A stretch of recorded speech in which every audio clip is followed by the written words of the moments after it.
Oh, hey, I see Mia. You're in there already. Thank you. Good morning. Not sure if you got your sound on yet. Your little 3 bars is vacillating.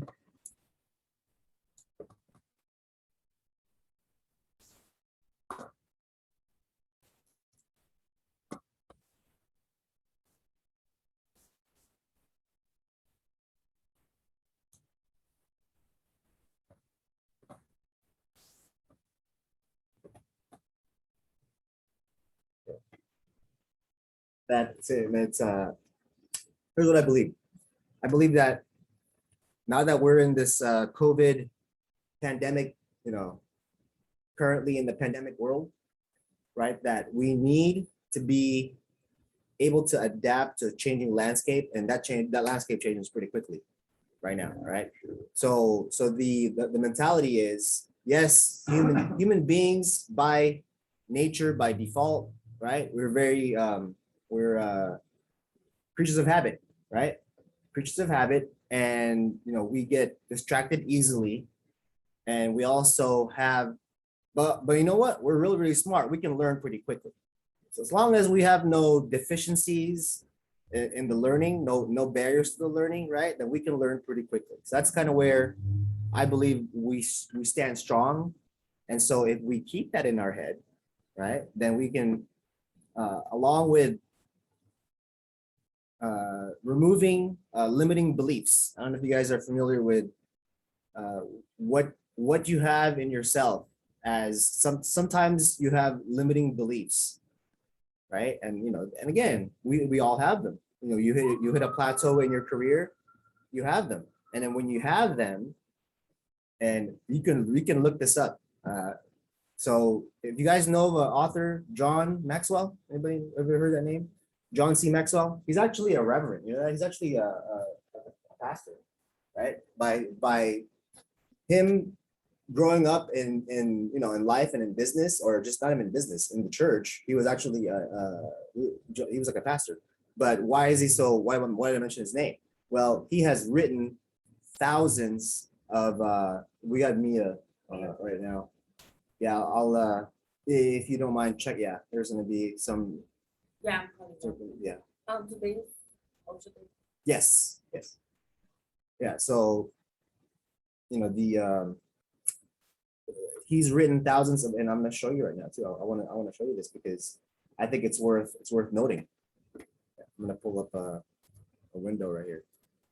Kind of while we're waiting for a few more people, and why is this important in OSHA 30? I'll tie it all together. So the John Maxwell, I'll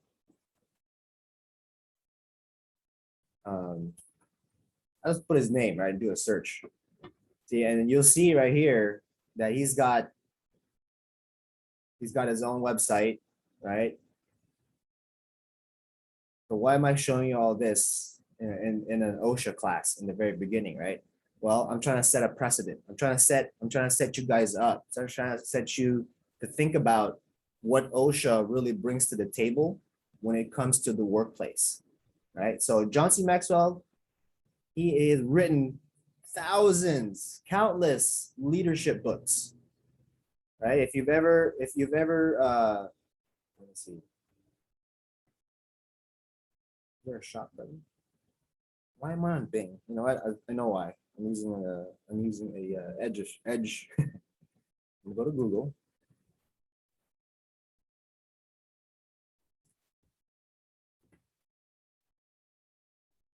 For the courses, do we need to sign up all online as well to through the website too, or No. The only time you do anything online, as far as that's concerned, is actually my is the iPad, and actually I have a sign-in sheet. So I have a big paper sign-in sheet. Give me 1 second. Okay.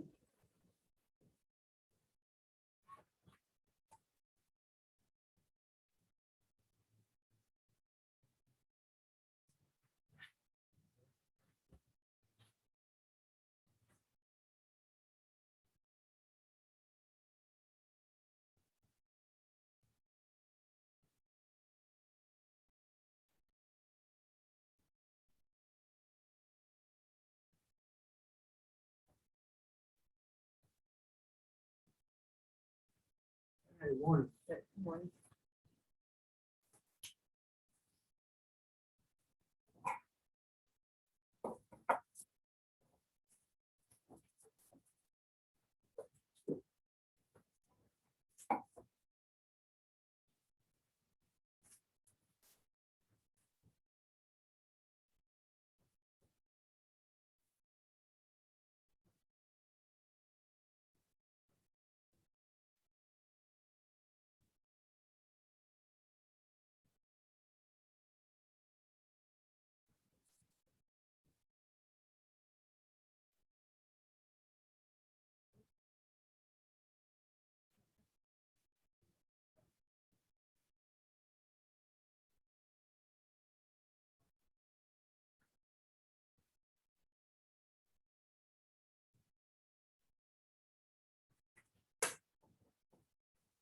All right, so I do have a training guide for you guys. So this is the books, for the training. So this is the sign-in sheet.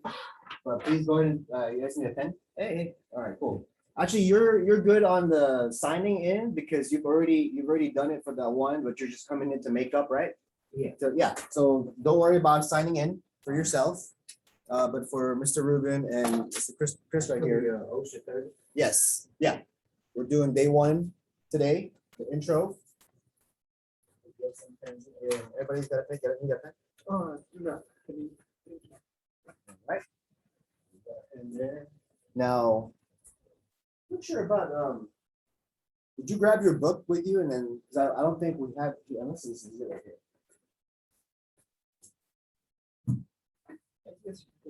You can use this. This should be okay for you to go. At least go through. Okay. Absolutely. All right. Well, did anybody else show? No. Okay, there. We got a couple more. Let's see. I don't know who that is. It just says iPhone. Okay.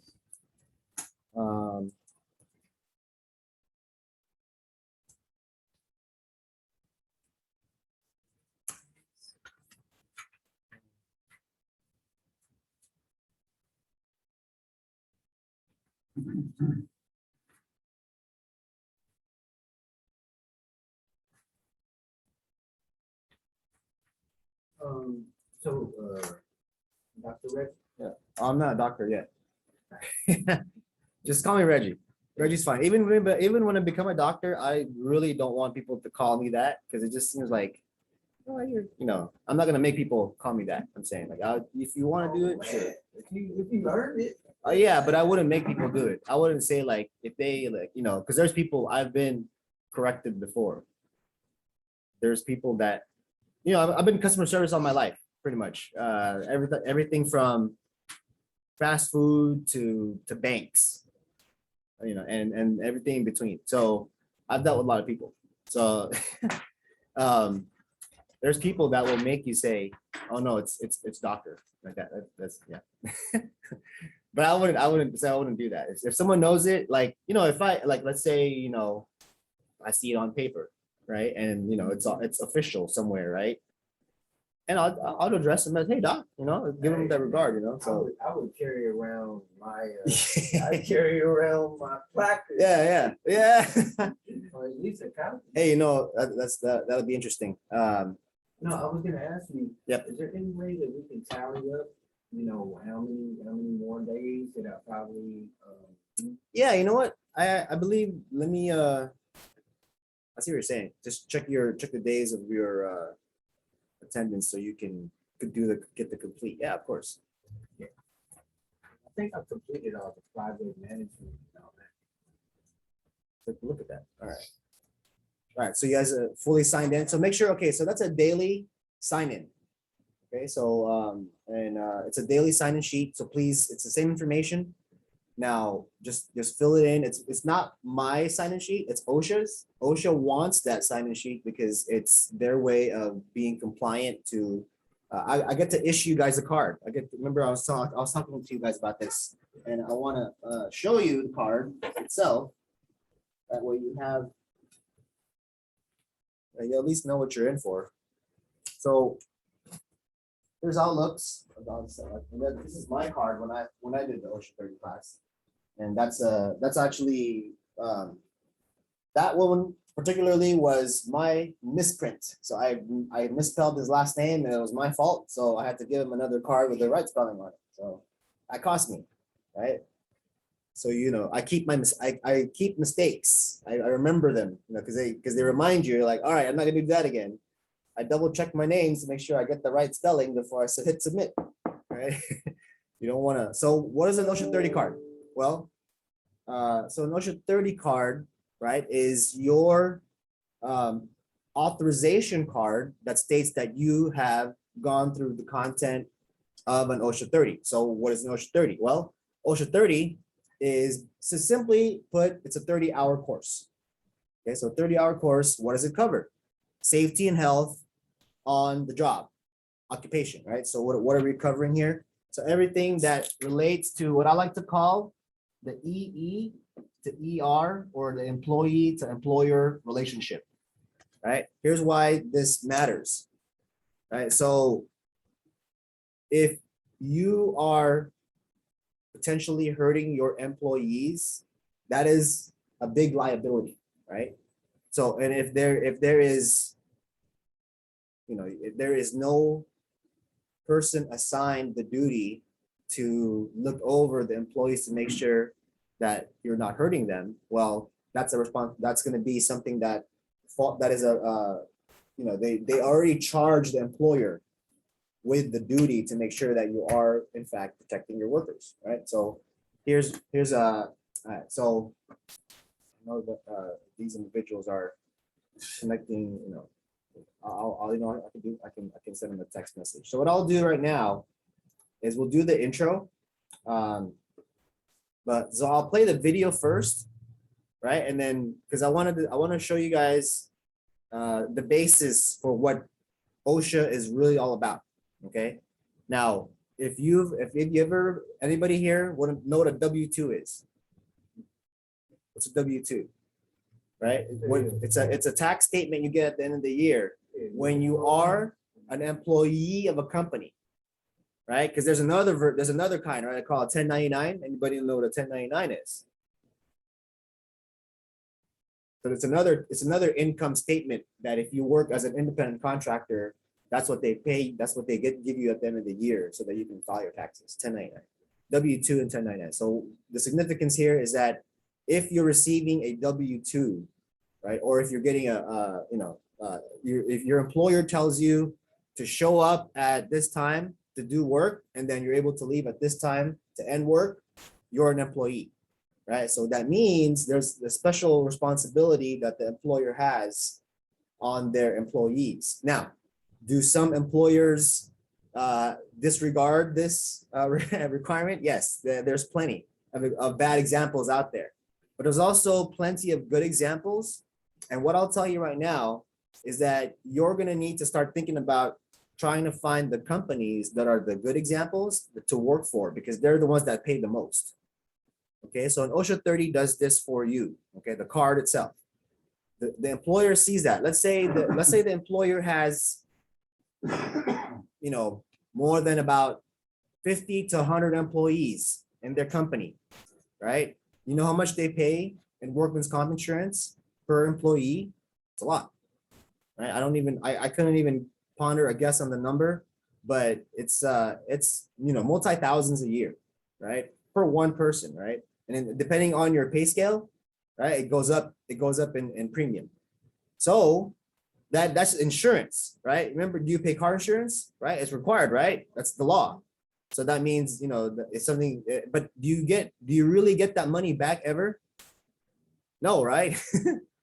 I mean, there's one company out there that gives you a good driver discount and then give you a rebate, but that's just one company, right? So when it comes to workman's comp insurance, the OSHA 30 helps the employer save a lot on their workman's comp insurance premium when you have that. And so when they have enough people on staff, they get a more significant discount. So that, again, you have, but see, what's the value that has to go into your minds for this to actually have to carry value? Well, a few things. One is the dynamics of OSHA, what it really means, right, to protect the worker on the job. right? That's what that's the biggest overall theme. 2, how to anticipate these issues on the job before they happen, especially in high exposure, high vulnerability industries like what? Logistics, supply chain, right? Manufacturing, aerospace, all of those industries right there have a lot of vulnerability to people getting hurt. And the people that get installed to do just safety coordination, not even like supervising or management, right? This just a coordination already pays above 50, 60K, right? And if you go up to supervisor and manager, those are the ones that get you up to 90 to 6 figures to 100,000 a year, right? If you that's significant. It's a significant push. There's if you do the right research, right, on a company, you know, like Glassdoor. You heard of Glassdoor?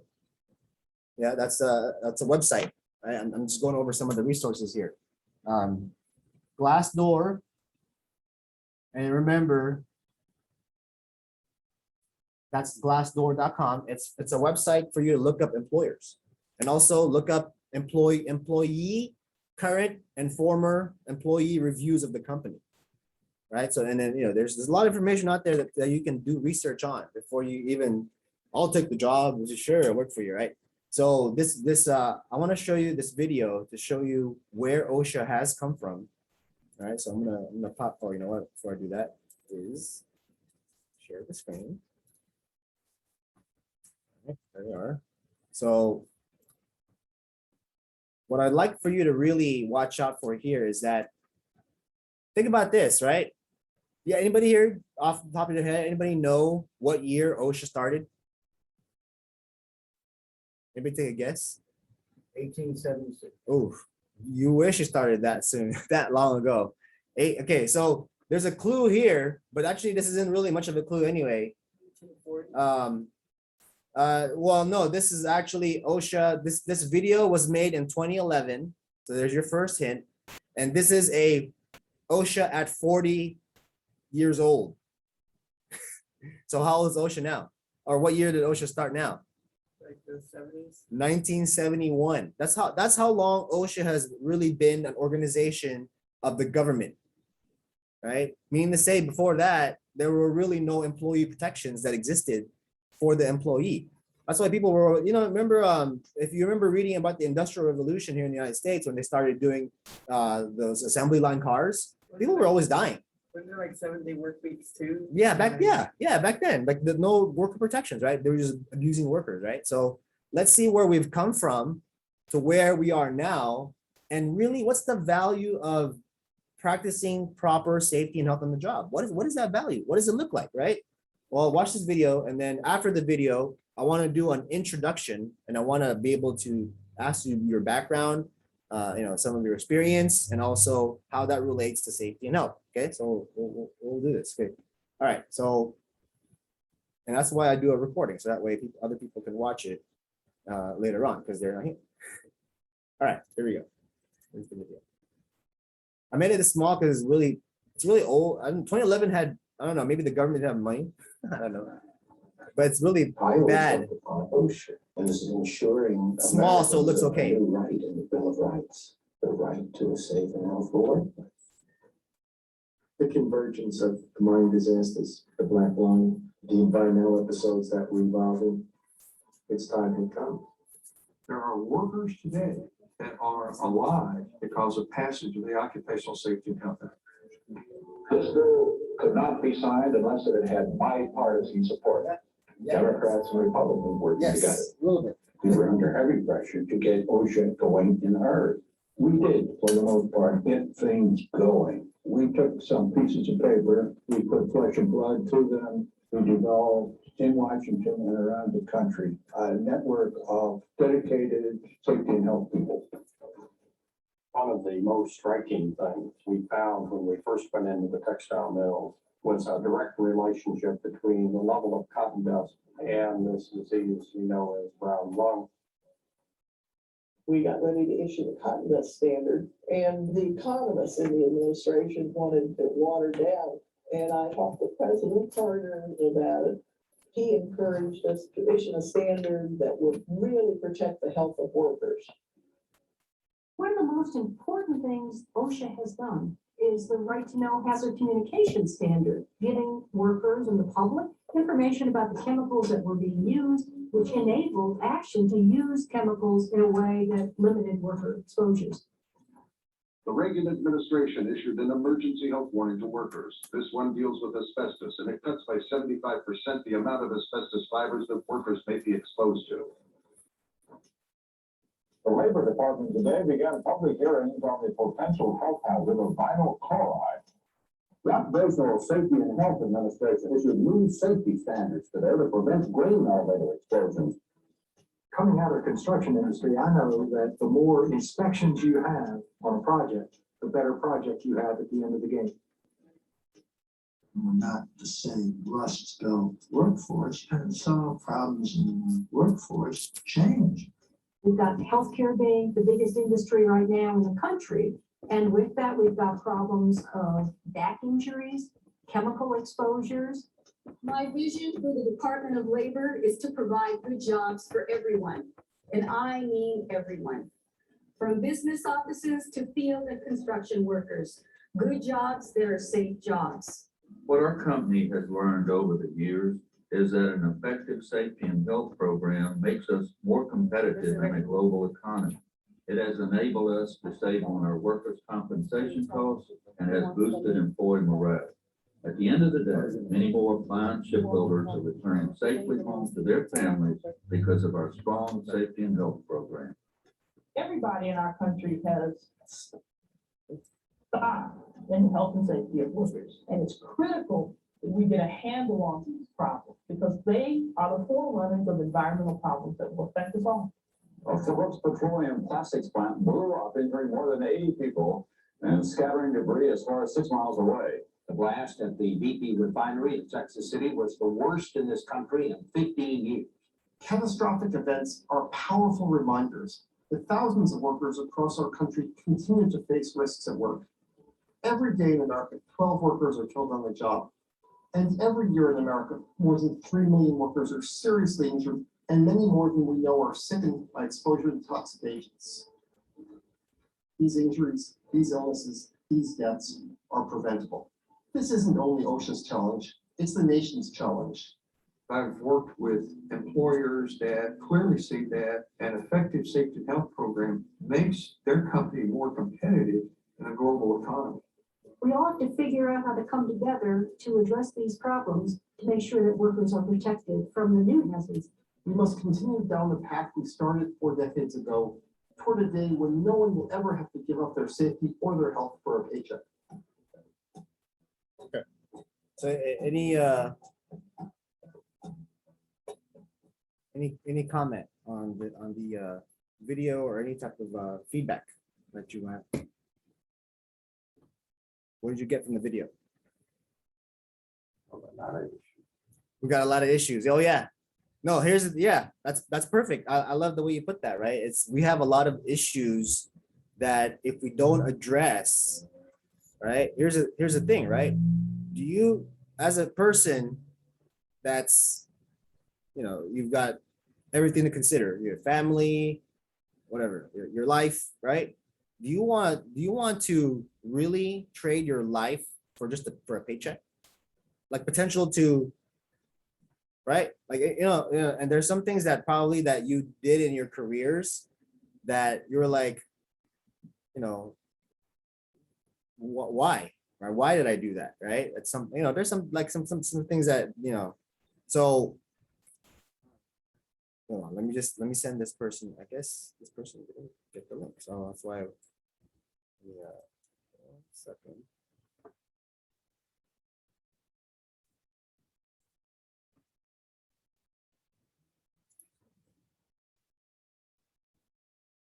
See that. You really want an organization that give you like protected rights.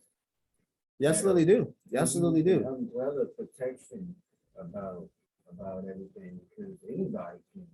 And like when we were talking about the Industrial Revolution, they had like, kids were working and Yeah. and everything. And they had no real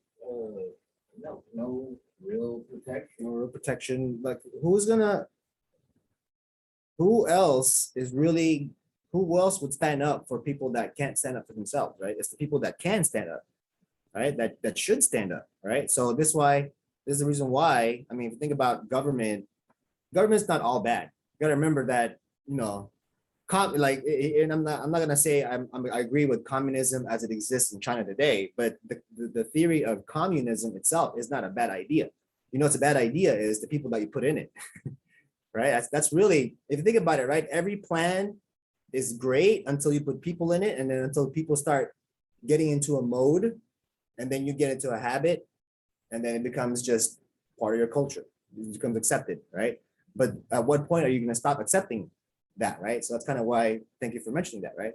So with the video, right, take a look at this. Did you catch that? He said, we found that if you have an effective safety and health program, that it's a great reputation for you in the global economy, right? What does it mean?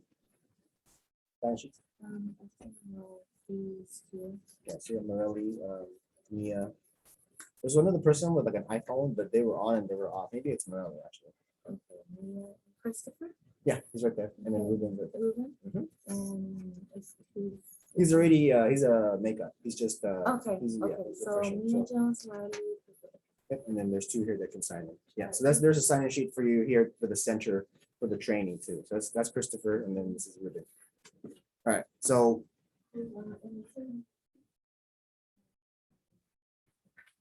thank you for sharing that. That was a good catch on that, Ian. So, but if you if you really think about it, right, and let me ask you this question, right? So in the United States, or let's just say let's narrow it down a little bit more.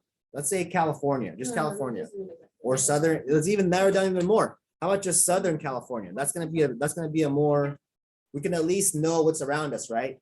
If I asked you just in Southern California, how many countries are doing business in Southern California? What can you say about that number? I mean, you don't have to say an exact number. What do you think it's in the hundreds, in the thousands, in the 10,000s? Businesses in Southern California are doing business or have an offshore business. What I mean by offshore business is that they're a company that's already been existing in another country, and they had enough money to open a business in Southern California because they saw a large opportunity to cater to a service or whatever, right? That they have Would that be considered like a multinational? Yeah, because we'll just say like when you say offshore, it means that, like, for instance, Nike is an offshore company in a sense that they operate multinational. They have a China facility that's a Nike facility, but they operate in the United States. Multinational, but that's why some of it's offshore. You don't necessarily, because when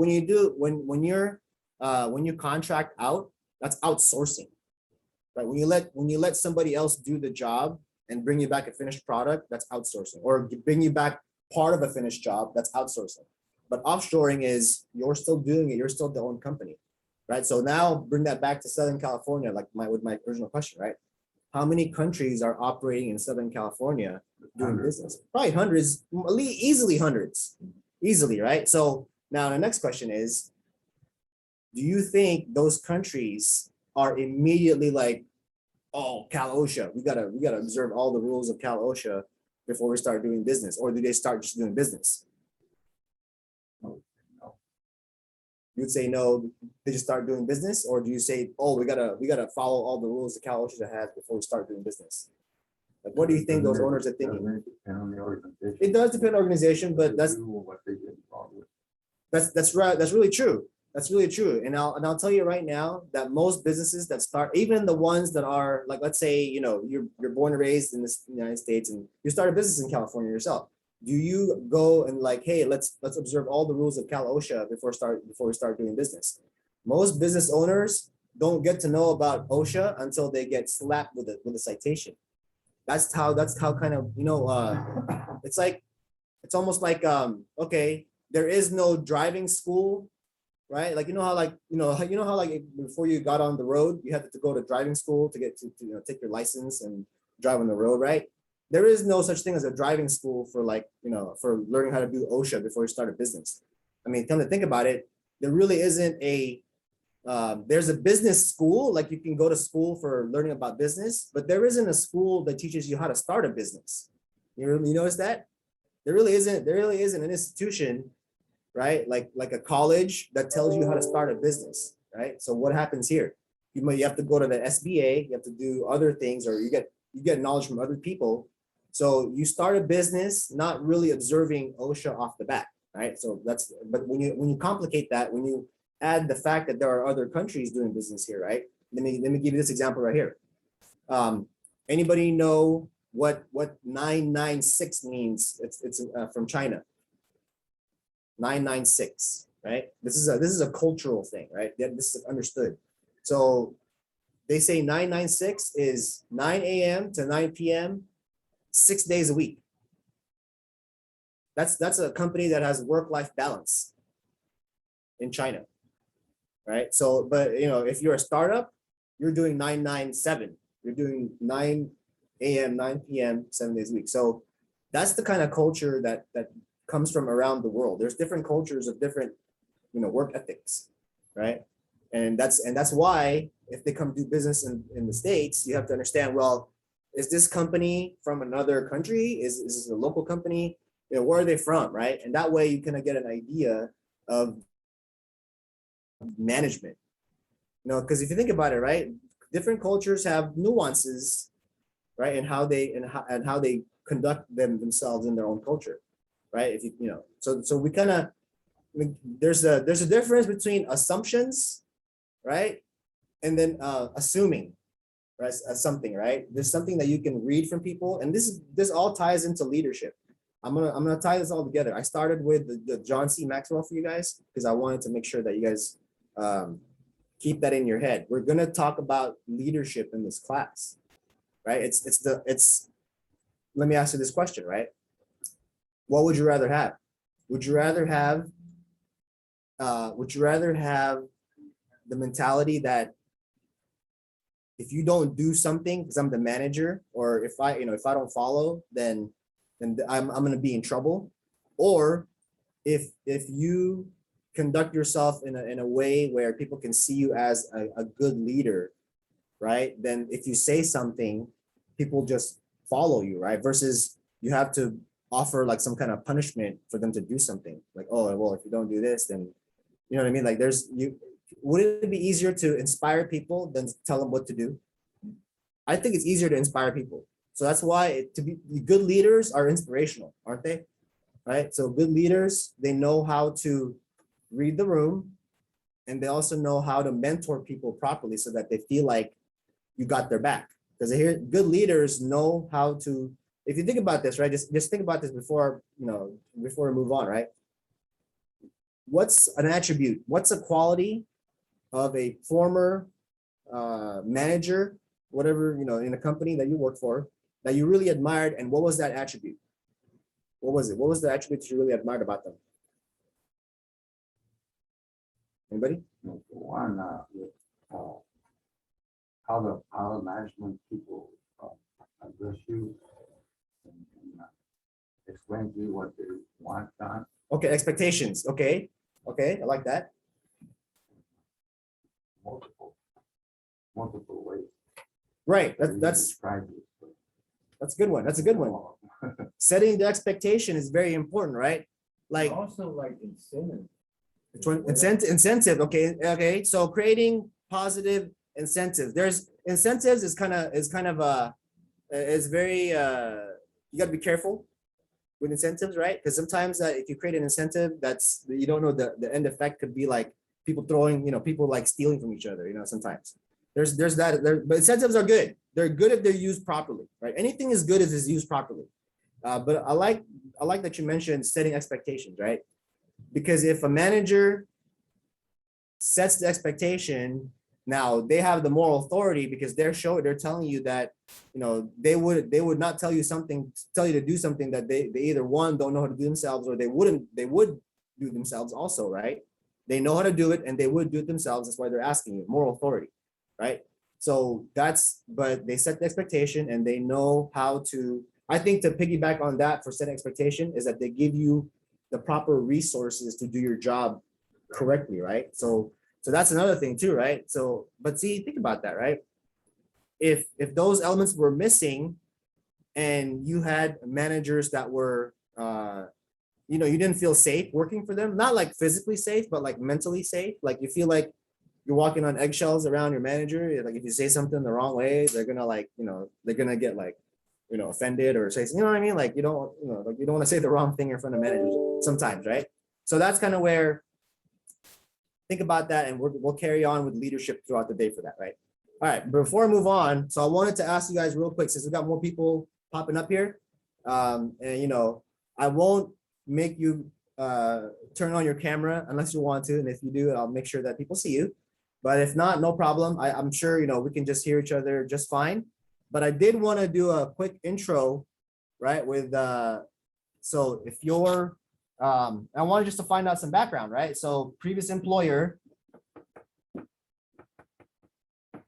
and then of course your duties here, right? And then one fun fact. So what do I mean? Okay, I will stop the share so you guys can see. All right. So there's people up here too. And for these individuals, yeah, they're remote currently.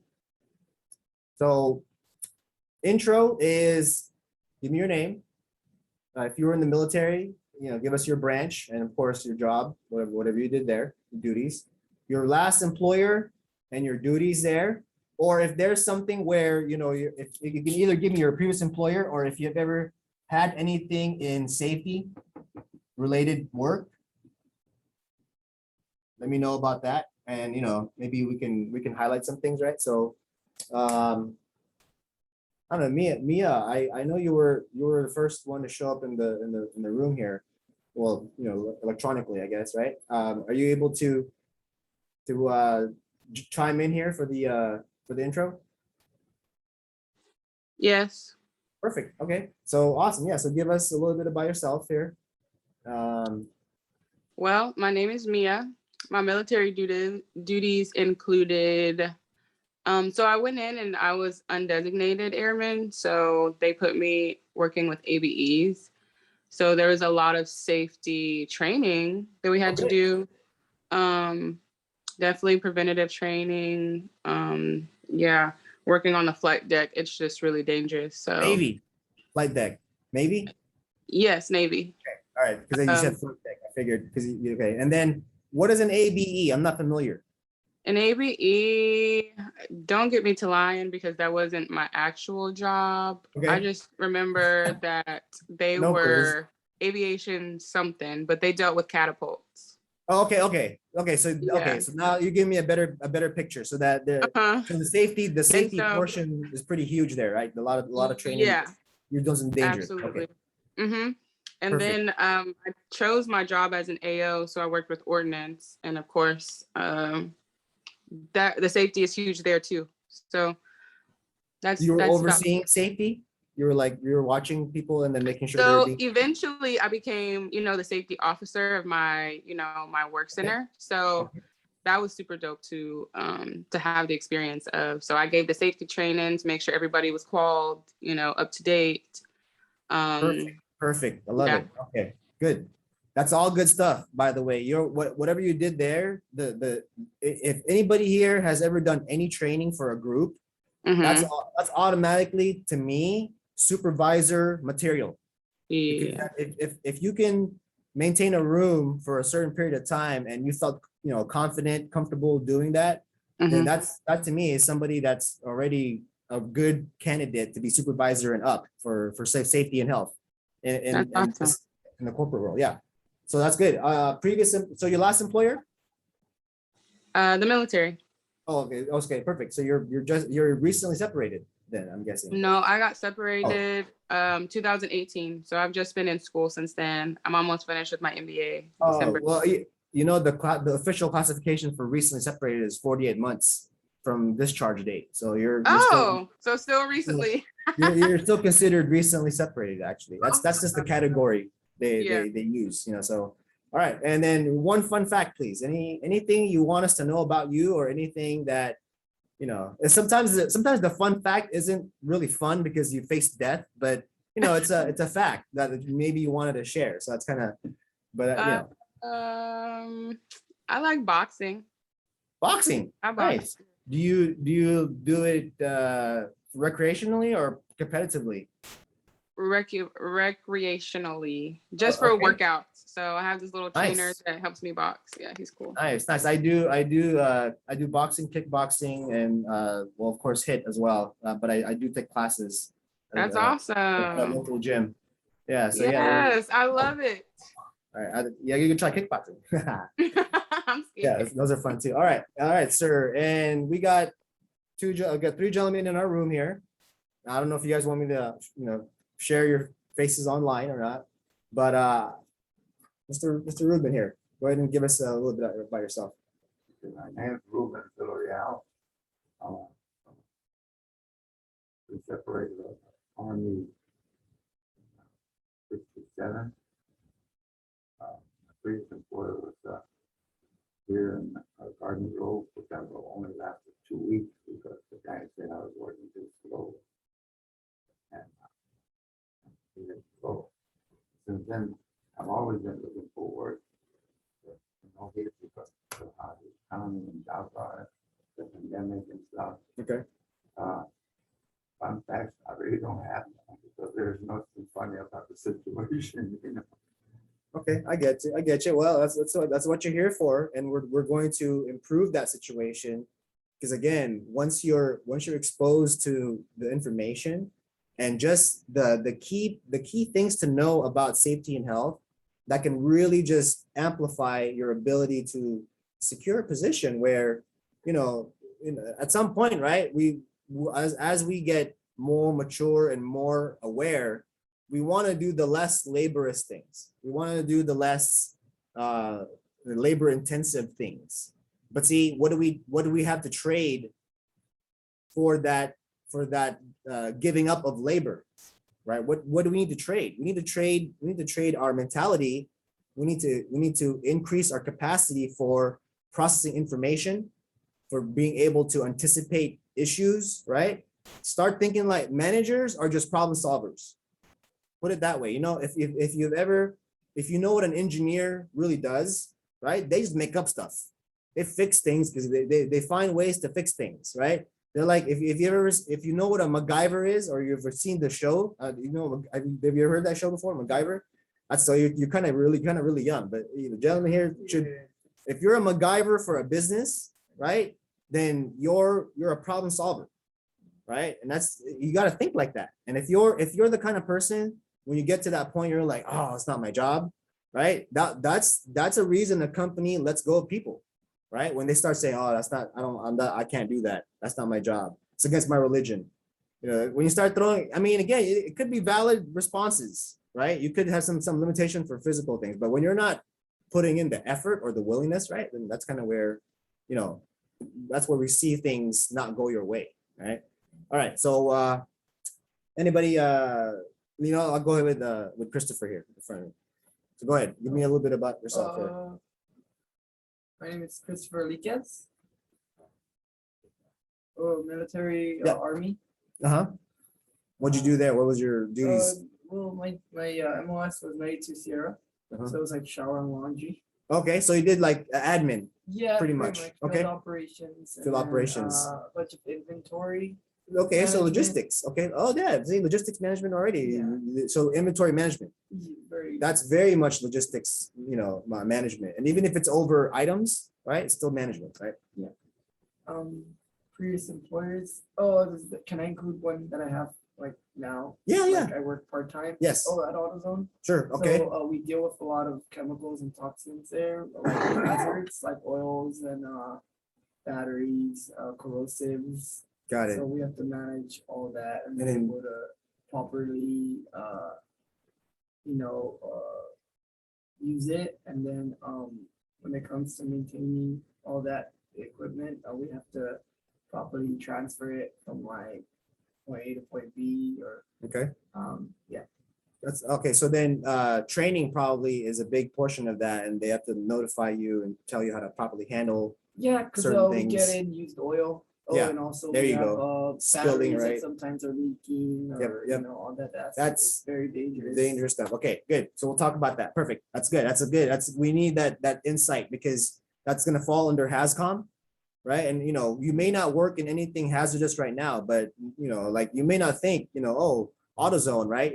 They just sell parts there. No, but they receive chemicals. Yeah. So from the public. So again, there's another level of danger there that, you know, if you're not training properly, the company can get sued so badly, right? It's pretty crazy. All right. And then one fun fact about you. I don't know. I drive like maybe like my car is like 33 years old. Oh, you like a classic drive car. one, yeah, I What drive what kind of car is it? It's a 80s Corolla.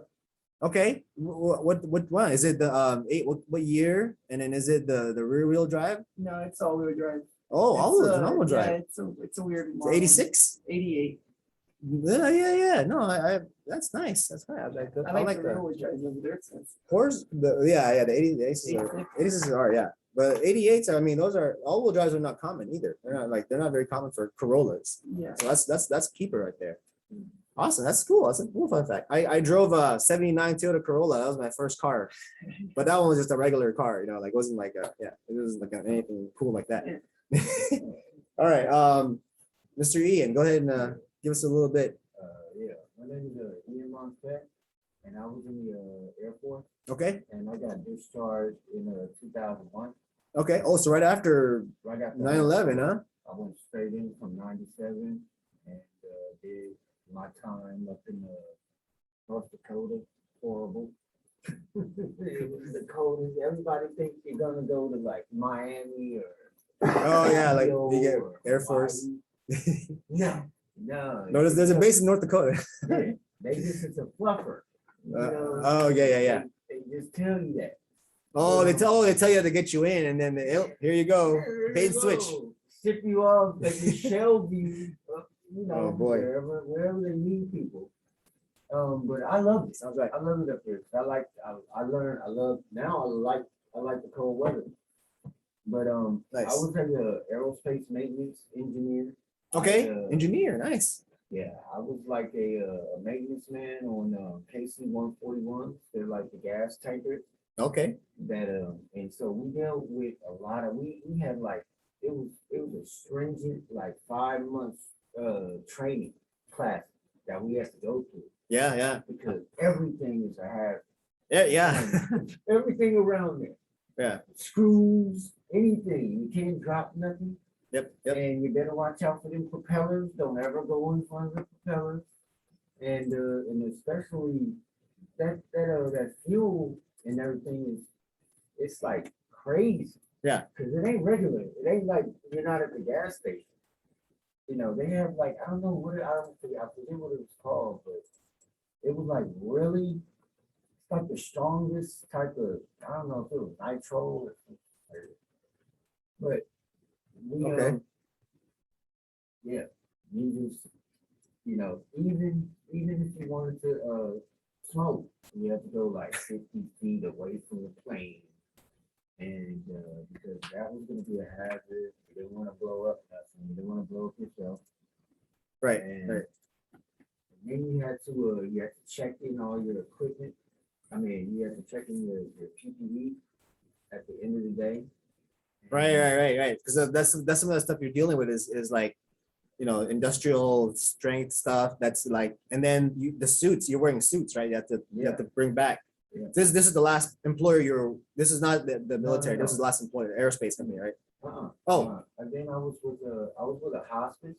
Okay. And I was an office manager. But Okay. even that, we had to go through, but we only signed a piece of paper like an orientation. Yeah. But we had an OSHA. We had an OSHA orientation, and you had to sign that paper. Right. You know, just giving that you're compliant with that. And then they had like placards and everything about OSHA. Everybody had to be compliant.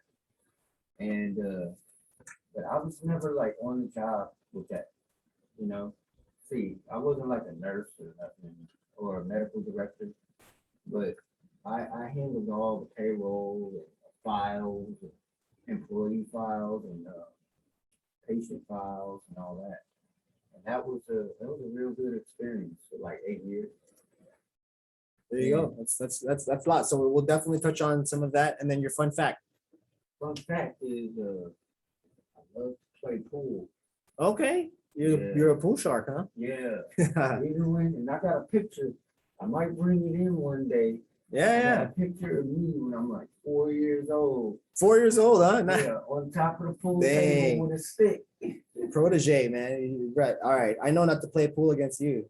Man, and playing when you're in the military, and I know this might be against the law, but we were playing for like big money. Oh yeah. Well, you know, between two people, you know, who's gonna track that, right? Awesome. All right. All right. So Ian, thank you for sharing that. I got Mr. Cooper, and True online. I don't know who's able to kind of give us a little intro on themselves. Yeah, I'll go ahead. True? It's True. Okay. Perfect. Yes. So my name is True Justice. I am not a military vet. Previous Okay. employer, no need to say, but it was in the tech support industry. And one fun fact about me, I'm just adventurous. I love traveling and I love exciting, bold, awesome, creative people. Do you prefer traveling to like other countries, or do you like travel in the country, like driving around, or both, or is it like anywhere, anywhere across the world is what I'm saying. Nice. Okay, I like that. Awesome. Thank you for that. True. And Tian Cooper or Cooper. You just go by Cooper, right? Yeah, it's Coop or Cooper, but Okay. my name is Tyon Cooper. I have no military status. In my previous employment, I was a security guard. Okay. One fun fact, I like writing poetry, or I like storytelling. Oh, nice. Hey, that's awesome. I love that. You know, we got to bring those arts back. You know, and that's awesome that you mentioned that. Now, and I encourage you. Hey, you know, if you have I don't know, Instagram or whatever, I'll follow you. You know, if you post some of your art, whatever. That's, you know, I'll check you out, man. So, yeah, I just have to create a new Instagram, but I got you.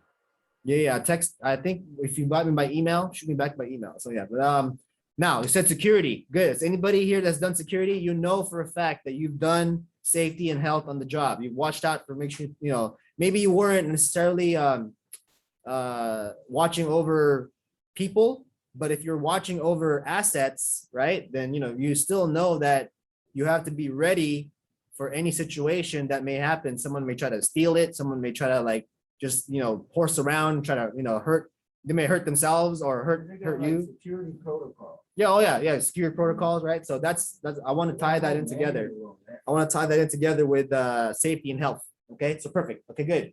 So we got everybody. I'll give you a little bit by myself, right? So my name is Reginald. I got my info up there. That's my direct cell phone up there. You can text me if any questions, and also my email is up there. So military duties. Well, military, I was actually the highest I ever got in the military was JROTC. I didn't even get to the ROTC part, right? And I definitely didn't get into active military, or at least, you know, the service side of it. But I wanted to. At 17 years old, my mom said no. I wanted to get signed in before I turned 18.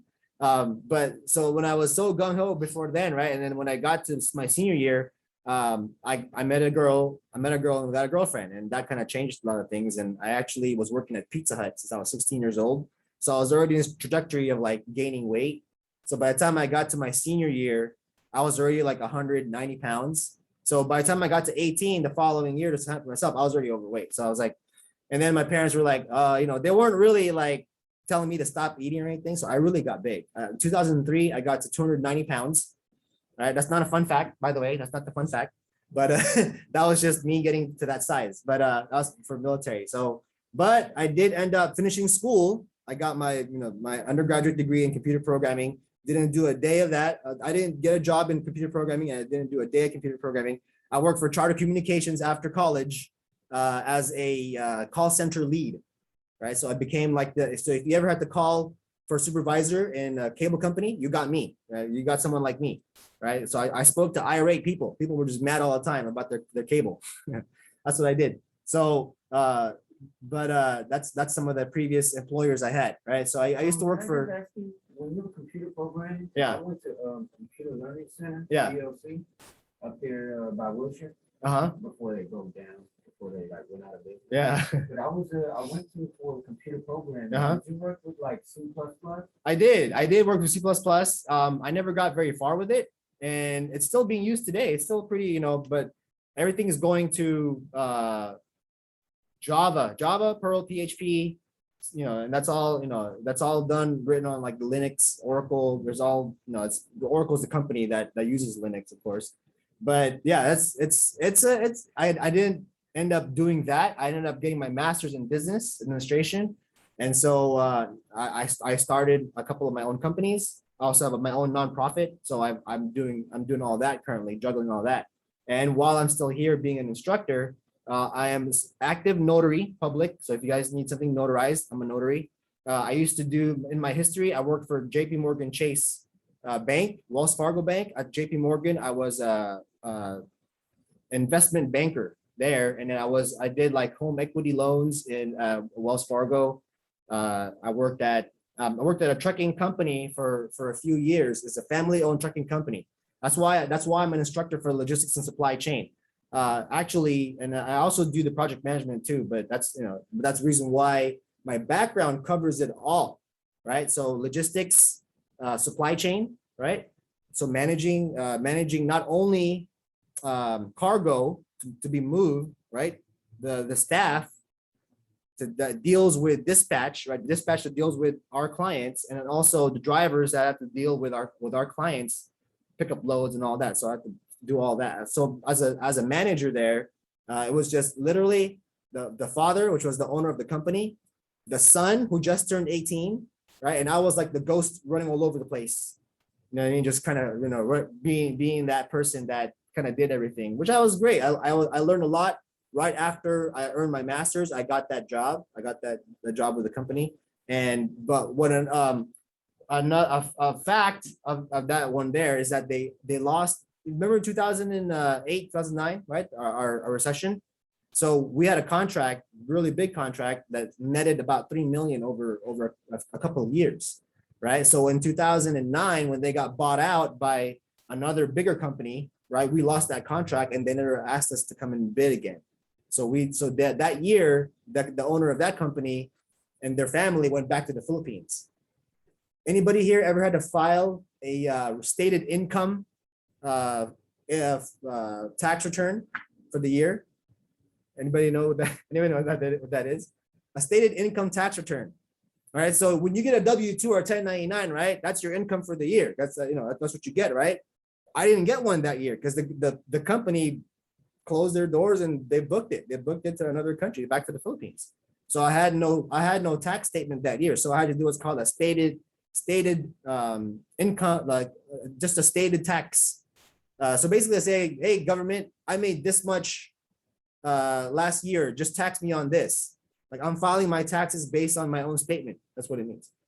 So I have a pretty well-rounded experience. So I want to share that with all of you here, because I think that once you process some of this with the ground mindset of OSHA 30 specifically, right, that you're going to be able to take that to your next job and bring this value so that you can be valuable and have a long-standing career with a company that's going to be a pretty good paying. That's what we're looking for, right? Because that's what's going to help you sustain the lifestyle you want for you and your family, right? And I've been there. I've been for a time without a home. I have. Was it by choice? Maybe yes, but you know what I mean. But at some point, you make these choices, and then you realize you make mistakes, and then you gotta go. You gotta say, you know what, I made a mistake, right? And those are. But then there's times where it just happens to you, right? I get that. So we gotta understand that there's a lot of value to be learned, right? Especially when you're in an industry like safety and health, where it's not really even what's this called? It's not saturated at all. It isn't. It's huge. It's wide open. Wide open. So Because you know what? Why it's more wide open now is because of, I mean, you can thank COVID, but maybe not. Maybe no one wants to do that, right? No one wants to be that that's stupid to thank COVID for opportunities. But then again, you know, if you are in fact wanting to have some longevity with a company, let's dive in and understand what it really means to be somebody who knows and understands what OSHA is trying to do for us. Oh, I'm gonna fix this. All right. So now that we got ourselves introduced to each other, so I want to just this is the intro. It's gonna take me probably about 10:30 is our first break. So I want to get through this for you guys. All right. So, all right. So sorry. Let me go over this real quick. So this is the topics we're gonna cover right now. So why is OSHA important? The rights. So the biggest thing about OSHA, the one thing that a lot of employers don't really talk about that much, right, is your rights.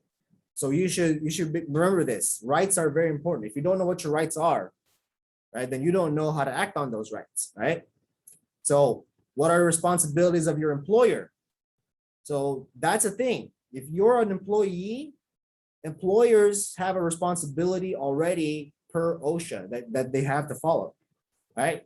What are OSHA standards? What do they mean? How are OSHA inspections conducted? Now, I got a great one for you on this one. We're gonna just highlight some of these things in the intro, but when we get to the actual module, we'll cover inspections, right? Here's the thing. My instructor that anointed us as instructor, OSHA trainers, right? He is a retired Cal OSHA inspector for 37 years. Well, it was also in the Navy. He served in the Navy.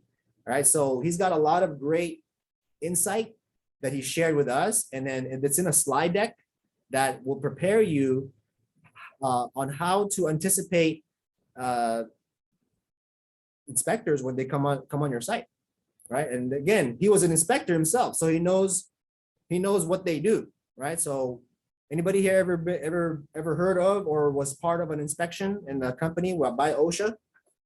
Like maybe not OSHA, but it could be like the health department or, you know, health department. Okay, so those. It was like conditions of participation, the COP that you had to abide by. And then they, every year, annually, they would come by and they would inspect. Okay. And, you know, make sure that the files and everything. There you go. Okay, so admin. Okay. Yep. So that's huge. Okay, so we'll talk. Yeah, we'll definitely we'll mention that because that's inspections. It's important. It's all tied together, right? So here's the thing about inspections. I'll just kind of touch on, right? If you don't spring a red flag to an inspector, like if you've got bases covered, then it's more likely that they won't pursue any more aggressive search or inspection. You know what I mean? Like if things look like they're in place, then they must be in place. But if things don't look like they're in place, then where else are they not in place? And that's where inspectors really hone in on, right? But when they hone in on something, remember this. Ask yourself this question, right? Do police officers, like the traffic police officers, do you think that they have quotas? Now, are they officially called quotas? No. They're not officially called quotas. And even a police colonel, police captain, a retired police captain confirmed that. They're not necessarily called quotas, right? They're performance minimums. Performance minimums, right? They just call it something different, right? So it doesn't sound like a quota, right? Because what is a performance minimum? Well, performance minimum is how much your particular job has to make in revenue for you to substantiate your job. You get what I'm saying there? A performance minimum, right? So, you know, if you don't make enough to even cover your own paycheck, then you're not worth it to the department.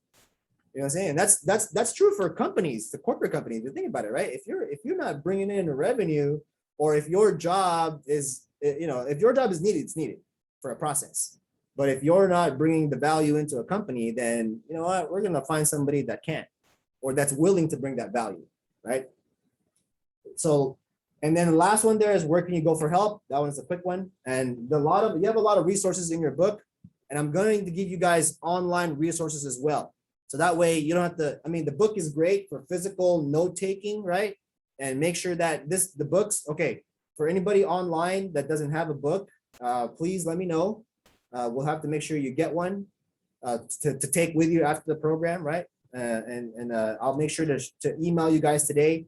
If you don't already have the resources for the slides and all that online, that's for you guys, okay? All right, so let's go through this real quick. So OSHA is important because why? Well, we still have 5,250 workers that died in 2018. Now, if you 3.5 workers out of 100,000 full-time equivalent workers. So if you had converted all the workers that are working, whether they're part-time or full-time, make them full-time equivalent workers, then 3.5 out of the 100,000 of those full-time workers have actually died. Not good. I mean, it's not, it's better than before, because before it was, right? It was 10.9 per 100 workers when they did the math. So literally 14 workers die every day. Average, right? Now this highlight right here, this 961 Hispanic Latino workers killed from work-related injuries in 2018. Now, this is just, let me give you a broad statement here, right? If you are a person that English is not your primary language, what is a usual first occupation you do when you first start working? What kind of work does it entail? Manual labor, right? So that's, now that is just by fact stating, right? Attribution. It's not, it's, why is that the case? If you speak English in America, you're more valuable than a person who doesn't speak English in America, as far as that's concerned, right? That's just a fact, because if I can communicate in English to my English speaking clients, American English speaking clients, right? Then it's going to be easier for me to work with you, right? It's easier for me to train you, right? So that's why, if you think about it, that's just a fact. So this particular statistic is that saying, hey, it's highlighting that, look, there's a lot of Hispanic Latino workers that are killed, and it's the metric is simpler to gather, right? Because we always answer the ethnicity portion on like applications and whatnot, so it's easy to gather that information. So that's why it's highlighted that way. And then 2.8 million serious workplace injuries happened in private industry employers in 2018. So 2.8 million injuries, right? If you think about it, if you just took a percentage of our population, right? All of our if you just take all our population, right? And right now it's at 330 million, right? So 330 million, let's do it the other way. So 228,000 divided by 330 million. Oops, is about 0.8%. So almost 1% of our population gets injured. Do you see that, right? See that stat? So that it's 0.8% of our population has gotten injured on the job.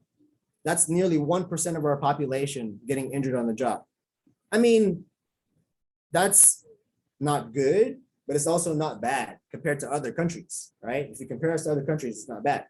That's why I'm grateful to live in the United States, because we do have a pretty healthy and strong OSHA program that other countries don't have, right? And other countries people just die on the job. And it's like, okay, well, we just got to brush them aside for now and then keep working. That's crazy. Think about that. That's a reality in some countries, right? Today, not like 20 years ago, today, right? So freaky stuff. So that's why OSHA makes a difference in the United States. That's why it matters. We care about the lives of our people in our country, right? At least we can say that. I can confidently say that. Now, again, there are some companies that don't practice that, but again, that's why we're talking about it. We're trying to identify where where we can add value to a company, and especially in a time now where, if you think about it, right? Do you think if you work for a company that didn't care about its employees that you want to stay there very long? Probably not, right? Like you want to like, man, you know what? I'm putting my resume till tomorrow, like today, like right now, like yesterday, I put my resume in, right?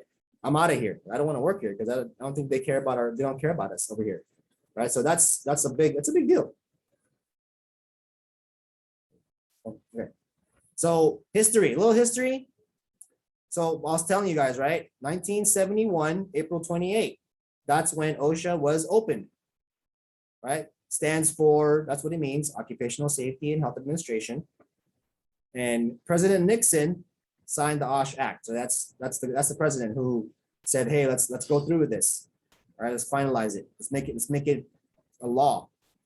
So here's the mission: is to assure a safe and healthful working conditions for men and women. So setting and enforcing, right? So they set the expectation for you ahead of time, okay? Meaning to say what? You're supposed to have a safe workplace, and then they're going to enforce it by inspections and citations, but they provide this information through training, outreach, education, and assistance, right? So they're all there. You are not without help from the government itself to provide you the information and the tools, right? Again, there's a lot of grants out there for companies that can qualify,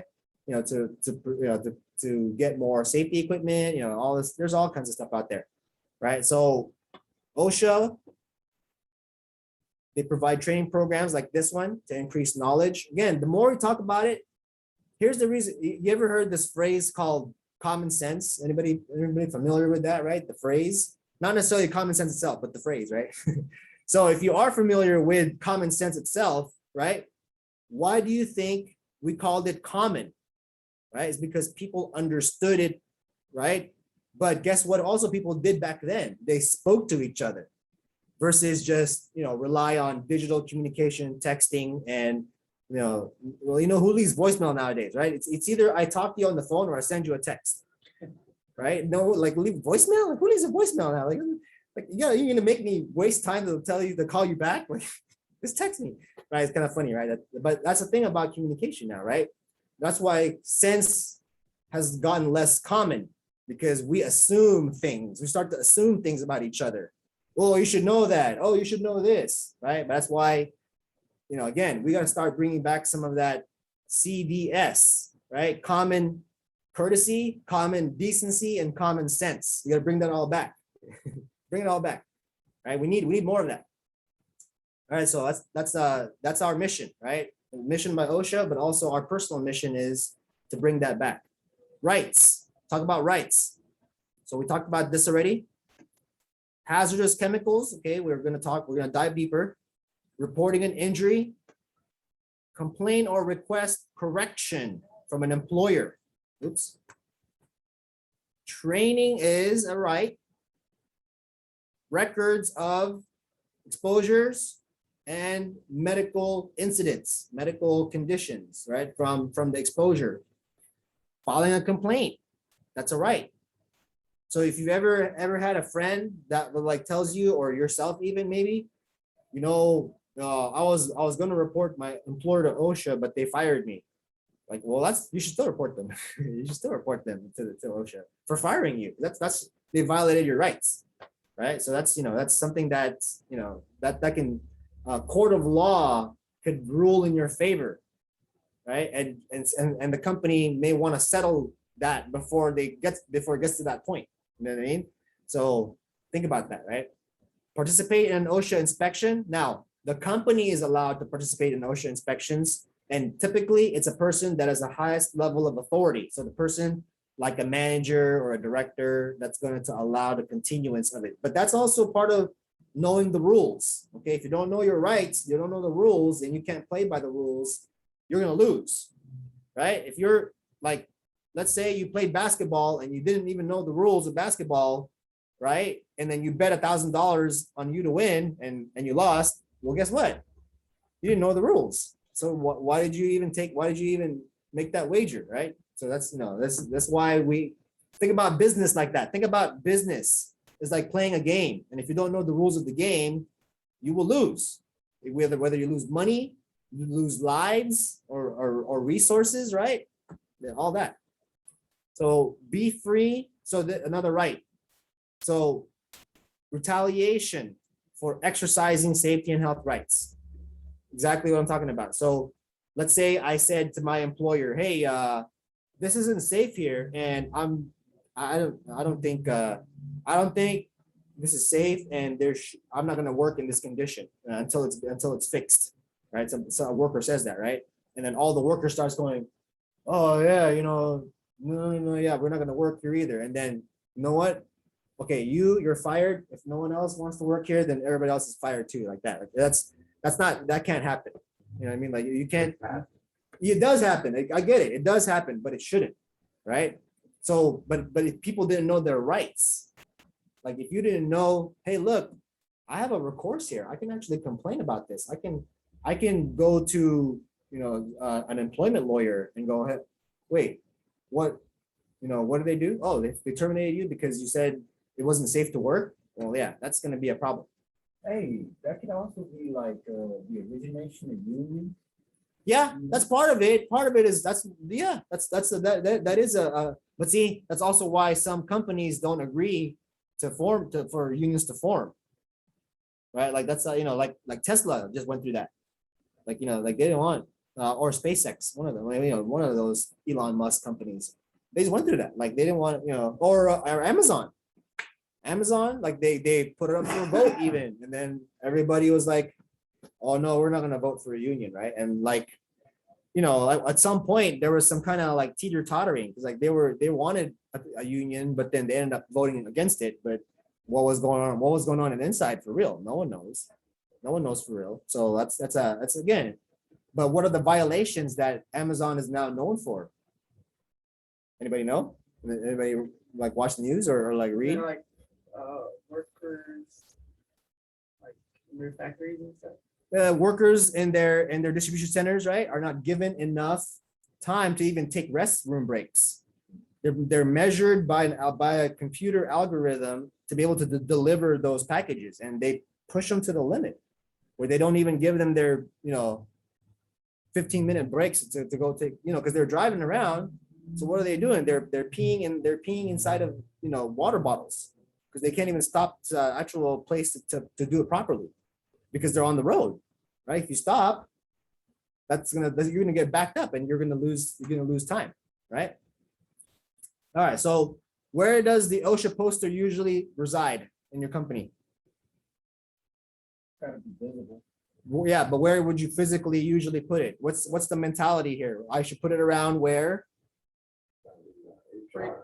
HR break room. So the resounding theme here is where people convene. So where they will congregate, like the break room, right? Like HR would be an area, but they'd probably be more likely to congregate in the break room, right? But you probably would want them in both areas actually, because it's just good, makes good sense. It's a poster. We can make more of it in house or just order another one from a place.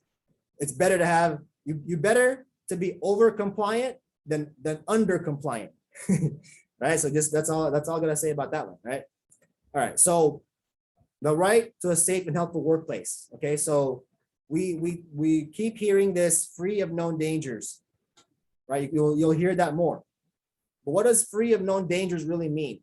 What do you think? What's a mentality of a free from known dangers? Okay, so everything related to your work, right? So free of known dangers means that if it makes sense that this can be dangerous for you, then it should also make sense that we protect you from that danger, right? So that's the part where, let's say you're working in a room where you process certain chemicals, right? Now, and this room hasn't been used in a while, but you also know that what if the last person in here didn't cap the lids of whatever it was? So you should probably test the room before you go work in the room, right? And a manager is responsible for that, right? So free of known dangers really means that, look, in an area where you're working, there should be nothing that can harm you. That's evident. That's evidently dangerous, right? We understand that there's some jobs that are just dangerous, right? If you're working in a manufacturer, if you're working in a meat plant where you're breaking down a full calf, right? A full cow, right? Then you know that you're gonna be around blades and hooks and things like that. Those are now before you are entering the area of known danger, you must be given training, right? You get training before you get into that area. That's supposed to be how it goes, right? So that's what the duty of a safe and healthy workplace really means. Okay, so this also gives you important rights to participate in activities that ensure your protection from job hazards. So again, a lot of that goes into training, inspection of the area. So what does it mean by inspection? Not necessarily of Cal OSHA or OSHA or anything like that, but just the company does their own inspection to make sure that the area is free of known dangers before someone works there, right? That's the idea behind that. Okay, now the right for hazardous chemicals, the knowledge. So again, your employers are not supposed to just, oh, that right there, oh, that's dangerous. Don't sit by that, right? You're not supposed to be in an area where there's already danger, right? Before you have some training. So that's why this is called the right to know. So the right to know includes container labeling, SDS, and worker training, right? So those are some of the elements. We'll cover this in HAZCOM. Okay, so labeling, SDS, and worker training. All right, so if you remember before 2015, right, they used to call these MSDS. That's what they used to call them. So what the new globally harmonized standard just standardized everything, right? They dropped the M and now they're just called SDS. Now they both mean the same thing. So if someone calls it an MSDS, you don't have to correct them or anything. It just, in your mind, it's just SDS. But again, they mean the same thing. But now they've also standardized some other elements of the SDS. So we'll talk about that in HAZCOM. All right. Your right to information, so the knowledge, right to know about injuries and illnesses. Okay, so remember this, there's a general rule that if you have more than 10 workers, right, that you need to keep a log of injuries and illnesses. So what is that log called? It's called an OSHA 300, right? It looks something like this. Where's my, what do I do with that? Oh, here. This looks like this. I'll make another. Let's see. OSHA 300A.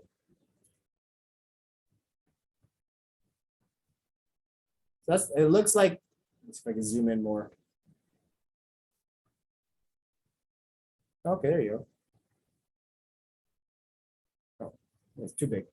But summary of work-related injuries and illnesses, right? So this is what an OSHA 300A is. And this is something that your employer has to fill out.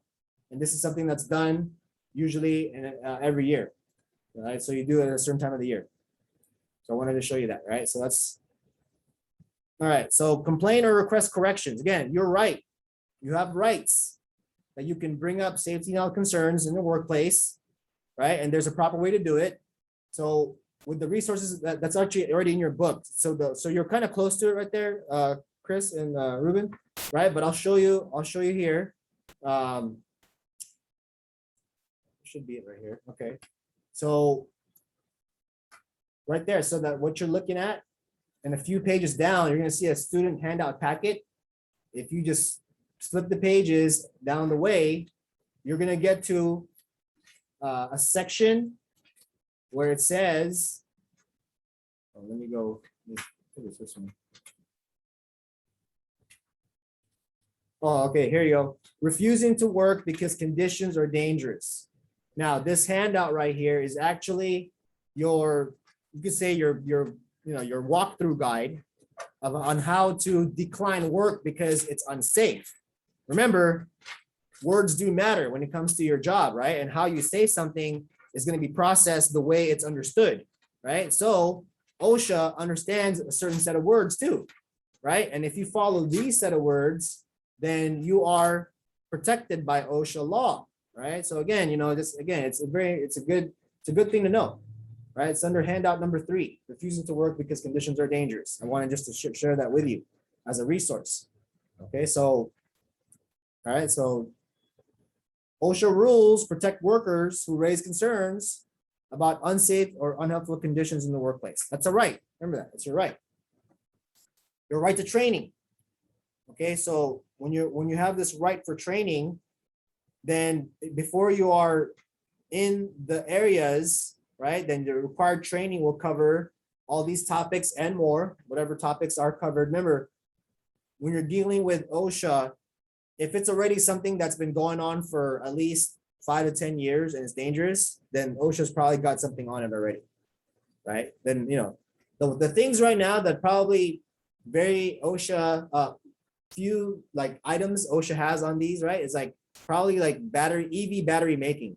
Like that's still a very new field that there's a lot of experimental things going on there. So they don't have specific regulations on certain chemicals yet because people are making stuff still.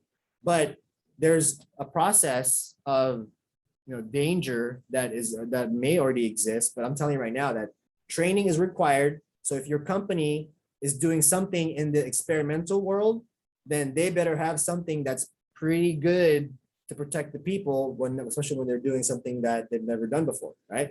So that should, again, I'm just kind of giving you the imaginary plane of existence, right? Especially when you're dealing with, anything from, ergonomics. See, we're definitely gonna talk about ergonomics. It's a big one. I don't think they listed here.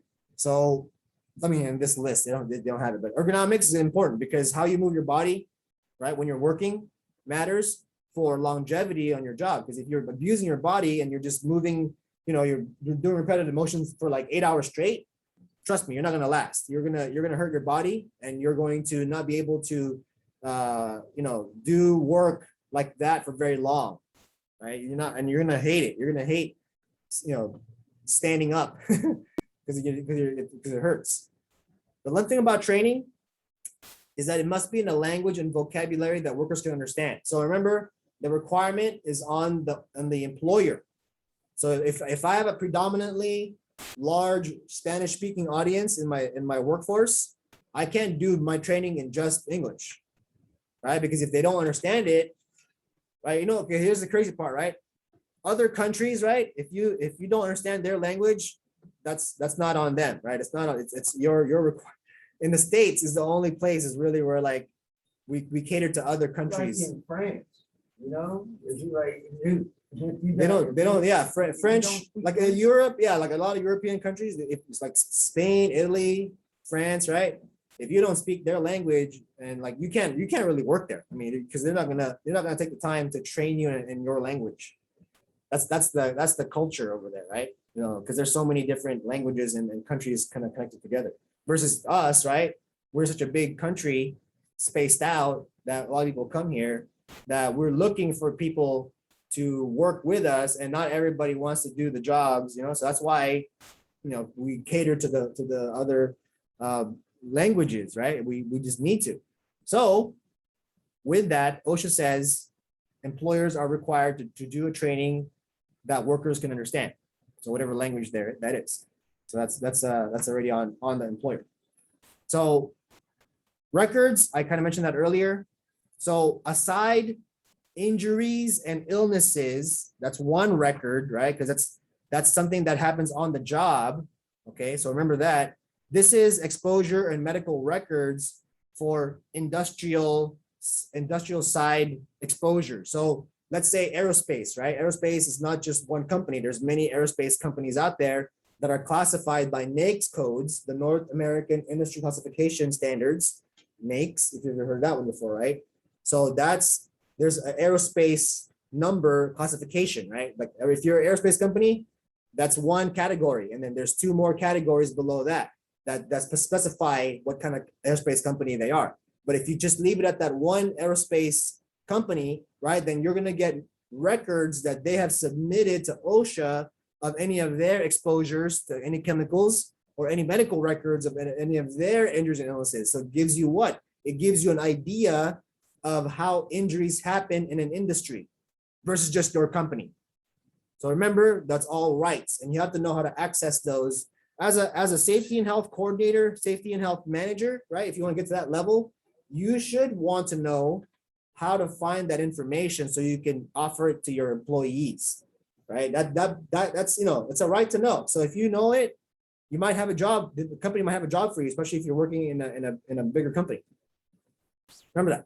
So exposure and medical records, right? So there's two things. One is injuries and illnesses, and that's just for the workplace, most for your workplace. But medical records and exposure records, that's for industry wide. All right, filing a complaint. So there's a section on also the handout here, in your book, right, on how to file a complaint down here. I think it's called handout number 8. Right, handout number 8A. Okay, so that's a complaint section. Filing a complaint, you can request that your name not be revealed to the employer, or if you don't work there anymore, you can still request not your name not be revealed to the employer. Right, you can remain anonymous to the employer, but not to OSHA. You have to give your name to OSHA, of course. But when you file a complaint, when any worker files a complaint, they can actually have the right to find out what OSHA did, right? And request a review and inspection is not made, right? So see this here, they can request a review if an inspection is not made. So they'll tell you when they don't do an inspection too. Now, the one thing you have to know about OSHA, right, is they will ask you too, especially on the online forms. Did you talk to your manager or supervisor before filing this complaint? And you have to attest and say yes, right? Meaning to say that, yeah, you know what, I did try to talk to the manager already about this and they didn't do anything, right? That's because you think about it, right? That's what you should do first, is talk to your company first if there's anything. And that's the first process. Your rights become intact when you follow that process. You follow me on that, right? Like you are protected by OSHA if you talk to your employer first and go, hey guys, something's wrong here. And then they go, nah, that's wrong. Right? That's when you know you have your rights intact, right? It's gonna work now, because now you're saying, well, when you attest with OSHA, they're like, well, did you really talk to your employer? Yeah, I did. I told them. They didn't do anything. And so I still don't want to work there. But now they told me, now that they fired me. Well, hey, they're not going to tell you that, people from OSHA, they're not lawyers, right? They can't give you legal advice. But what's the advice that you should take, that you know what to do next if you got terminated because of the practicing your rights? Who should you call? The union representative. If you have a union rep, if you have a union that you work with, yes, them first. But if you're a private industry employer or employee, then you just call a lawyer. Not a labor. No, don't go to the board. You rather, unless you know what to do, unless you know how to navigate that world, you don't have the time or the resources to do all the right activities in an efficient way. So I would just call a lawyer and just let them deal with it, and that way you can continue to provide for your family, go look for another job, whatever the case may be, to move forward. You know what I mean? If you're not hurt, you should just keep looking, But if you have a case, then you can let that play on the side versus, trying to wait it out. You know what I mean? It's better. Again, unless you're really hurt. If you are hurt and you can't work, then you can't do anything about that. Then you shouldn't work, right? So there's, if you can collect disability, I know it's not much, or it's not as much, right? But if you have to collect disability and not work because you're hurt, then yeah, don't do that. Don't make yourself worse, right? So participating in OSHA inspection. Remember that a representative can accompany an OSHA inspector. You never want the OSHA inspector to do it by themselves. That's probably not how they're going to do it anyway. They're not going to say, they can't continue on without a person from the company. All right. So, but in the inspection, we'll talk more about this at the section that we're as far as the module, right? And then we'll get in more detail with this. All right. So be free from retaliation. This one's important. You have only 30 days to contact OSHA if you feel that your rights have been violated because you've been punished for trying to exercise safety and health rights. So retaliation could be, I mean, it doesn't have to be you getting fired. Maybe like you got retaliated on, you got demoted or something. I mean, you got something where you thought it was unfair that you got that kind of treatment because you were attempting to practice your rights, right? So remember that. All right, employer responsibilities. So we highlighted some of this already. Workplace free from hazards, training required, records of injuries and illnesses. So medical exams, this is a newer one. When OSHA standards require it, you must provide it. So here's an example. Let's say you have to put on a respirator, right? Some kind of either a self-contained breathing apparatus, right? SCBA, or anything where you're having to breathe through something else, like a mask, right, for instance. But there are some that are required, like for sure the SCBAs, the one that are like that go over your mouth and you have a different like oxygen tank, right? That requires a medical exam because for somebody to already have a condition, like a respiratory condition, right? Not good for somebody to use an SCBA because it may compromise their health or their life, right? So that's why you do that. And OSHA requires the employer to make sure that a person is able to use a respirator. That's a protection for the employee. Now, as an employer, you want to do this too because you don't want to hurt people and then make it seem like it was the company's fault for hurting the person when they were already have a condition. You know, some people, right? They may try to get one up on the company. Like they may say, oh, I'm totally fine, I can do this, only to know that, oh, they already had a pre-existing condition so that they can get paid on it. They try to do it at the company. I don't know if you've ever heard of that before, right? So think about trying to cheat the company, right? Like let's say, I've got bronchitis or whatever it is, emphysema, something respiratory, right? And I go, I'm totally fine, I can do this because what I want to do is I want it to be the company's fault so I can file workman's comp, get paid, sue the company, whatever, right? So I have that process. If the company didn't check me properly and let me go ahead and use the respirator and they said after the fact, and then I said, oh, you know what, because of working the company, I got sick, right? And that's now the company's fault. Now think about like being service connected in the military. If you're service connected for whatever it is, right? Hearing, tinnitus, maybe medical, you have, back problems now, right? If it happened in the military owes you, right? If they did it to you because they told you, okay, well, here, go on the flight deck, and you don't need those earmuffs, the earplugs that we gave you are fine to protect your hearing, but they didn't, right? Whose fault is that? It's the military's fault. They owe you for that, right? So that's kind of the same idea, right? But that's where all of this stuff happens, where medical exams need to be done. Okay, so that's for medical exams. Now, don't discriminate against workers, right?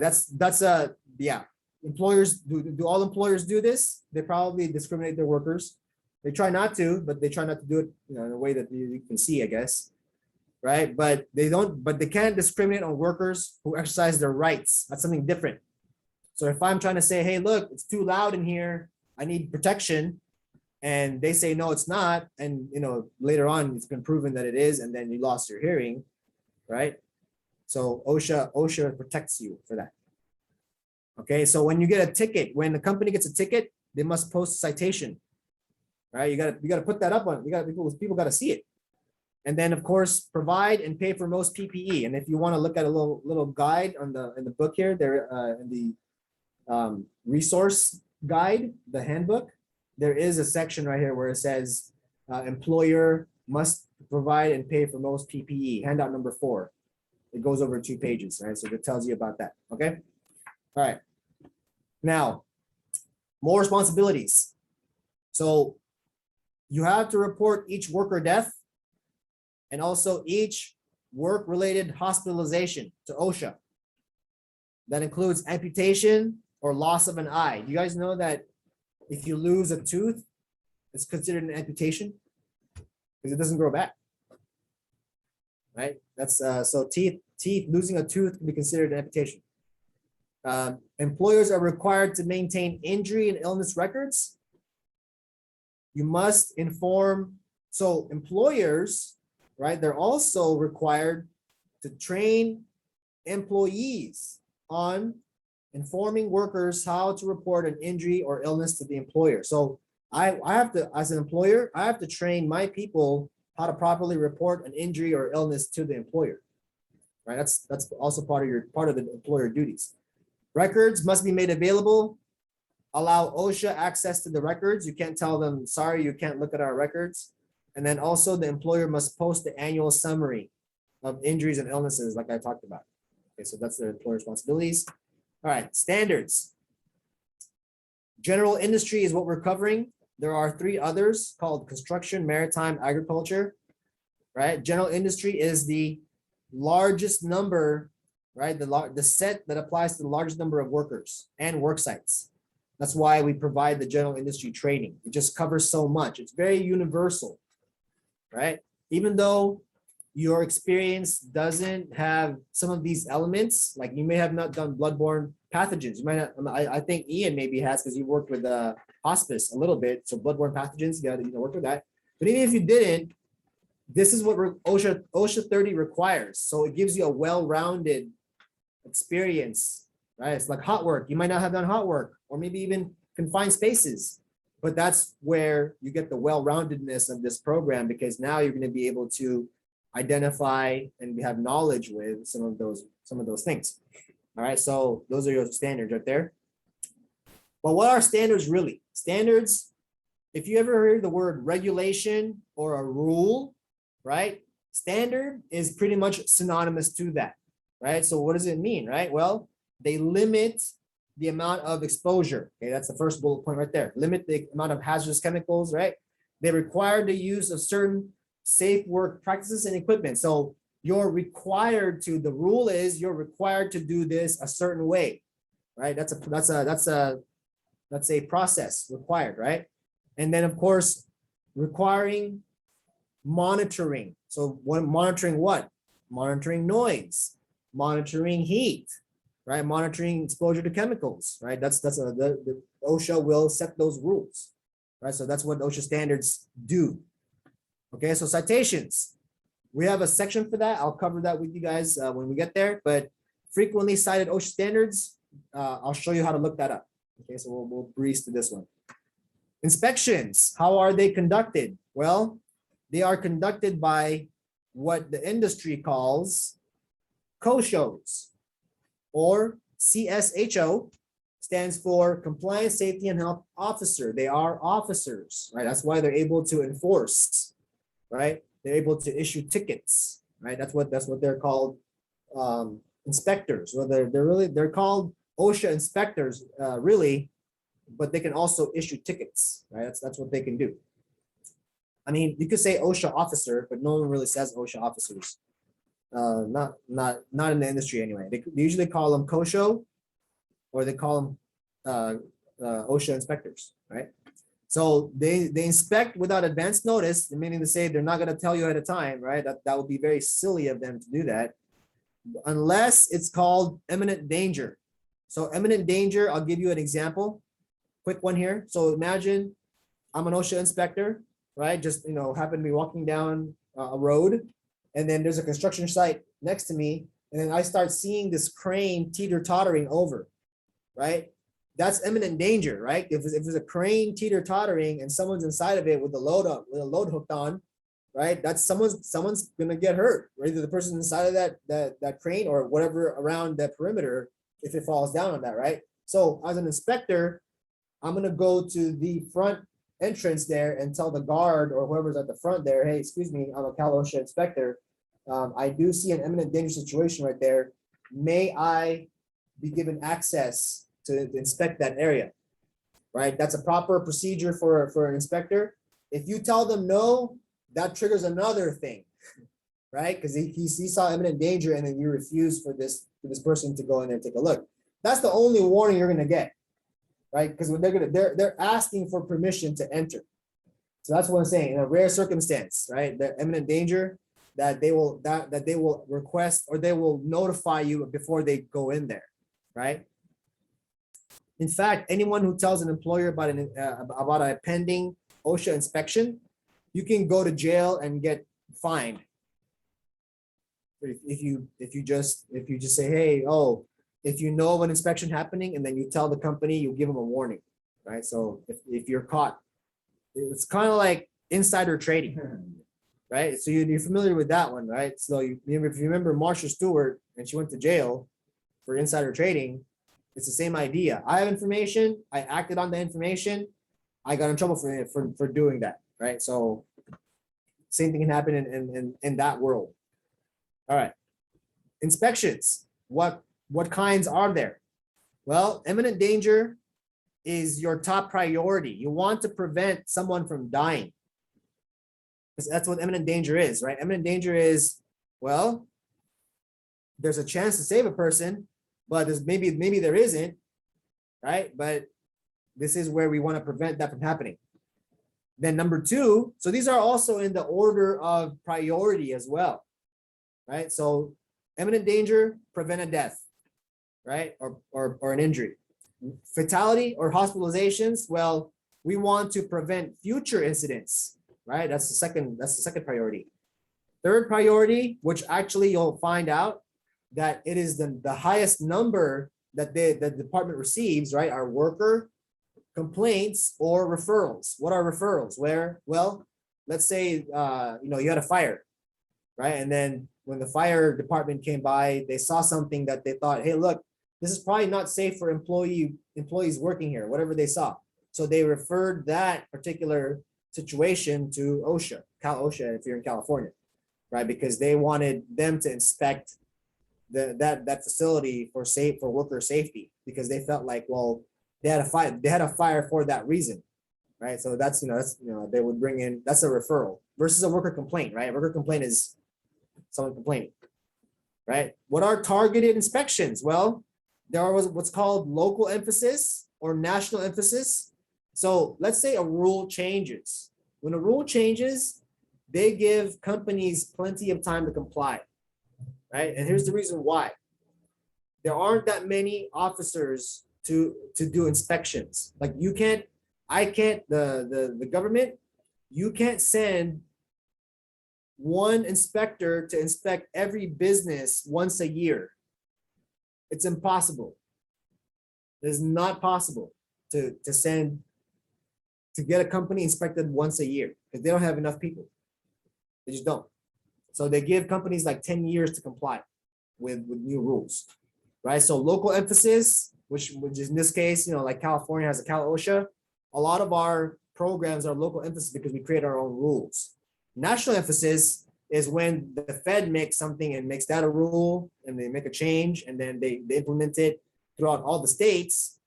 Now you'll know that California is more stringent than other states, so we're already over compliant from the federal. So, but if there is a rule at the federal level, right, where there is no state rule, then we have to follow the federal rules. Okay, so that's how that works. And then of course, any inspection can result in a follow-up, especially when you got a worker complaint. They come down, they do an inspection, they say, here, you got to fix this, right? And then they come back to make sure that you fixed it, right? That's a follow-up. Okay, citations and penalties, right? We're almost getting to the end of the deck here. So there's 4 types. There's willful, serious, other than serious, and then repeated. Okay, so for willful, maximum 70,000, minimum 5,000. So imagine this, right? Willful, okay, any citation, right? Even if it's, let's take for instance, right? Fire hydrants. I mean, not fire hydrants, fire extinguishers, right? Fire extinguishers, right? You have 20 fire extinguishers in your warehouse and all of them had like no tags that were signed, like they weren't signed off for the month or for the year or whatever, right? Well, each of those fire extinguishers is a citation, right? It's not because fire extinguisher and then all of your fire extinguishers are covered. No, it's per incident. So you have, if a ticket is $400 for a fire extinguisher non-compliance, right? Then you have to multiply 400 by 20. And that's how big the fine just got, right? It became $8,000, right? So, instead of just 400 for the one, but none of them were done, right? So you're screwed. So that's per. Now for willful is intentional and knowingly commits a violation where they were like indifferent to the law, right? They didn't care. So that can be a maximum of 70,000 right there. Serious is there is substantial probability that death or serious physical harm can happen. That's up to 7,000. Now, other than serious is, you could say, if it's like a procedure or a process that's missing, right, from a potential, like it's dangerous work, but just the fact that you didn't have a proper SOP for it could be considered an OTS, an other than serious violation, which could be up to $7,000. And then of course you have your repeated, which means that, yeah, you didn't learn the first time. Well, we're going to fine you again, but more than the last time, right? So that's repeated. Okay, so where can you go for help, right? Topic 6. So at the workplace, your default go-to is your supervisor. And if you're the supervisor, well, you also have a supervisor, right? So those are your go-tos. So anybody who's a supervisor has a supervisor. If you're a manager, you've got somebody above you, until you get to the person that's the EHS director or the EHS manager. And that's a title that gets paid over 6 figures easily for bigger companies, for good sized companies. They don't have to be that big, but if you're big enough, then a EHS manager, which is a manager of environmental health and safety for the workplace, right? That's a person that gets paid 6 figures, because they oversee everybody's safety and health on the job. Right. So what are your other workplace resources? SDSs are one of them. Labels are other. Any training manuals or orientation manuals, right? Task and procedure instructions. So those are your workplace resources for safety and health. Now, outside the workplace, you have OSHA.gov. You have compliance assistant specialists in the area. So you actually even have consultants that are part of OSHA. But here's the thing about utilizing them. You're going to get a summary, right, of a remedy, like, it's abatement measures, right? Things you have to fix. And they're probably going to schedule a follow-up with an officer to come down. Because then by that time, if you didn't fix it, then you'll get a ticket. Right. So that's why some companies, they don't want to bring in OSHA consultants. They want to bring in private consultants so they don't have to deal with that. But guess what? Private consultants cost money, right? If you have the money, I guess you pay for it. But if you don't have the money, but you want to be compliant, then you might have to go with OSHA. But just know that's the difference. So NIOSH is another one. NIOSH is called the National Institute for Occupational Safety and Health. They say it's OSHA's sister agency. I like to say it's OSHA's science department, the science side. Why do I say that? Well, while OSHA will create and enforce rules, right? NIOSH actually supports the reason why those exist, right? Because what have they done? They've done testing, they've done, material handling, they've seen some results from medical exposure, and they've done the analysis. That's why I say science, the science side of OSHA, right? So these are called OTIs, or OSHA Training Institutes, Education Centers. So OTI ECs, that's what they call them. So Cal State Dominguez Hills has one, and they do actually the COSHO certificate program. If you want to become a Cal OSHA inspector or pursue that career, which they pay pretty well, I'll tell you guys later on in the module. You can go take the COSHO certificate and go apply to be a Cal OSHA inspector eventually. So they do that there. And if you're a veteran, you can actually we'll refer you to an organization that we work with, a partner, and they can they can see about getting you the funding to go through that training too. All right, so that's outside the workplace and the work site. Now, doctors, nurses, healthcare, that's for healthcare. Public libraries, guys, I don't know. Who goes to a public library anymore, right? I mean, maybe the last time I was there was probably before the pandemic, and that was probably like in 2016, I think. It's a long time ago. But why do I say not so much for public libraries, right? Because we have everything on our phones now. This is called GTS, right? What does GTS mean? Google that stuff, right? Just Google it, right? Now, it's mostly reliable, but you have to do your own research, of course, okay? So remember, use with caution. And then the last one here, which is actually, I think, a great one, is your community-based resources. I'm a community-based resource, right? I'm your instructor, and even beyond the class, feel free to contact me if you want referrals, right? If you want references, if you want to be introduced to organizations that can help you get careers into safety and health, I can be your community-based resource, okay? So just remember that.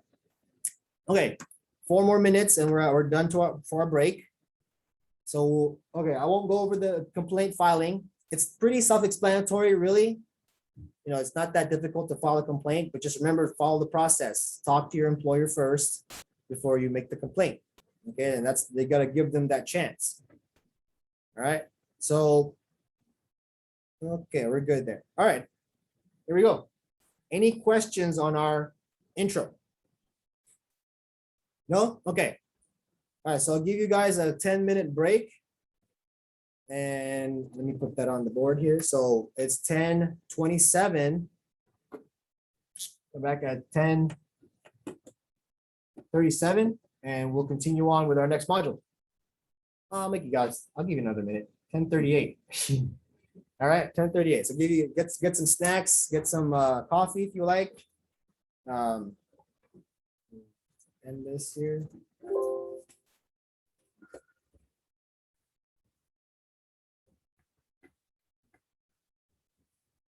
And then during the week here, I'll probably do it either on Thursday or Friday, but I'll make sure. I always like to bring like bagels on those days, so that way, you know, if you want to just have something while you're in the training, you're more than welcome to. So, and I'll bring donuts too throughout the week. So, but there should be some snacks in there now if you'd like to grab some.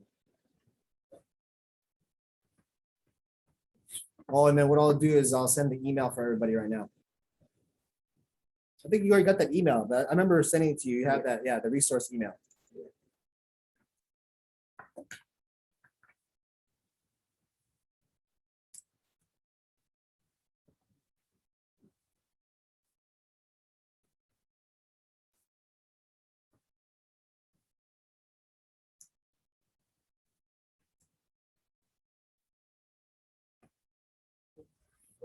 I did want to ask about the gas cards as well for transportation to the course. Yeah, you might want to.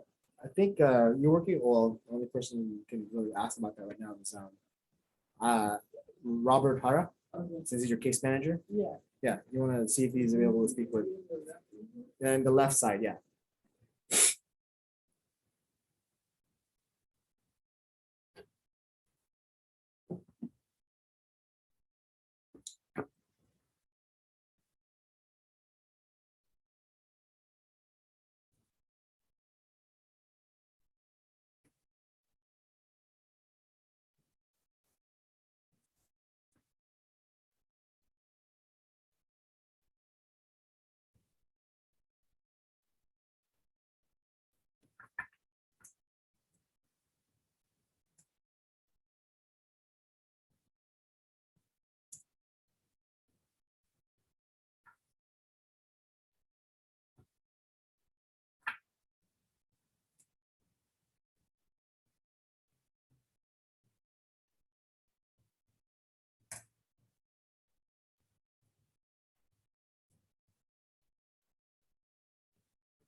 So.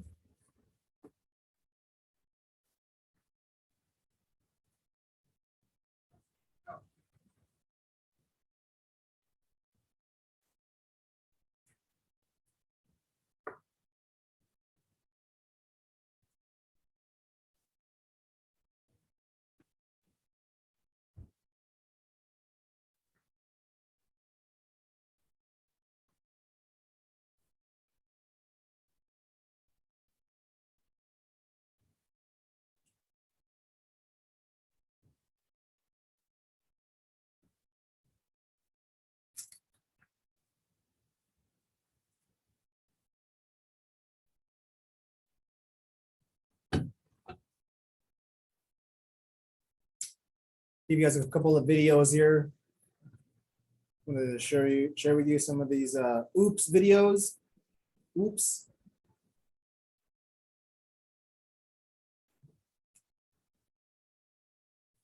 It's all like warehousing, logistics, forklift driving.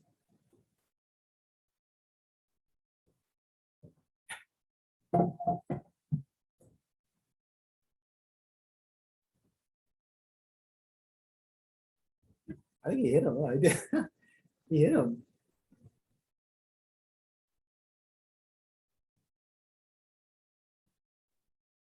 Yeah, that was like a hit and run. Well, he didn't run necessarily, but he did hit him. So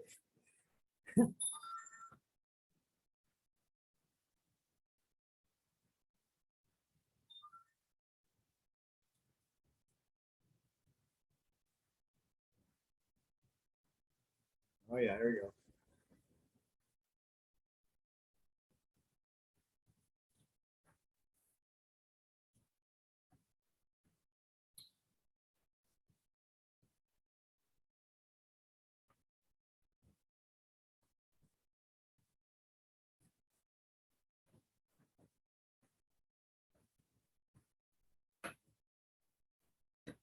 Hopefully this doesn't bring back any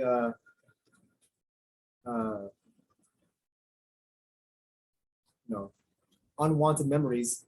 I mean, you did. How long were you doing forklifting for, Ruben? Pardon me? How long were you doing forklifting for? How long has it been? How long have you been doing it for? Like, working. I would say off and on. Like 5 years. Oh wow! So you're a professional at it. What is that? Lifetime. Sit down. Yeah. Okay. Look at that. Ooh. Yeah, you didn't estimate that properly. Now he tries to open it, right? So now more of the got like one of those sit down ones like that, like the ones you sit down in, kind of. Not like that. Whoa. That's a stand-up. Oh, that's a stand up. Yeah, but it's not now. It's on its side.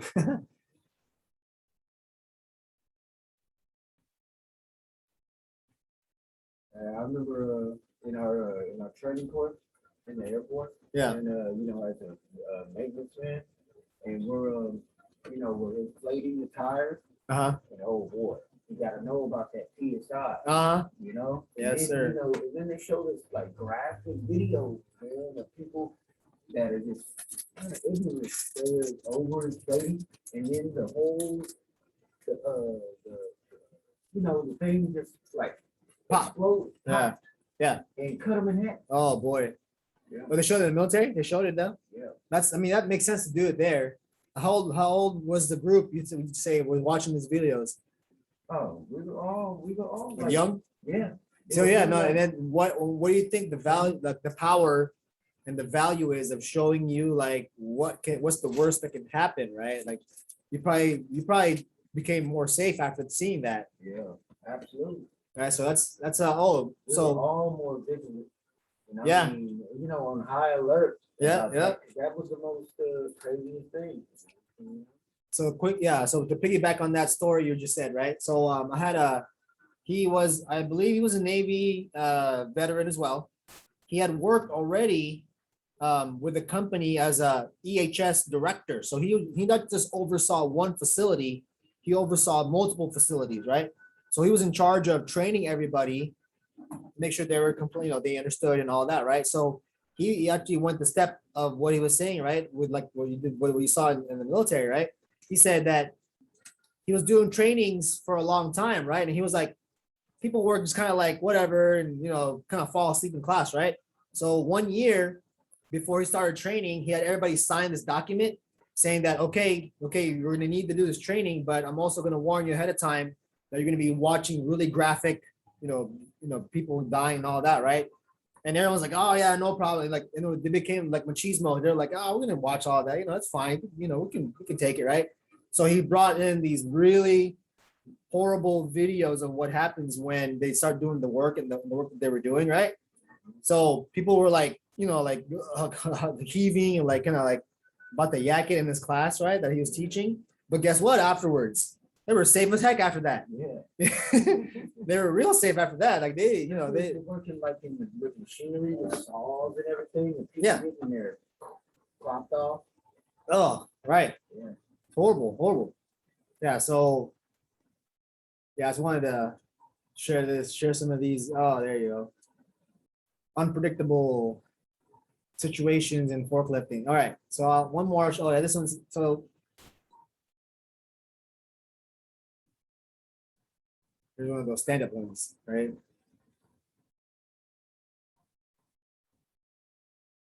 So he hit the sprinkler, and now he's trying to fix it. All right, we'll leave it right there. Okay, so we'll move on. So the next slide deck we're going to be going over is, so I just sent you guys an email. I sent I asked the well, you guys should have got an email, Ruben and Christopher, from me, right? For the VIC resources. That's all these videos I showed you here too are going to be in that playlist that says OSHA into oh shit. There, yeah, you see that? Yeah, there's a the playlist right there that says OSHA into oh shit right there. Yeah. So this is these are all these videos I have, but the ones I'm going to show you next are right here. And they're going to be under the next slide deck. So these are also in your book. The walking working surfaces right here. Oh, not this one. Walking working surfaces, including fall protection. All right, so there is a fall protection module we're going to cover. So whatever we're doing here in fall protection is going to be just a skim over, and then we have a section for it separately. All right, so all right, let's jump in. So this is a quick scenario that we're going to go over. This was a fatal incident, right? So the person died. Now, so a worker was cleaning windows when he fell onto a tiled floor, hit his head. Now he's dead, right? It is believed that the worker had positioned the step ladder with the rungs facing toward the windows and that he stood backwards on the step ladder. So if I were to draw that, right, on the screen here, where'd my eraser go? Oh, you know what? I had a horrible eraser. That's why I use this. Okay. All right. So here's a wall. And here is a step ladder. Like this. It's going to be, I'll level as much as possible. But the person was doing this. And tell me why this isn't safe.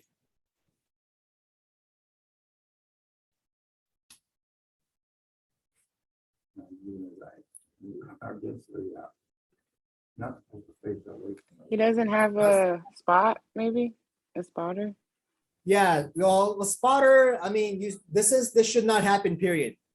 Like that's why if you read that slide, right, it says the position, the step, with the rungs facing toward the ladder. Like that should never happen, right? This right here is very dangerous because your tendency is to fall off, is to lean off of the ladder. Right? So that's why you never really want to face it that way. Now, so if you're asking yourself, well, what's a better way? Now, one thing that I remember in OSHA. Okay, I'll draw that for you, and then we can decide, right? I wanted to be that's another one that a lot of people say, oh, well, what if you point it sideways, like you just said, right? Now, and let's look at the dynamics of that, right? So if I've got it where it's facing sideways like this, right? So here's the ladder, and oh no, I drew that the wrong way. I meant to do the parallel. So it's like this. It's like this parallel, and then this one. So it's like sideways, right? So you have one side here, and then the person is standing like this. So you're still. So what's the problem here, right? I mean, not like angled. I'm talking like so the ladder. No, I get it. Yeah. So So when it's you look to the side, right. and you're on the proper side, because there's a side that's like skinnier of the spokes of like the ladder, like the steps. Yeah. Are like skinnier on one side, and it says not to climb on that side. Right. The other side is the one where you're supposed to be on. Right. No, I know. So you're saying like. Gotta be parallel to the wall. So you're like Parallel to the wall. like this, but Were you on this side? No, you're on the side. Draw the Like these right here? yeah, and then draw the person on there. On here. Yeah. So that's what I'm saying. So even this right here, right, is still dangerous because you're gonna fall off to the side now. Because if you're that you should not face away from the step ladder. So facing away is even if you're sideways is considered facing away from the ladder because you're not facing toward the ladder. The way you should be on a step ladder is to where, yeah. So like if here's a step ladder like this, right back, like the way, this isn't the right way necessarily, but the right way to use a ladder is like this. It's always like this. It's always toward the ladder. Like you never want to face away or, sideways of a ladder. So now the question still becomes, right? Well, what's a better way to do work on this wall, this part of the wall right here, right? Well, one of the ways is to anchor a ladder, an extension ladder, and if you can do so, right, you can work through the opening, right? You can do this. That's if it's possible, because if it's not, like, you have to move full motion, then probably not feasible, right? Then another option. Now, again, when I say option, because there really isn't one in OSHA, the one thing you're going to know is that there is no one single solution. There's many answers to the one question, right, of providing safety. But here's one way, here's another way. What about a scaffold system? Right now, this might be more extensive, it takes longer, but again, I said it's an option, right? I don't know what your work site is facing as far as its requirements, but what I'm saying is that this is one solution, so that way you're definitely completely safe working on a surface, right? So that's, the one thing you don't want to do is stand sideways on a step ladder. Do people do it? Yes. Do people get hurt when they do that? A lot of times. Maybe some people don't ever get hurt doing it, but it's still a risk. Now, and if you're the manager letting people work on site like that, guess what? It's on you if someone gets hurt. So you better not let someone do that, right? So, all right. So that's the first little ladder lesson incident for you guys today. Okay, and then so what we're gonna do here. So there's a what's called let me click on this one. So here's our introduction. Slip, trips, and falls make up the majority of general industry accidents and cause about 15% of all accidental deaths, second only to motor vehicle crashes. So think about that. Number one, motor vehicle crashes. Boom. That's the majority of deaths, right? And then the second most common, right, is falls, slips, and trips. Right, so that's that's what 15%, which is second to motor vehicle crashes, right? Now, let me show you this video. Are you guys familiar with what's called the half-inch rule? Or it's also known as the fatal half-inch. No one knows that particular Like a thing? gap in something. A gap in something? Good, I like that, good. You're going the right direction, yeah. So let's watch this video. You will know in a few days. After we're gonna get some ads because I don't have premium. You can skip it. Oh, there it is, yeah. All right, here we go. It's called the fatal half-inch.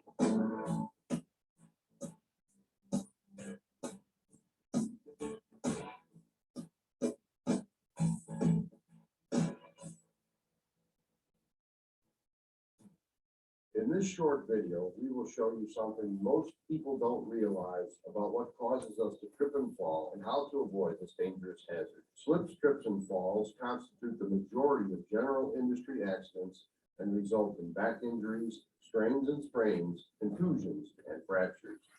Trip happens when your foot or lower leg hits an object and stops, but your upper body continues moving, resulting in loss of balance. But first, let's understand one very important thing that we all have in common. Can you tell what it is? When a person takes a step, their foot comes off the ground about half an inch before it steps back down again. Therefore, anything that sticks up a half inch or more can cause you to trip, and then your momentum can cause you to fall. If you're lucky, you'll walk away with a few bumps and bruises, but for the not so lucky, falls result in 15% of all accidental deaths and are second only to motor vehicles as a cause of fatalities. What did you trip over the last time you fell? People tend to trip over things that we see all the time, but don't normally notice. Things like a slightly curled up edge of a carpet or mat, extension cord, uneven walking surfaces like cracks in sidewalks or other walking surfaces, thresholds in doorways, tools, even those cute little pets snoozing in doorways cause hundreds of falls every day. Can you spot the trip hazards in this photo? Here's one where the surface changes elevation about an inch and another change in elevation. Would you see this one?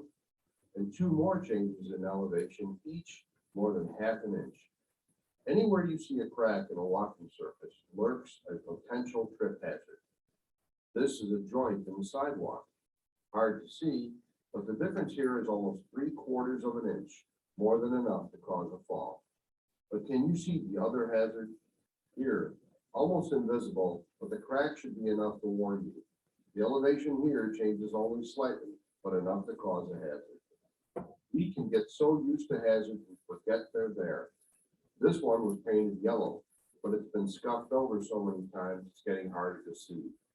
A common type of hazard is any area where one type of walking surface ends and another begins, like where carpeting meets tile, or the edge of a parking lot. Sharp, unexpected changes in elevation are particularly dangerous. This one's much bigger than half an inch. A warning could save a terrible injury or even a life, maybe your own. A simple door threshold sticks up enough to trip anyone walking in or out. Hazards hide in plain sight, especially if the lighting is bad or if we are doing something that blocks our vision. Pay attention. If you're walking and texting, reading, daydreaming, or doing anything other than not paying attention to where your feet are going, you might as well be walking blindfolded because your eyes are not working for you, they're distracted. You can avoid injury because tripping and falling is preventable. Keep in mind that it's the little things we don't normally look for that can hurt us the most. As you're walking today, how many trip hazards can you spot? At work, at home, in the parking lot, or wherever you go? Remember, it only takes half an inch to change your day for the worse. Use your eyes and be aware of those little trip hazards as you walk. Thanks for watching and have a safe day.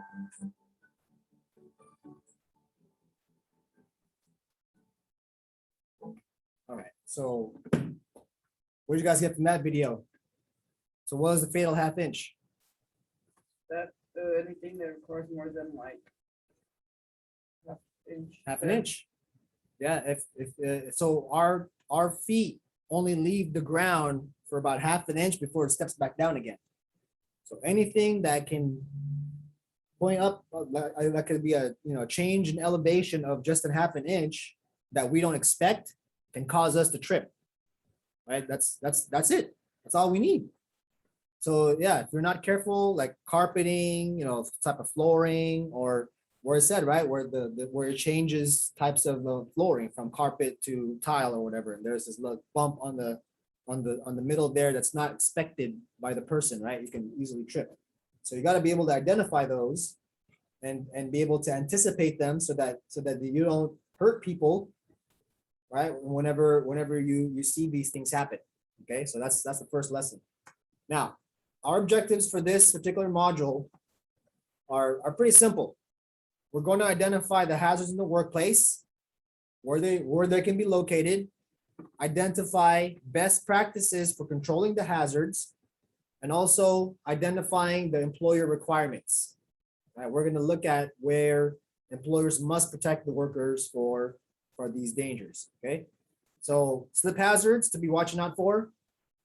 Right, so these are the slip hazards. Anything that can make you lose your grip on the ground. Right, grease, oil, water, ice, snow, and liquid spills, or improper footwear. That's why it's always important to make sure that you have a standard of proper footwear at your workplace, especially non-slip, slip-resistant shoes, right?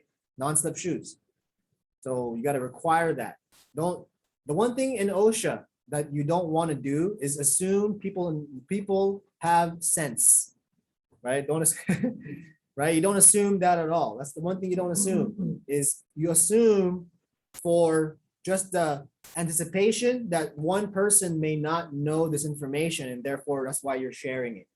And if you do know, great. It's a reminder, right? We always want to be reminded of these things, especially when we get into this habit of just coming into work, clocking in, getting to work, if we're doing something dangerous, right? Now, controlling slip hazards. Make sure areas are clean and dry as possible, right? That makes sense. Make sure your footwear is slip resistant as possible. Require drainage for wet operations. So remember about that slip, the footwear, you can require certain types of classifications of footwear, right? No sports shoes, right? No dress shoes, right? If you're not in HR, you got to wear slip resistant shoes, right? So it has to be classified as that.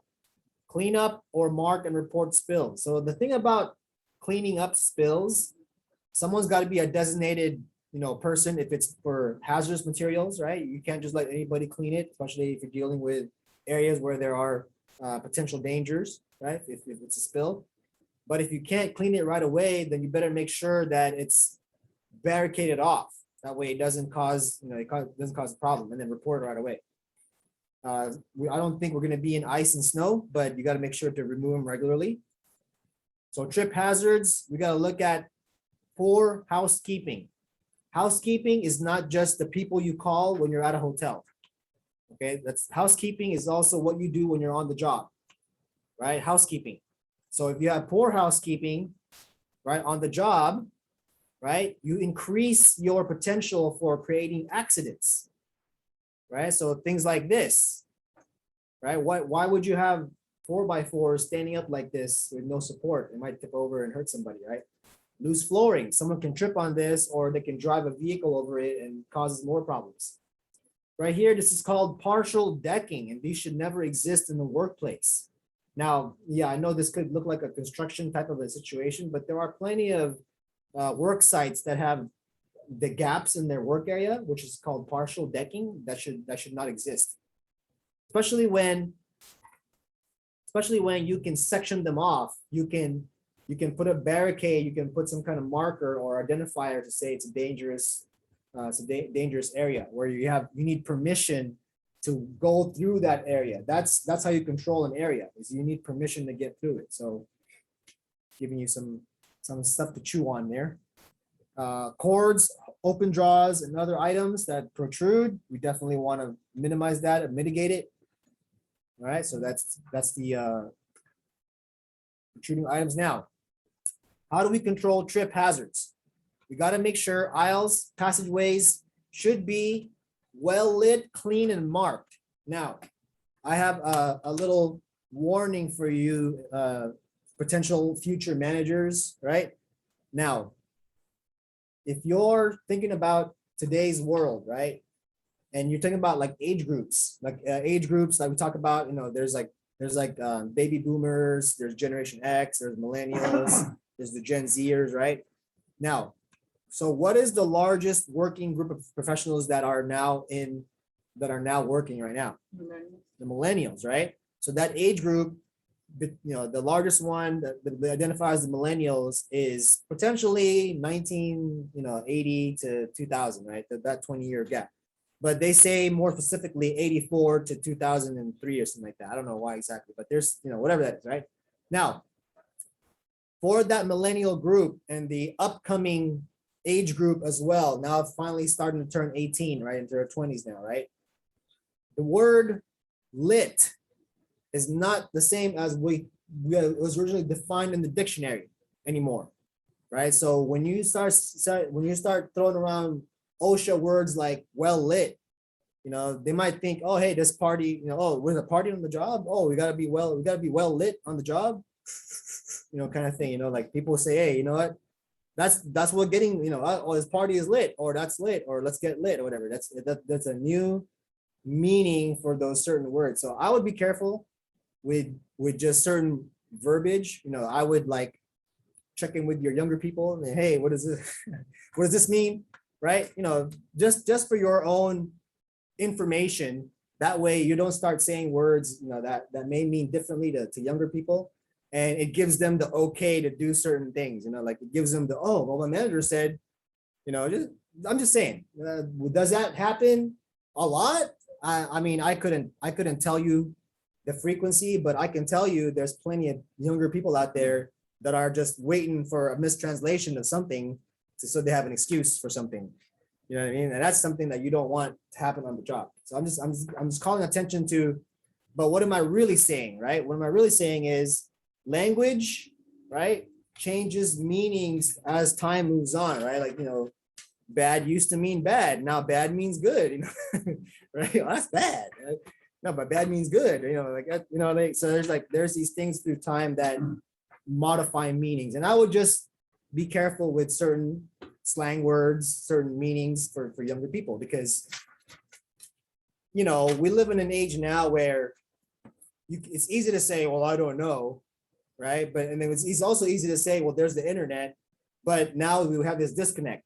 Now the continuum of information is broken. You know what I mean? Like, it's not continuous anymore. It's now I get a source from here, I get a source from there. And so when you're in your own ecosystem, like a corporation, like a company, right? That's its own culture and its own organism. So you need to understand what the language in that company is too sometimes, right? Like, here's the one clear example is industry lingo, right? Industry lingo, that could change some definitions too for some people. So don't assume, try to learn, right? So that's the first one I'll tell you, right? So, but the rest of these are very pragmatic, right? Material storage should not create trip hazards, right? Material storage, work scraps, right? They should be cleaned up. Trip hazards such as loose flooring, carpeting, protrusions, repaired and reported, right? So if you see something, do something or say something, right? Hoses and cables should be routed away from active work zones. If you have a bunch of cables and they're going through an area where a lot of people walk through, then someone's got to be like, well, hey, can we move them all to one side, tie them down, so that way no one trips on them or people can see them, right? And that way we can walk over it, right? And make sure people are aware.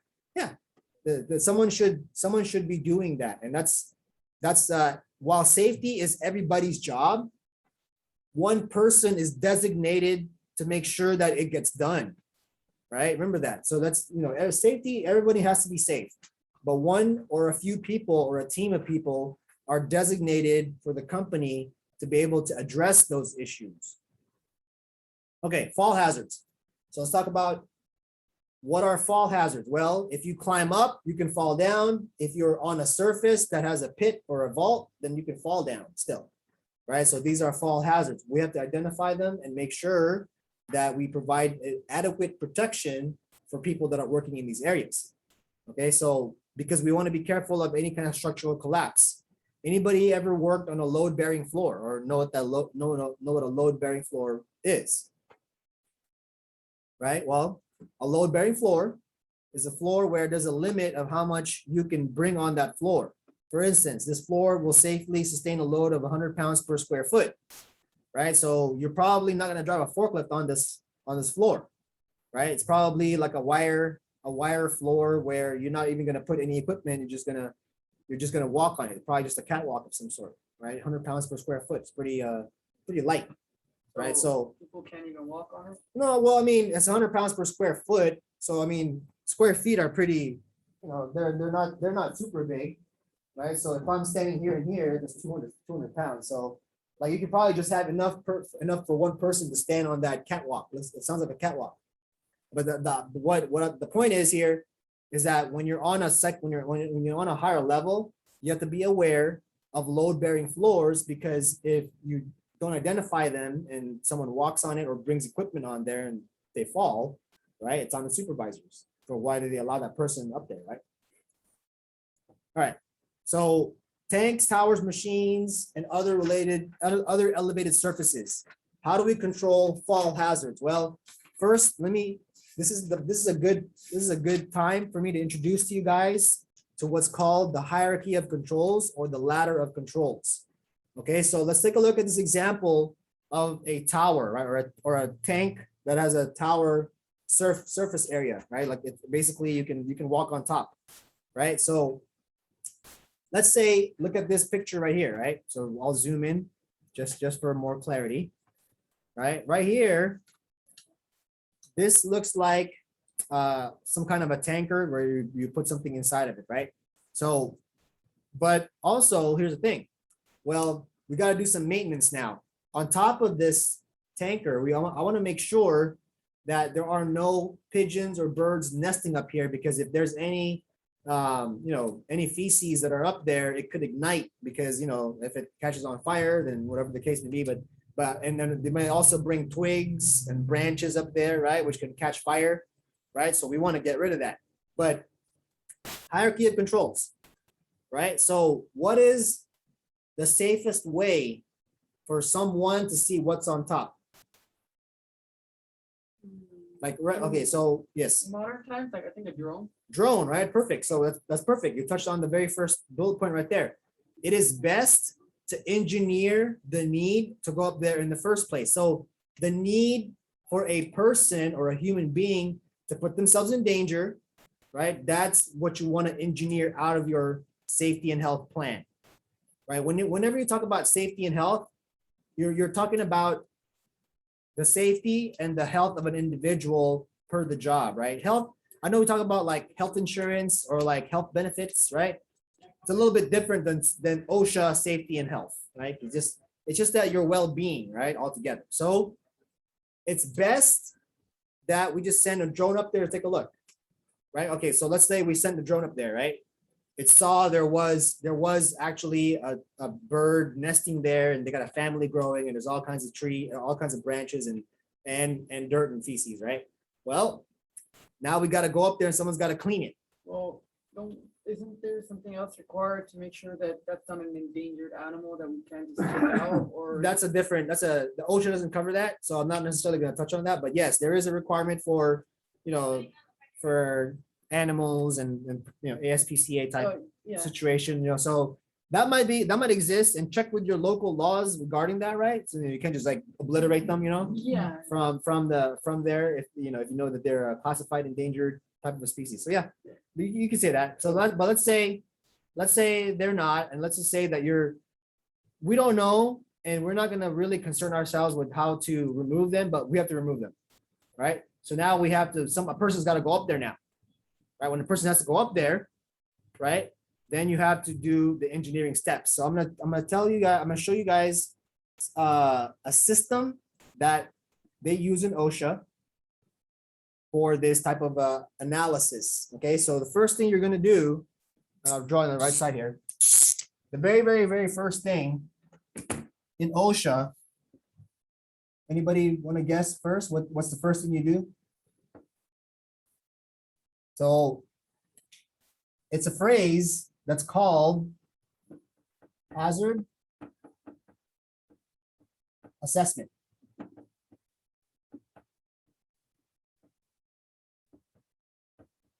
So what do you think you're doing in hazard assessment? What are the action words there?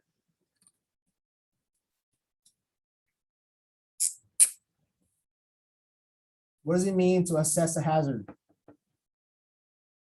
Oh, like pay attention to it and either fix it or clear it or put up signs. Well, assess you're going to the steps, but assess is you're on the right track there. Assessing it is looking at it, understanding it, right? So that's hazard assessment, is your ability to see how dangerous a situation is, right? So if you're in the military, right? Maybe you're in a foreign land, you're in combat, you're assessing the hazard, right?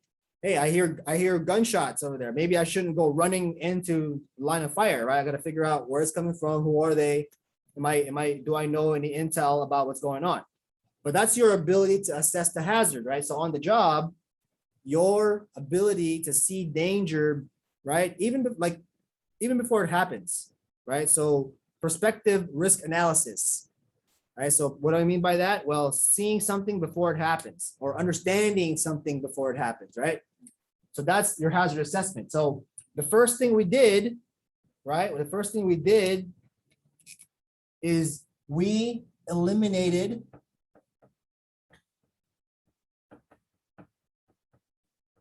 and or substitute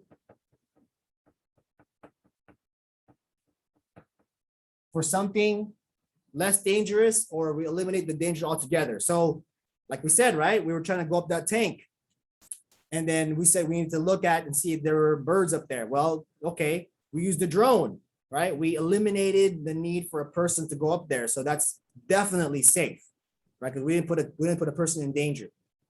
But we substituted that with using a drone, right? For that type of purpose, just to look at it, right?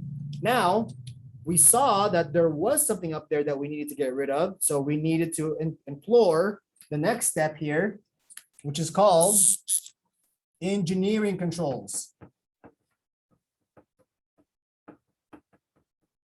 So what am I engineering? I am making something, right? So in this case, in the picture, like you saw in your book there, we're making guardrails to make sure that if someone is up there, they don't fall off because there's something protecting them from falling right off.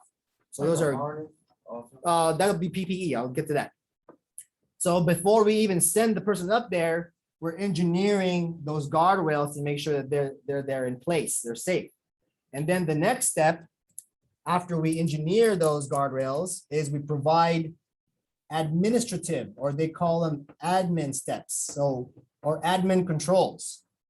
Okay, so administrative controls, right? So we give them the steps, okay, and then we give them the directions, okay? So we need, once you're up there, OSHA rules require that you put on a body harness and tie off because you're above 10 feet, right? Up on this tank, let's just say, right? Because you're above 10 feet on that tank. So the last level of control is in fact PPE. Okay, so why is this called the hierarchy of controls or the ladder of controls?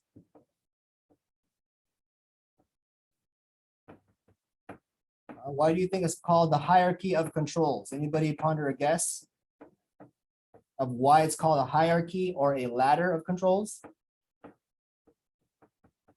Starts with step A. Okay, good. And then you gotta follow, you gotta follow procedure. Perfect, good. I like where you're going with that. Perfect. So hierarchy, ladder, meaning to say that I have to take one step at a time, right? One step. I gotta do all these steps.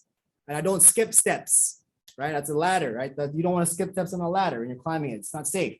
So this is upside down for a reason, because you do top to bottom, right? So you do the hazard assessment first. You see what the trouble is, the danger is.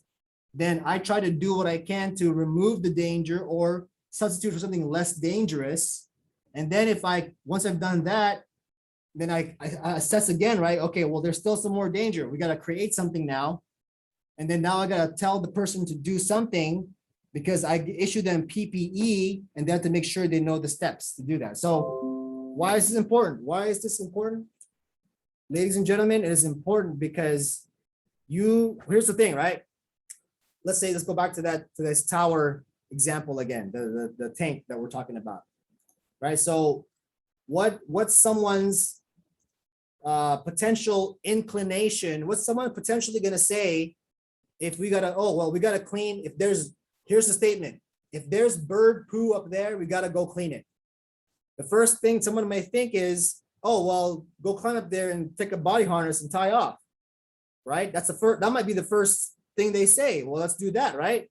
Sure, we could do that, but did we follow this hierarchy then? We did it, right? This is a rule guideline that you must follow for you to perform your work as safe as possible, right? And then the more efficient you get at doing this on the job, the better for you as a manager, because that makes you a more valuable manager when you can do things more efficiently, right? So, but this is very important because this means that I have to take these steps in order before I give somebody any kind of PPE to analyze the dangers. Okay, this is what I would call the pay now or pay later scale. So you think about it, right? In life, if you pay now versus pay later, what generally tends to be more? Yeah, right, later, right? If you Interest and like actual stuff with like credit cards. fees, you know, interest, right? All these things exist when you pay later, right? So it's best to pay now, right? For any mindset that you're thinking about, right? It's best to pay attention now. It's best to pay your registration now for your, for if you're driving a car, right? You don't want to pay it after the due date, you pay more, right? What happens when you don't show up to the court date? Right? Right? Right? Your insurance could go up too, right? And then you pay more, and then it goes from a $400 ticket to a $2,000 failure to appear, right? I know that because it's happened to me before, right? You don't want things like, oh crap, I forgot. Oh my gosh. So this is but if you don't observe this, and then somebody gets hurt and you're found negligent of following this process, well, you become liable, right? Liability to accountability to liability. Remember this. Remember those two words, accountability and liability. If you don't make someone accountable, you become liable, right? Once you are accountable, you are liable, right? So that's the situation right there. Like if I didn't train you, I'm the employer, I'm liable. But if you're the employee and you didn't follow the rules, you're liable because you were trained already, right? So remember that. That's a very important thing to know. And this is something that is very important to know. Okay, so that's a good first step in this class. And I'm gonna keep that there because we're gonna keep coming back to this this triangle, this upside down triangle, this hierarchy of controls. All right, so here's now let's go back to the tower, right? So we said first drone. Okay, great. We got to send somebody up there. So we put guardrails, and then we tell the person how to operate when they're up there. That's admin controls. And then we provide them the PPE after we tell them, okay, this is how you use it, right? Because we train them first. We train them first before we give it to them, right? That's admin controls. So remember. So here's some very important phrases. So this is where you get rid of or you change the danger. This is where you create something to reduce the danger. This is where you must do something. So remember the letter D in admin is do something. I do me, right? It's ADM, administration, right? And then PPE, where someone's got to wear something, right? The last thing is someone's got to wear something. We have to go through the process, okay? All right, so ABCs of fall protection. I'm gonna just breeze to this one because I remember told you we're gonna have a separate section on this, but this kind of follows some things that are in this slide deck. But ABC simply stands for anchorages, where you hook onto, right? Where you tie off to. Body harness, which is the full body harness that you put on. And the components where you use to connect, right? Components that connect, like snap hooks, D-rings, connection points, lanyards. You'll see what's called deceleration devices where it slows you down from the fall, right? All right, so those are your ABC of fall protection. Now, open-sided platforms and runways. Now, if you're working, so here's the guidelines. You must have a proper guardrail system at all times. Now, proper guardrail system. I'll talk about that in this module, but just know that if you are above a certain height, like 4 feet, then you must have guardrails unless you are next to dangerous operations, right? So let's say, you're on look at this picture right here, right? You see how it's like above the ground, right? Kind of far. So see this little box next to here? Imagine this little box right here, this little white thing right here, right? Over here is a dangerous process. Well, it doesn't matter how tall you are off the ground now. If this is dangerous, something can hurt you. If you land there or fall into it, then you need guardrails at any height. Okay, so just that's a guideline. That's a regulation. Okay, structural collapse, got to be careful. Observe load limits. Okay, this is what we're talking about here. So let's talk about what are the conditions leading to falls. Right? What are the most common situations that lead to falls? Right. So first ones are ladders. Ladders are definitely a way for people to fall. Right. So your basic types of ladders are your step ladder, ones that open up, extension ladders, ones that get longer, and fixed ladders, ones that don't move, they stay put, fixed ladder. All right, so how do you control fall hazard with ladders? Well, make sure that you use the right ladder, no defects, and make sure that it is used properly, right? You don't assume that everybody that's got on a ladder has been trained properly to use it. So here's a quick question for you guys, right? Let's say you're talking about ladders, right? And you got a person here you hired, and you thought they were a good person. That's why you hired them, right? Now, they're using a ladder at your work site, right? And they tell you, oh, hey, you know what? We've used these ladders at the other company before. You know what I mean? I know how to use these ladders. I know I worked with them, right? So if your company has a policy and procedure to train people on how to use ladders, right? You just go, oh, you know these ladders? Okay, let's sign right here. We're done. You don't have to do this training anymore. Is that okay? No, it's your responsibility to educate them and train them. At your company. That's what your policies are, Right, there you go. It's your policy. I already said that. It's your policy to train people, right? So you should not make an exception to your policy even if this person said they've already used this ladder, this equipment, this whatever it is at another company. The employer is responsible to train the person for the job that they're at. Remember that, right? It's very important to know that. So you should never let people do this. Never let them stand on the top 2 steps of a ladder, because this is not safe, right? Your center of gravity, the center of gravity becomes your feet, and that's not good. The center of gravity should not be your feet. It should be your knees to your waist.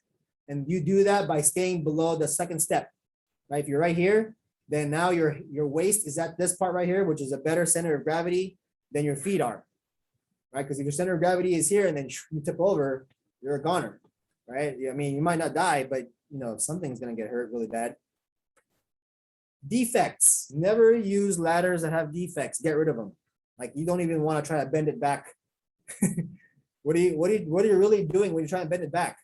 You're asking to get hurt because it's already compromised. The support of that beam has already been compromised. So therefore you don't want to compromise anybody by climbing on it. Yeah. And then of course, reading directions. I know us gentlemen in general are poor instruction readers. Would you agree with that statement, gentlemen? I mean, I tend to agree. Like, I bought some new headphones, and there was this nice little manual for instruction, but where's the Bluetooth button? I pressed it and it worked, right? Okay, that's most of us will do. We'll kind of figure it out. I've done this before, but big old butts.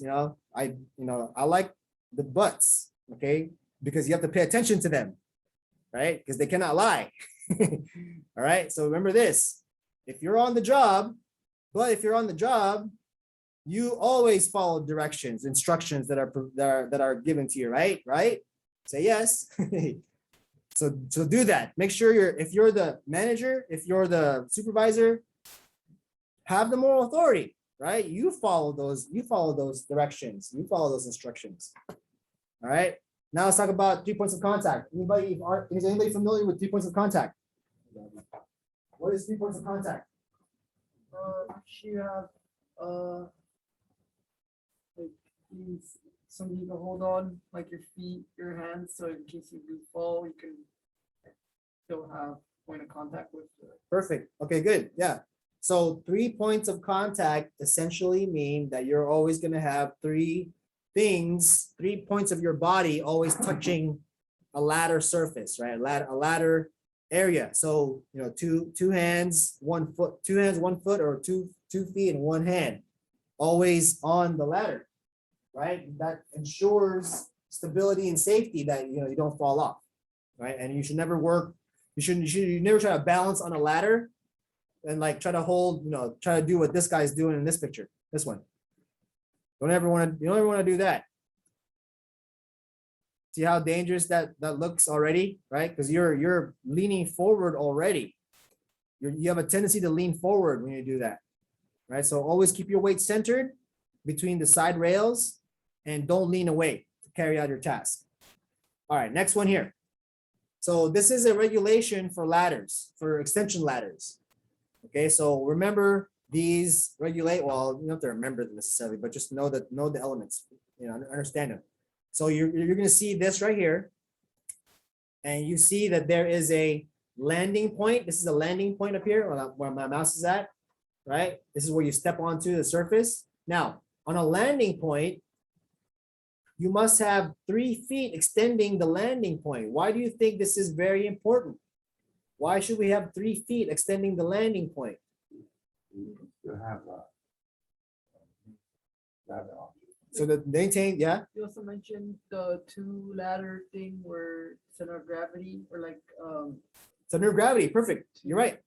Yeah. You're right. So what this does, right? It maintains your center of gravity so that your hips can get to this point and then just turn over. Versus if there was no landing point, right? Then you'd have to what do you have to do? You have to climb. You have to get your foot up to the top, or you have to like push yourself up like this, right? You have to like. That's more dangerous. That's how you can fall off. one of the worst fears about those kinds of ladders is when if in case it like. Right, so that's, it falls down, right? That's why one of the other rules, right? The rules here is that this must be secured. Is that it says secured? Secured. That's a word. That's the word for making sure that this thing won't slide off. Yeah.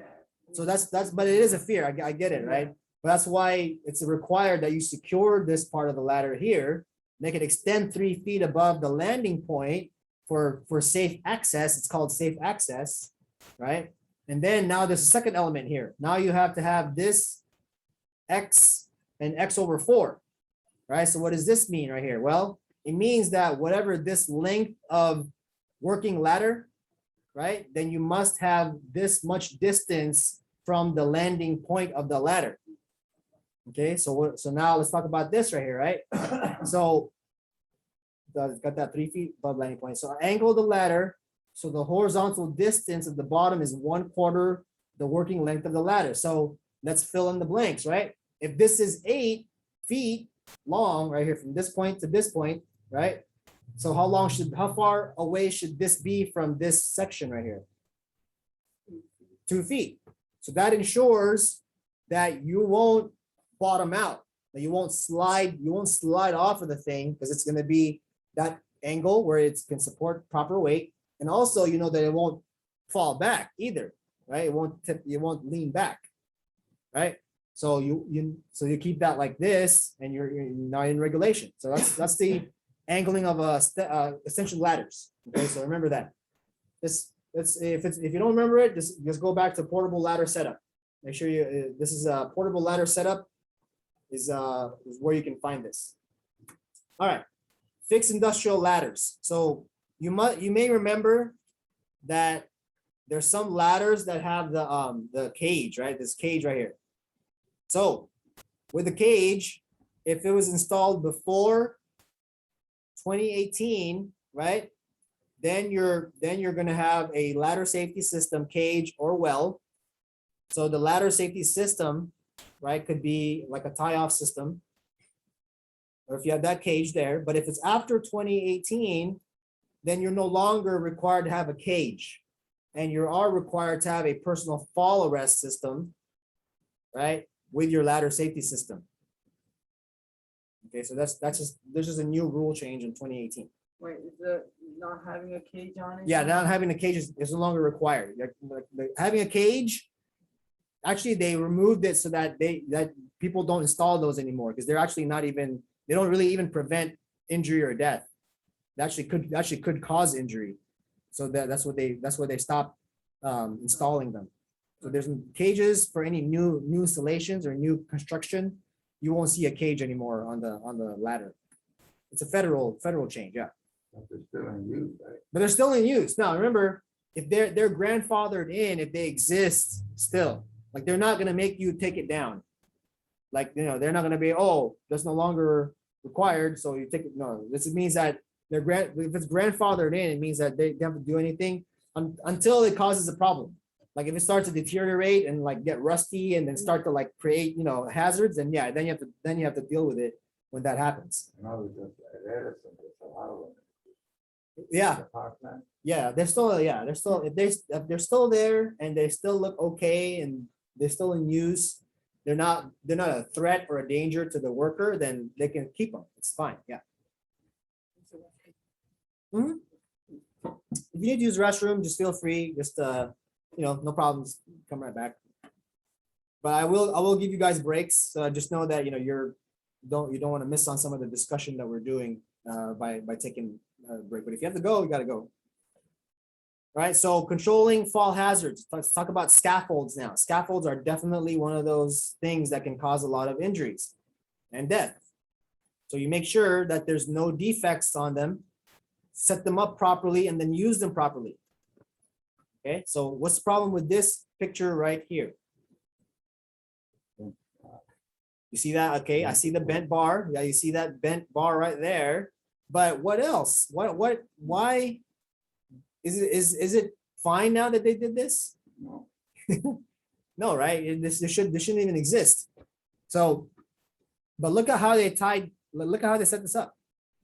You see this right here? You see the little wire they tied? So they used wires to tie down the bar that's keeping these planks up and supporting the load. to support the load, right? But what is the load? First of all, what does it look like? It looks like bricks. Yeah, see, I'm glad you noticed that. They look like you know, hollow block bricks to me that are going to go in the wall here. They're building a wall, you know, higher. So this is already overweight as it is. It's actually illegal. I mean, this is actually not the way it's supposed to be. So this is dangerous. Taking shortcuts. Yeah, taking shortcuts. Yeah, that's what can cause. While people may be fine doing this, right? Like they won't get hurt, but just the opportunity or the chance for someone to get hurt, they'll get hurt really, really bad, right? Because I mean, if this, look, you get bricks falling on you, or you fall while you're on there and with the bricks, oh my gosh, right? That's, you know, you're not coming out of that one unscratched, right? Yeah. Yeah. So proper setup of scaffolds, make sure that you know, you're setting them up properly. And if you don't have this instructions, you can go download them, go GTS it, right? And so we set them up properly. Now, so for each platform, right, you must be fully decked or fully planked between all of the front uprights and the guardrail supports, right? So you should not be exposed to partial decking, right? You should not be exposed to a fall hazard due to partial decking, right? So that's what they say there. And then fall protection is required when you're above 10 feet above another level, right? So 10 feet or above, no matter what it is, right? If it's now, when you see the word above a lower level, so a lower level would mean that if whatever is sitting on top of that, right, could sit completely inside of that lower level. So for instance, right, like this scaffolding setup right here. If this right here was like let me just draw it real quick. So imagine this is like a top of something right here, like a roof or whatever, right? So, but this is right here is like you know, another type of a building, right? So if this particular thing is 10 feet, then you have to have a personal fall arrest, even though this thing is like, you know, or there's more distance in this area too. So it just means that whatever above the lower level is. So that's what you need fall protection for. Safe access means that 3 feet above the landing point, and employers are supposed to provide that safe access. They're supposed to do proper hazard assessment to see where the dangers are, and then where they can address it, provide safe access.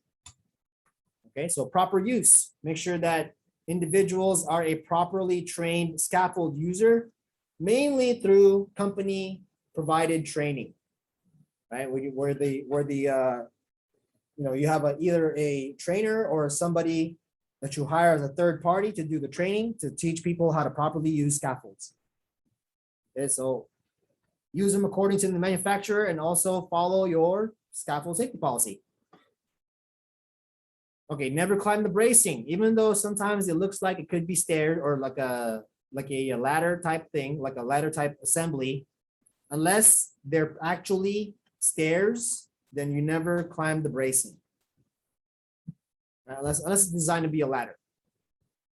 And then you should never try to use a ladder to increase your reach from a platform. So you don't want to bring a ladder, step ladder onto a scaffolding surface, right, to get higher, right? You definitely, those are really dangerous things that someone should catch and not let people do. So when you're dealing with electricity or power lines, just know that 10 feet is a very, very good general rule to stay away from. Like you would need to know for sure if they're insulated lines to be 3 feet away. That's only if you didn't have the space. But if you did, I would make sure that I'm just 10 feet away from it. All right, mobile scaffolds. Never use a mobile scaffold. Don't try to move it while you're on it. Right? If you've ever seen people try to move themselves while they're on it, yeah, that's you're asking for danger that way. Don't do that. Now, outriggers. Outriggers is essentially a way for a scaffold system to not tip over, especially when it's over a certain height. So the height here that they talk about is called never exceeding the minimum base dimension by 4 times, right? So how do we look at that as an equation, right? Well, I'll put it to you this way, right? So if you have this particular, say, mobile scaffold, right? And this thing was also, well, let's go with the baseline because that's what it tells you to start first, right? So let's say this base here is only 2 feet. So how tall can your scaffold be before you need to put outriggers? What's the max height? So if it's 2 feet on the base, 8, so 8 feet up, right? So if this is taller than 8 feet, let me back that up. That's horrible, right? If this is greater than 8 feet, right, then you want to make sure that you have these outriggers to make sure that you're within that 4 times minimum base dimension. Okay, that's that way you don't experience a wobbling effect. On these pictures here. Yeah. No, it's hard to really look at, but these scaffolds are supposed to be provided also with toe board. Yeah. So the standard guardrail must have a toe board as well. Yeah, I'll talk about that too. So thank you for identifying that. Good. Okay, so scissor lifts. Scissor lifts. Hey, I just got a text from my stepdaughter. Okay. And I'm the only one with the card to the hotel room, so I gotta go meet. Okay. Just let our front. Oh yeah. Okay. Thank you. Appreciate it. Hopefully you can come back. Yeah. All right. So we'll probably have lunch pretty soon too. So that's kind of good timing.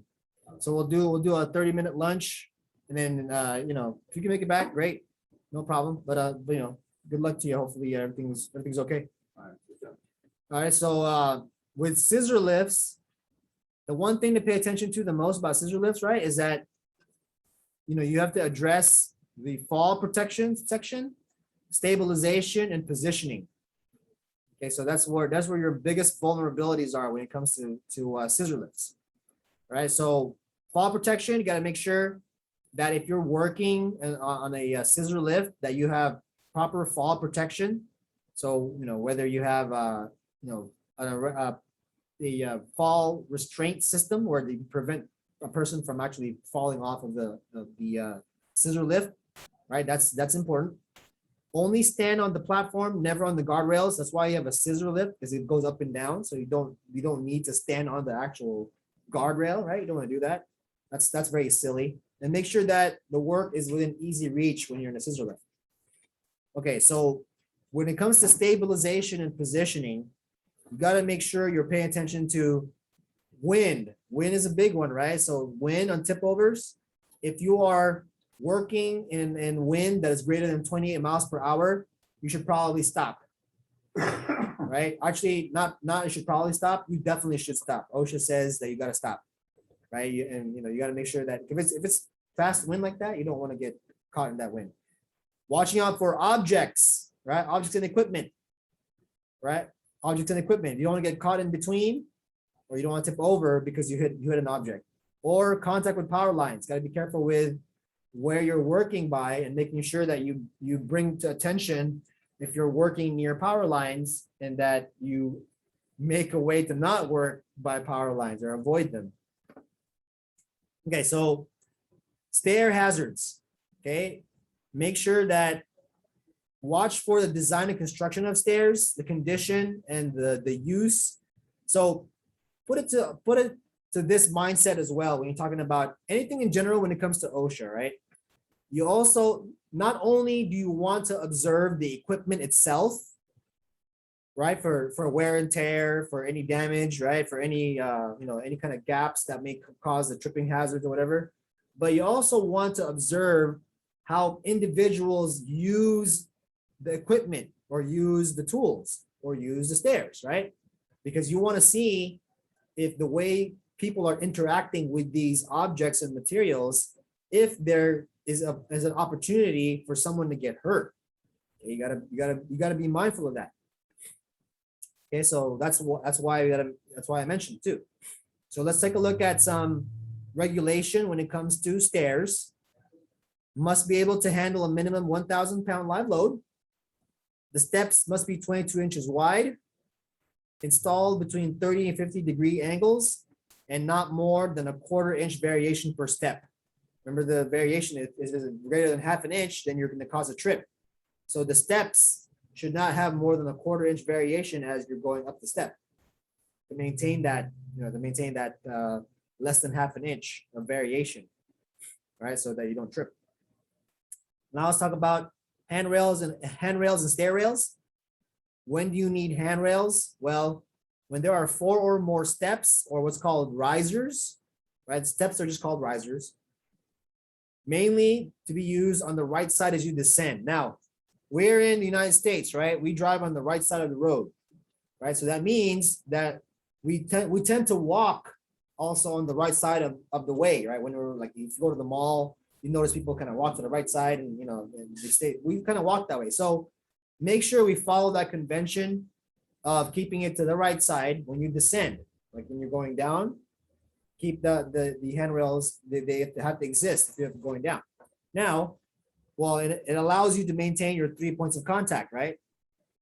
Now, if you're on an unprotected side, right? So if you're like, let's say your right side is open, then you must have what's called stair rails, and the stair rails have that middle rail. Okay, so same thing as if there's 4 or more, but if it's open side, or it's called an unprotected side, then you must have the middle stair rail. Okay, so now for what's wrong with this picture here? What's wrong with this condition? So bent. So those are variation in step, right? So you can't have that. What else is wrong with it? What else is wrong with this picture? There shouldn't be any tools on it or anything on stairs, right? That's true. There's not anything wrong.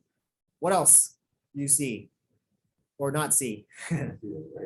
There you go. The handrails. Handrails are not there. Stair rails are not there.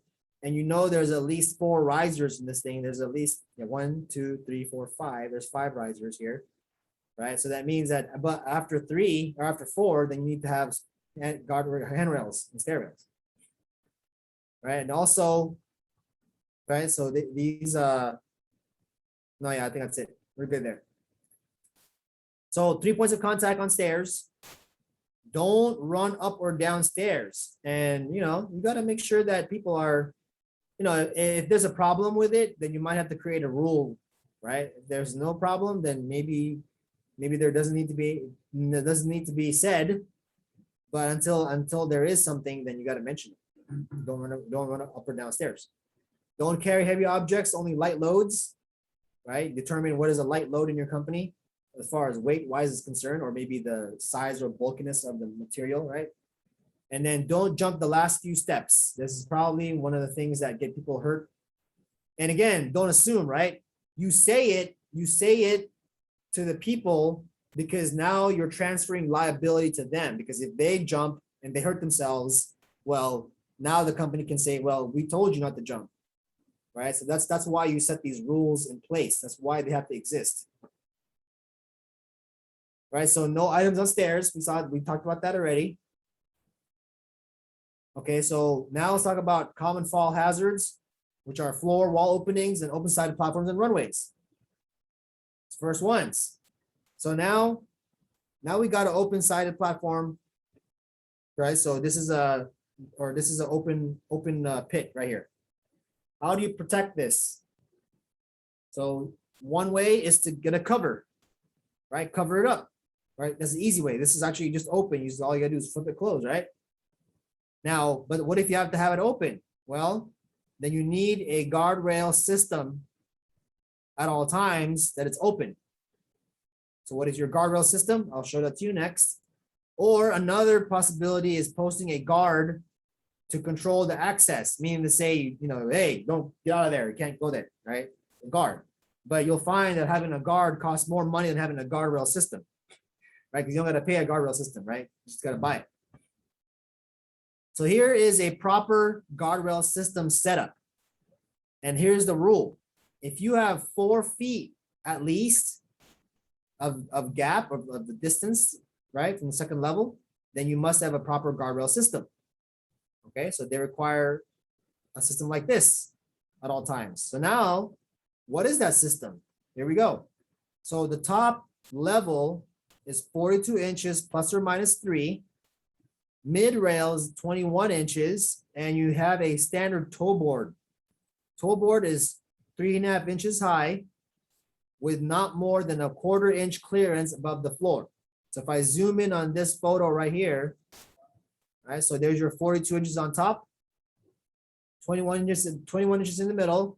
Here's your toe board that's about 3.5 inches wide or tall.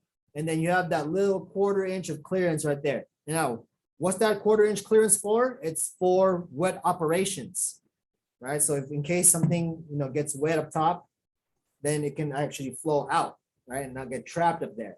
But what is the toe board for? It's not for your toes, to tell you that much.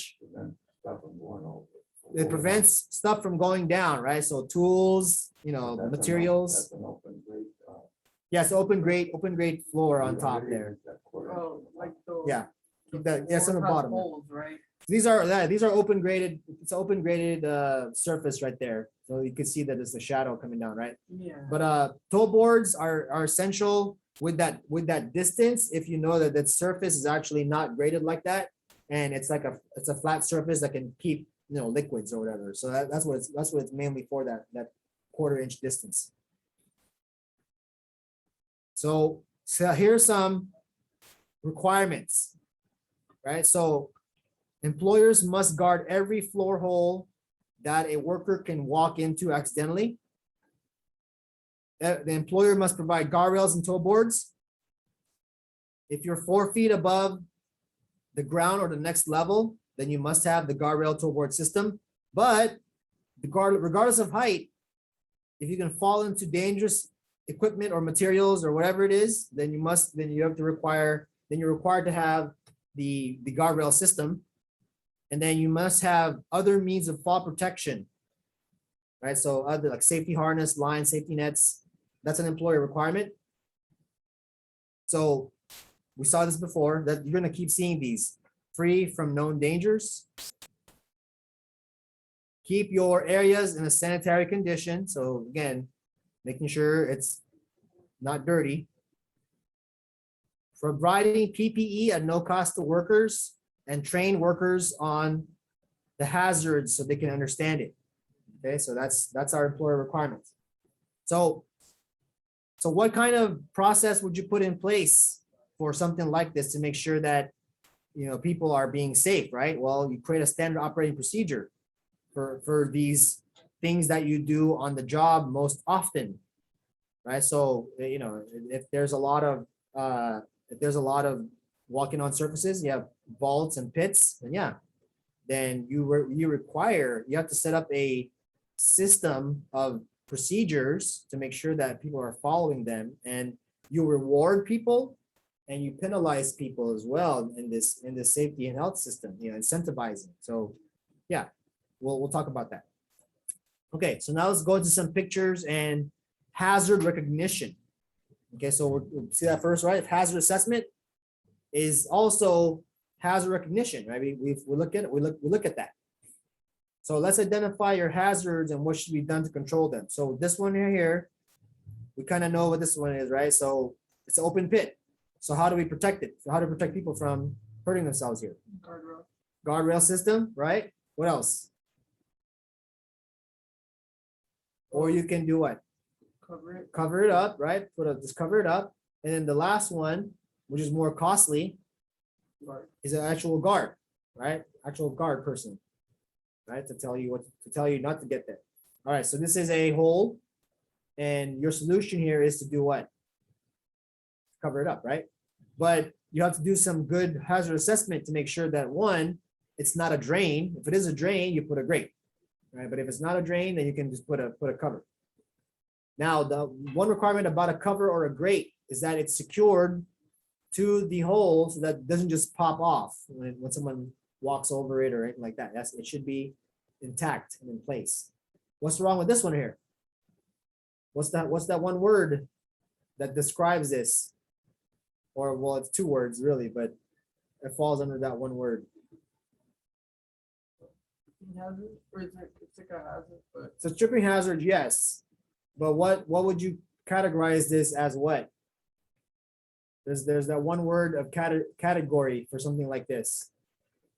And it's not just what you call for when you make a mess at the hotel. Is that a chain or what? Yeah, it's like a snow chain of some sort that this bus probably drives in the snow. There's like a paint can right there. So what's the issue here? Who would you, if you're on vacation and you need more linens, who do you call? more lit. No, like when you're on vacation, right? When you're at a hotel, who do you call when you need more? Yeah, but what? There's a specific one word. No, not necessarily. It's the word. It's the same word that we use in this type of situation. It's called housekeeping.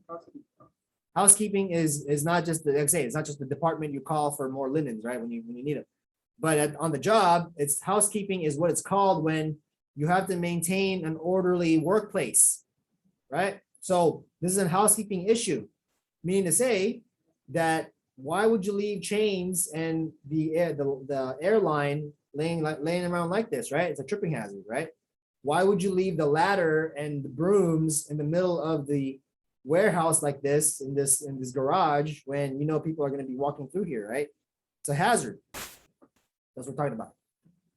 All right, so what are the hazards here? This one right here. What's the problem? So standing on the top rung, and this is not. Well, here's the thing, though, right? I'm gonna play like the idiot here. Well, he's got his head stuck in the attic right here, so he's holding on to something, so he's not gonna fall.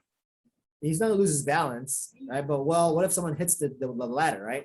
Now you have to hang from it. Now you have to hang from it, and that support probably fall down and hurt yourself, right? So that's why I said it that way. But it's okay though, right? You know why? Because the unicorn right here is gonna save him.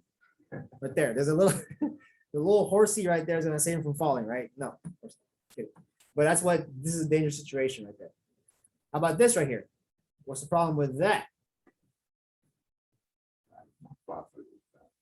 Not elevated. Yeah, so the ladder is not properly level, right? It's dangerous because that could at any point, become loose, and then someone standing on it can fall. right? So this should not happen right here. Should find a different way to get up there. And then this right here. So what's the problem with this? Ladder's too short. Ladder's too short. Not 3 feet above the landing point, right? And he's not, well, this is probably not more than 10 feet, but you should still, he's definitely not doing this properly for sure.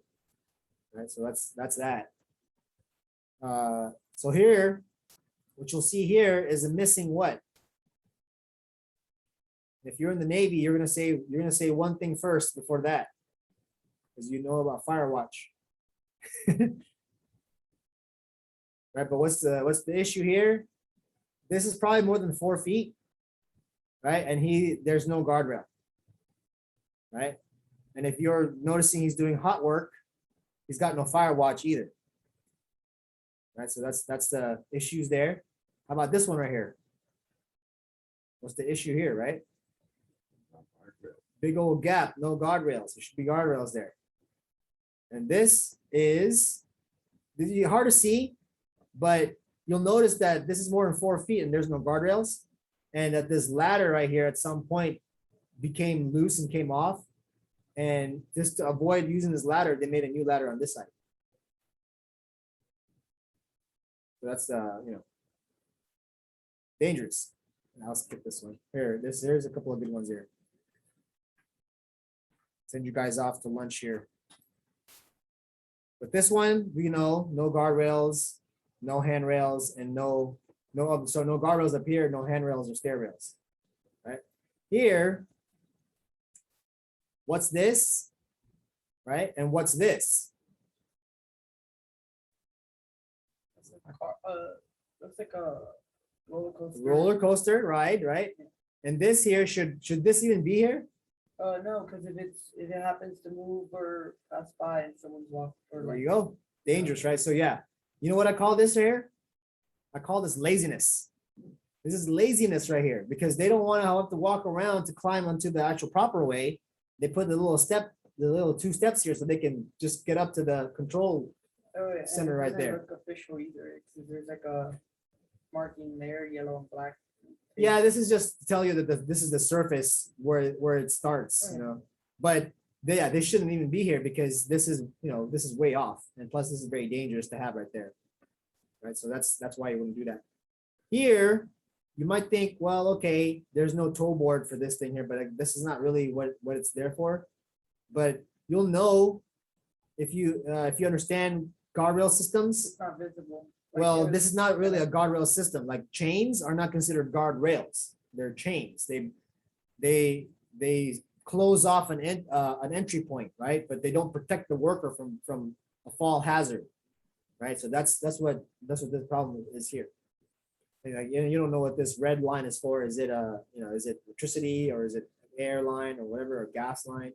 It's like an airline. Yeah, you're right. That's hard to tell. If you're not trained, and you might think it's red and you see electricity, right? So these right here are not a good surface to do any kind of like scaffolding systems, right? They should be on a dry. You should just wait. You might need to wait until everything's dried up, or find a different way to put a walking surface over this area. But really depends on your managers and owners. So this right here, what's the problem with this? Yeah, no guardrails for sure. No guardrails.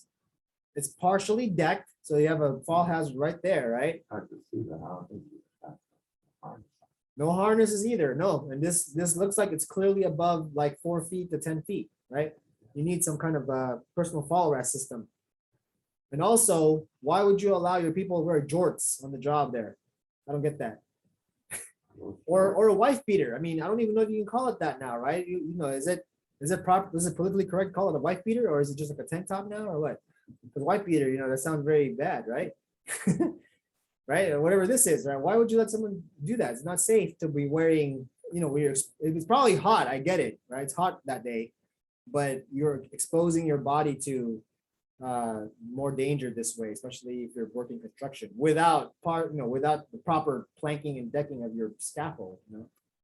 This is what's called climbing the bracing, right? It looks like a ladder, but it's not, right? Ladders are parallel, right? Ladders have parallel parts, right? So they're parallel this way and then perpendicular this way, right? So, but if they go like this, that's not a ladder. I gotta remember, it's not, if it goes into each other like that, don't use it as a ladder because it's not designed for it to be that way. Okay. Now let's do a knowledge check and then let's send you guys to lunch, okay? Slip, trips, and falls make up what percent of accidental deaths? 15. 15 is correct. The answer is B. Right? What is the easiest and most accurate way to use a portable ladder according to the manufacturer? And if you're online, you can answer too, of course. Jump in, just unmute yourself and shout an answer out so I know you're there. Okay, perfect. C is the right answer. Number 3, when using a portable ladder to access another level, which statement is true? See again. Right? Should be 3 feet above the level you're accessing. It's called safe access. And the maximum work level height of a freestanding scaffolds platform should never exceed blank times the minimum base dimension of 4 is right, correct. What best describes a safe scaffold? Oh, the Yep. D is all the above. Good, correct answer. Scissor lifts rated for outdoor use are generally limited to wind speeds below 28 miles per hour. Perfect. Okay, and then last one. The height of a proper guardrail is blank plus or minus 3 from the walking working surface. none. It was 8, wasn't it? Or it's not. That's not D. It's 8. it's going to be 42 inches. Yeah, so it's B. Okay. 42, 21, and then 3.5 for the toe board with a 1/4 inch distance from the bottom, right? That's the standard. Now, if someone were to ask you, what is the standard guardrail system, right? It's 42 inches from the top, 21 inches in the middle, 3.5 inch size toe board with a 1/4 inch distance from the bottom. That's 42, 18. go back to your slides. It's in your slide. Actually, you have to go forward. It's in there. Yeah, it's in the notes there. Okay, so let's. I'll reference it. Yeah, keep going more. It's a little bit more. Yeah, keep going. All right, so right now it is my phone time says 12:06. Okay, so go ahead and take, so the lunches are supposed to be 30 minutes long, but I'll go ahead and give you guys a little bit more time. Now, if you want to bring back food here to eat it here, feel more than welcome. Okay, so don't feel like you have to rush and eat the food and then be back here. And I guess it's What places to go to? there's plenty actually across the street. There's a Trader Joe's. They serve all kinds of good stuff there. Or you can go to the Mod Pizza or Jersey Mike's next door. And you walk across the street. If you don't want to drive, that's probably the best option. If you don't mind driving, if you go down Carson to Atlantic, I mean you probably could walk it, but it would take too much time. But it's right there on the corner of Atlantic and Carson right there. There's a Chinese food, a Japanese food place. There's Italian and a Thai. There's also Jamba Juice right there. So they're all kind of right there. And if you go down Atlantic a little more, there's a Subway right there. So, but I like the Jersey Mike's and the Mod Pizza for option. Oh, there's also a Blue Burro. You guys know? Are you familiar with Blue Burro? Blue Burro burrito. So it's a Mexican place. So, but it's an Americanized Mexican food place. So, but there's actually I've had them before. I've had them closer to my house, and I think their nachos are pretty good. They have like surf and turf nachos. Pretty delicious actually. All right, so 12:08. So just come back by I'll just say 12:45. 12:45. All right, and then we'll continue on. So I was looking at the scheduling. So class ends at 2 or is it 3:30? So we might I mean, if you need, do you need to, Oh, you need to no, go it's with good. your work? You have work, Yeah, right? so I got my schedule. Today I work 5 to 9:30 at night. So, but tomorrow I'm off. It's good. Wednesday I work from 3 to 7. Oh, you might need to leave. If you need to leave earlier, that's totally fine. Like, you know, like if you need to- Okay. like I would suggest, you know, if you wanna either bring your clothes for work or be already dressed for work, then Oh, I work out of Oh, I live Yeah. near it, so I just Oh, go home and change. it's and up to walk you. there. then yeah, Yeah. then if it's Then Friday 3 to 7. how far do you live from? It's like 5 minutes. Oh, okay. Yeah, but I still have to drive home. And, Yeah. So leave at like leave at 2 o'clock on. okay. Wednesday. Yeah, that's fine. Yeah, just you're wanna know fine. today. Yeah. What time is it? So we'll probably be done by like 3. 3. Okay, just so I have enough time to go home and Yeah, shower you have and- plenty of time. Yeah, you have plenty of Okay, time. thank you. 3 o'clock should be like the end time, I would say. Alright.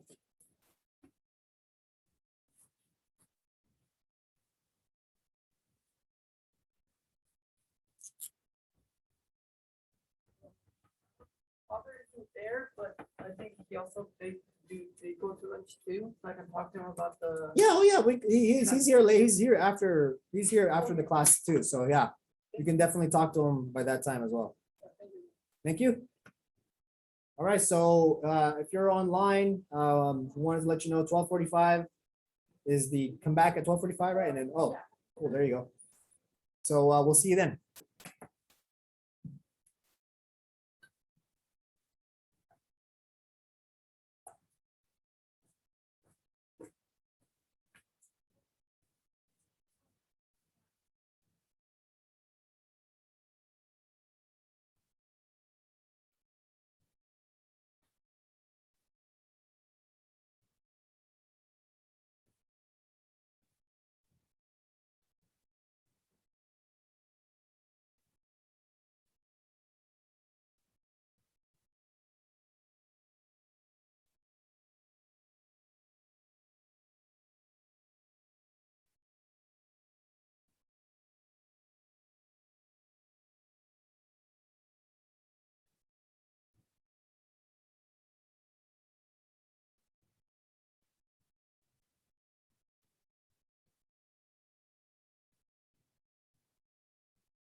Past, the recent past, we did have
okay, so it breaks it down there too in that page. So what it is, right? Like you have the one component is the 501, 511, which you already have. Then there's also the 500, 510, which is essentially the construction side. And then is everybody back from their breaks and lunches, right? Just want to make sure everybody's there.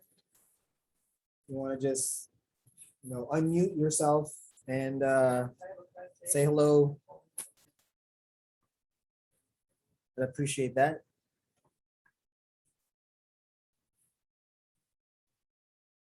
So I did, anybody there? Mia, Coop, or True? I could speak with. Anybody there? Yeah, I'm here. So, True, did you receive the email? The chief send you an email last week of the resources for the links and the, because they're both project managers. It's all under logistics and supply chain specialist. Should have been called VYCC resources, and it should have had like the slides and also the videos that were linked up in the email, if you remember that. Yeah, let me just make sure once. Maybe you can do a search for something that's called VYCC resources or something, or from any emails from Roderick Watson.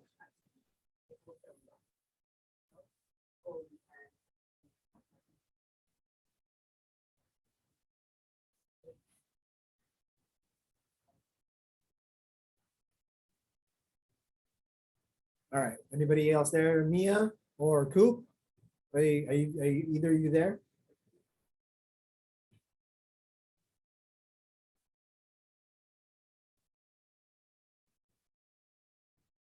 No? Yes, so I got all the links. All right, cool. Yep. So, okay. That's good. That's good. I want to make sure, again, I just want to confirm that, you guys have these resources because, you might not have your book, right? So it looks like this, right? Do you see this? Oh, no, wait, you don't see this because I'm not sharing it on the screen. Here, I'm gonna really quickly. So this look like this, or at least, BYCC training programs, right? Has the logistics supply chain.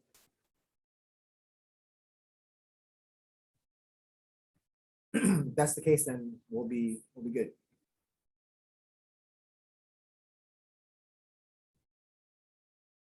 Does it look like that, True? Let me see. The training program. The links are there.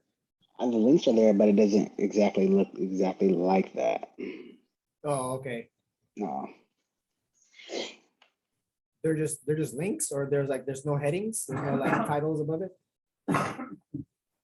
Let me go back. I logged out. Oh, okay. Never mind. It's okay. I guess you know what I'll do? I'll just forward it to you so you have it, right? So it's just an email, and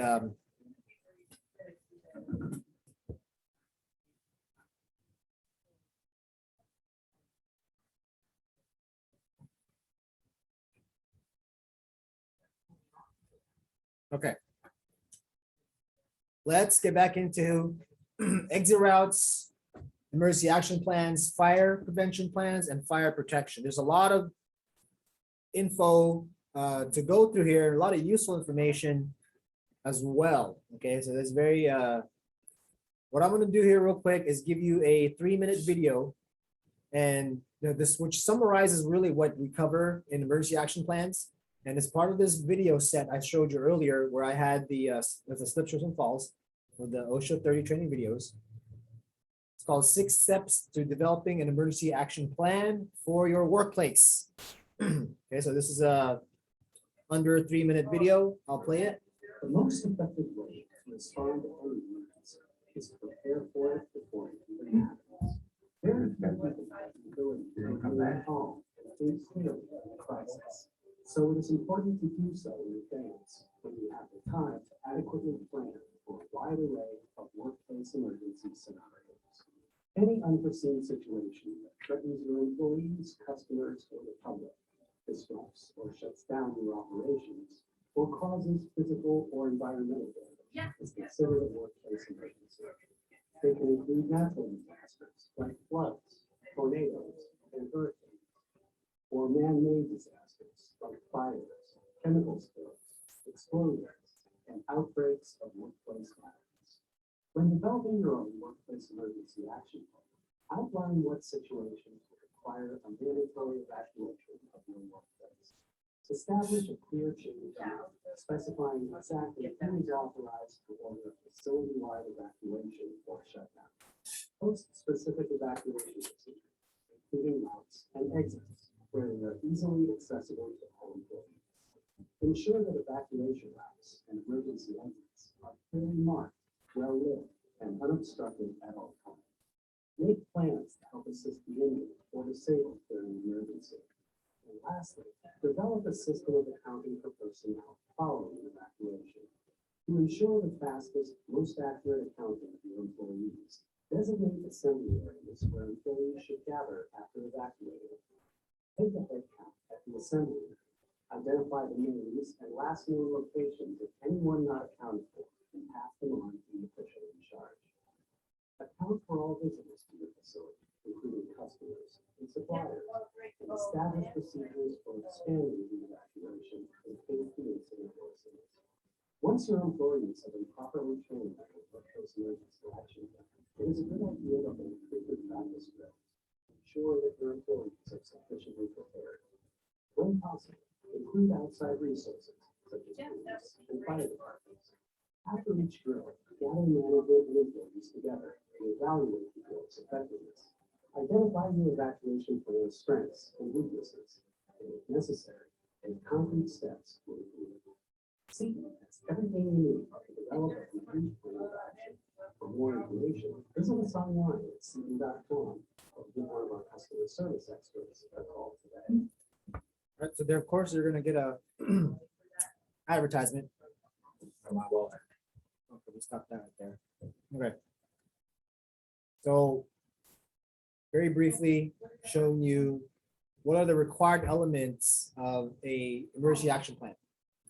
So that's pretty much, that's compliant. You know, the nice thing about dealing with contractors or third party, for instance, like a Seton, right, is that you're definitely, you're getting the reliance that they've already done it many times before, but you got to pay more for that, right?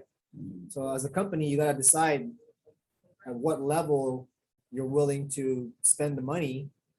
And, you know, yeah, every company would wish that they have the budget for it, right? But the reality is, you know, some companies are running slim already, right? So there, you gotta, if you know the information, you can develop it. Now you're valuable because you have the ability to create that and maintain it, right? That's the power behind, again, understanding the information, understanding the rules, the rights, right? So we want to avoid disasters at our workplace. That's, you know, that's the one thing I think we can all agree on, that, you know, we don't like disasters to happen, especially those really, really big ones. So what are our objectives? Well, we're going to break down the elements of an EAP, emergency action plan. Yeah, of course. You can eat it. As long as it's not like too crunchy or like, you know. Identify the elements of a fire protection plan. So an FPP, we're going to talk about those two mainly. We're going to talk about evacuation, when you do it, why you do it, or when you might have to shelter in place. Right, and then we're also going to identify effective emergency escape routes, the characteristics of them, you know, how they, what they are, what's the requirements. And then we're also going to look at fire extinguishers. 4 types will break down, although we'll identify 5. And then proper maintenance and requirements of portable fire extinguishers. And I'll tell you a funny story about these. Okay, so, and then, and of course, before Mr. Ruben leaves, I am going to play a 10-minute video. And I want to introduce you guys, and I really want, I'm hoping that you guys can really get some great information from this, right? We're gonna dive in, we're gonna take a little delve, right, in neuroscience today. So I'm gonna show you guys something that is already a part of us for many, you know, thousands of years of our existence, that has already been a part of us, but we're now just starting to learn more about ourselves as a species. So neuroscience, the study of what? Our brains, right? So there's some things that were mind-blowing to me, and I think that you'll get some type of value from this, because again, what do you think makes a good leader, right? Well, a good leader, a good manager is somebody who understands people, right? So if we understand ourselves better or more, right, then I believe that if we take that step of, hey, I have the mindset that I want to be looked upon as a person that's reliable, that can make the right decisions and can bring value to a company, then, then I also want to be able to look the part and play the part, right? Well, and then understanding people, that's at the core. So if I understand myself better, then I'll understand others better. And that's really the philosophy that I think we just need more of it in the industry, because what this can do for you as a manager, now you can, if you see that perspective, right? If you think about it, right? If I raise your perspective, now you see at a different viewpoint. Now you have one, you might have more responsibility, which could mean more money, actually, right? Usually that's usually what it means. And then of course, I believe that the fulfillment level goes up, because when you see other people, when you're the manager of other people and they grow into just they develop themselves right in front of your eyes, that to me feels great. That to me is a good feeling that I was a part of their growth process, and to me that's very rewarding for a manager. I see it that way, right? So take to heart that I want to show you guys that it's a lot of fun stuff, but there's a lot of challenges too. But just think about this comparison, right? Having a business, having employees, right, is just like having kids. It's the same, it's like the same thing, only that there's some legal differences, right? Like you can't like actually kill your child, but you can close a business, right? That's pretty, if you think about that kind of a mentality, but so use that comparison to your benefit. All right, let's get back to emergency action plans. All right, so what's an EAP? It's your in case of emergency, break open glass, right? Procedures. That's what they are. So if you're already in a situation where you got a curveball thrown at you on the job, right? Like, here's an example, right? You get a little flood, leakage, right? Something happens on the job. Okay, so what happens? Are you gonna stay in place? Are you gonna leave, right? Well, someone should have already established a while ago the next steps in case of an emergency. So this is what an EAP should do. It should reduce confusion, right? And of course, reducing confusion means ultimately, right, people are not hurt, or they don't die, right? They don't get hurt, right? And of course, that's kind of your priority, right? If you're thinking safety and health, thinking occupational safety and health, then you're always thinking people first, right? And then equipment, and then structures. Hierarchy, right? Hierarchy. Think about it that way. People first, right? Then equipment, then the building. That's kind of where, you really, if you can think about that, that's where you want to be. So purpose. What are the steps to take? What are the floor plans? What was the employees do? Okay, and what does it mean to cover reasonably expected emergencies? Let's say you're in Southern California. What are our top 3 reasonably expected emergencies? Oh, earthquake. Number 2. What's number 1? Oh, You got it. Yeah, you nailed one on the head there. What's number 1, you think? oh, heat. Yeah, heat, but what's after the heat? No, well, what happens after it gets too hot? Then what happens? What can happen in the really hot sun? Or cracking of No, what can happen in a really hot situation? Dry. dehydration. You said. Hmm? You're saying dehydration? No, well, just, okay, so it's gonna be wildfires. Oh, that. Forest fire, wildfire, and then of course, workplace fire. But that's gonna be your number 1. Number 1 expected emergency is fire, right? For most places in the country. And then of course, wildfire right behind that, because we're in a forested area, right? So some parts of our area. So number 1 would be fire, 2 would be earthquake, and 3, what do you think? What's the number 3 concern right now that we have to prepare for in case of? That happens more and more often now. Drought. Not a workplace. Think about workplace emergencies. Just narrow it down to workplace. Like what can happen on the job? that we have to prepare for, especially when you have a lot of people working there. Oh, sickness, like. COVID is that would be Diseases. that's probably like that is a concern too, but that's more of like a government like a mandate, right? So we're always thinking about that already. It's a mandate. Mandates are a little bit different than from like reasonably expected emergencies. Like we're already in a pandemic, right? So we already kind of understand how we operate while we're in this pandemic, right? So it's not really an emergency anymore, right? So think about emergency. Like what's something that's more frequent now that happens in our area a lot more recently, the last year, and it's causing anybody out there online? Anybody want to take a guess at this? What's happening right now? What could be the third most? Fire. That was number one. Second is earthquakes. Second is Third earthquakes. Is, The third is take a what's sad is going on in the news that you hear more of nowadays, especially on the job. Can't think of it, huh? That's fine. So I'll share it with you guys, right? Active shooter. oh, yeah.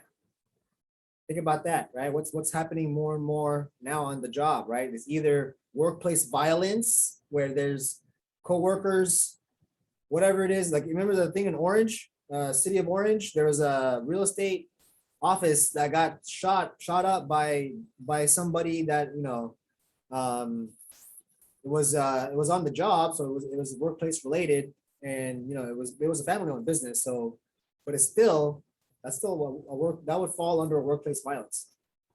So, what do you do in a situation like that, right? So you need to have emergency procedures in your most reasonably expected emergency. So depending on where you are, right, and like you have to like take a really hard look at what's happening in our area and prepare for those emergencies. That's what I mean by that's what OSHA means by covers reasonably expected emergencies, because you can't cover them all, right? And you don't want to spend time on all the emergencies that could possibly happen. Like you definitely don't talk about tornadoes over here, right? It would be silly for you to spend any time on tornado procedures because there's no tornadoes here, right? So that's what I mean. Like you got to think about what's happening in our area most often in emergencies that can affect people's health and their life, right? And that's what you focus on, and then you develop emergency procedures based on that. So I was giving you the most common ones in the area now, which is fire, earthquake, active shooter. So it depends on where you are working. Right? That's kind of what I'm trying to say with that. All right, purpose of EAP. Now, elements of a plan. What are the required elements? Well, how do you report? Is it on paper? Is it on the cloud? Right? What are your procedures or your escape routes? Right? How do you get there from where you are? Right? Procedures for critical operations. Well, what is a critical operation? Well, it is an operation where I can't just leave a station without doing something first, like shutting it down, turning it off, whatever the case may be, so that it doesn't cause a bigger problem later on if I don't do something with it.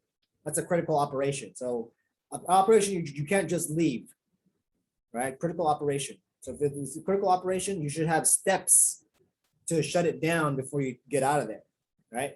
Okay, so how do you account of employees? So accounting of employees, like how many people are actually there versus how you report, that's kind of like your checks and balance system, right? So how do you report? Well, I sign in. No, how do you account for employees? Well, I sign in with my key card at the beginning of the day, right? And then how do you report? Well, the reporting system is, the key card system generates this report that tells you who's there, right? That could be a system, depending on how you check into your job, right? Again, you have to include that in the emergency action plan because people need to know how to figure out where someone is at any time, including guests, right? There's actually software that can help you do that. Like that, if you're running a private firm and you want to have a kiosk system, why not do it based on cell phone? Because everyone's got a cell phone already, and you just download a QR code, an app, and now you know where everybody is by tracking because you allow the location. right? It's only for use inside of the facility, right? And you know, when you're dealing with firearms, maybe violent people, and you know, people that may, you know, they may be carrying. Now, when I say firearms, you're carrying firearms or you're dealing with firearms, right? So, yeah, you want to know where someone is if they got a gun on them. You know what I mean? Like that's it's very, very important, right? So we had a veteran that had a previous position where he was in charge of making sure, like, keeping track of people at the workplace was one of his duties. So they use a software app to do that, and it was dealing with firearms. That's why I bring it up. So again, that's what you need to know about accounting of employees, and not just employees too, right? Again, if you have guests, visitors, or patrons, clients, right? They have to be accounted for too when they come into your facility. So, what are your rescue and medical duties?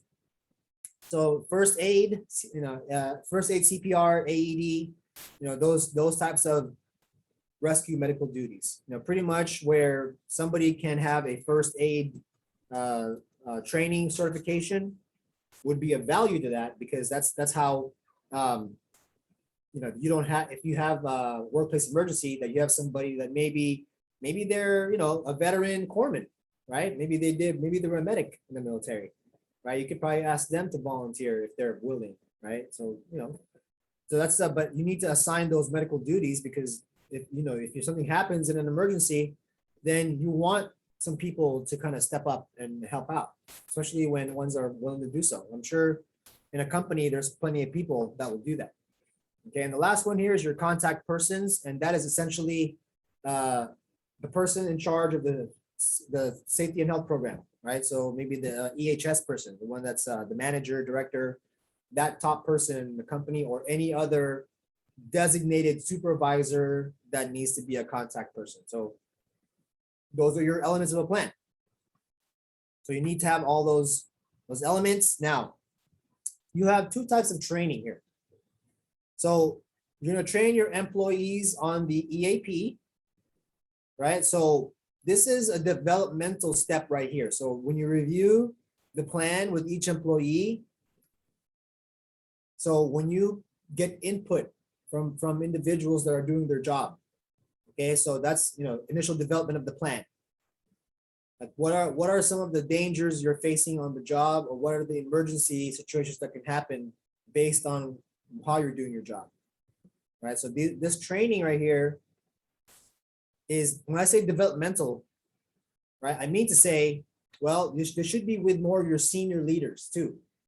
Your senior leaders in the company, managers, supervisors, anybody that's not a worker necessarily, but you include some workers. If think about a big company. Remember Ian, he's not here anymore, but he talked about being in an aerospace company, right? Think about that situation where, if you're in an aerospace company and you're developing parts, right? Then you have multi departments that have, all kinds of workers and people that do different things and who are more senior supervisors or maybe managers, right? So your developmental team for an emergency action plan, especially when you have like hundreds to 500 employees, right?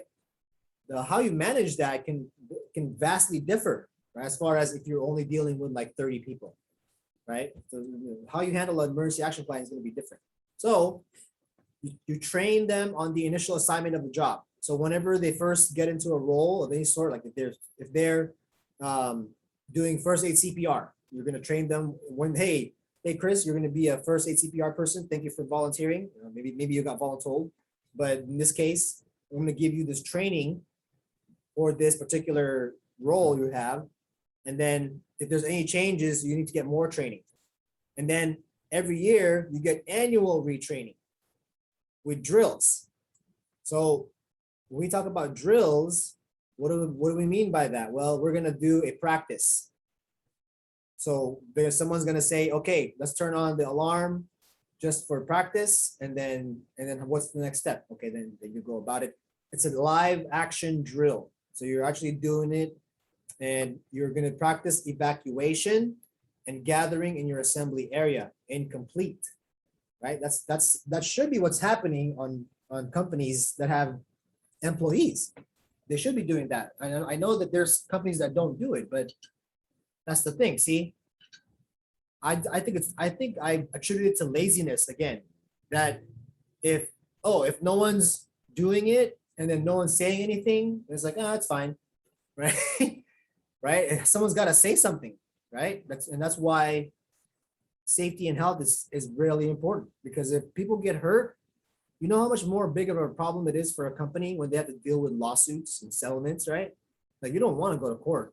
Like, you want to just pay, if you're a big company like Exxon Mobil, you can just pay people off because you got bajillions, you know? But when you're not that company, then you have to deal with all of the headache, right? And what do? You just file for bankruptcy, and then now you're out of a job, gotta go find another job, right? So, you know, you gotta watch for those warning signs. So training, educate and train. So what kinds of emergencies are there in your emergency? What are the actions, right? The functions and elements. So how does it work together? What are your special hazards? Special hazards are any situation where it's not something that you normally do, like operationally speaking, but let's say you're moving in a brand new big piece of conveyor equipment, right, to your service floor. It's only going to be done one time, but it's going to be a big process. So there's some special hazards we need to consider when they're coming in to install that equipment, right? So that's what you got to do. So you got to prepare for the situations of what that could be. And what are your fire hazards and your fire prevention plan, which we'll cover next. So that's part of your developmental training.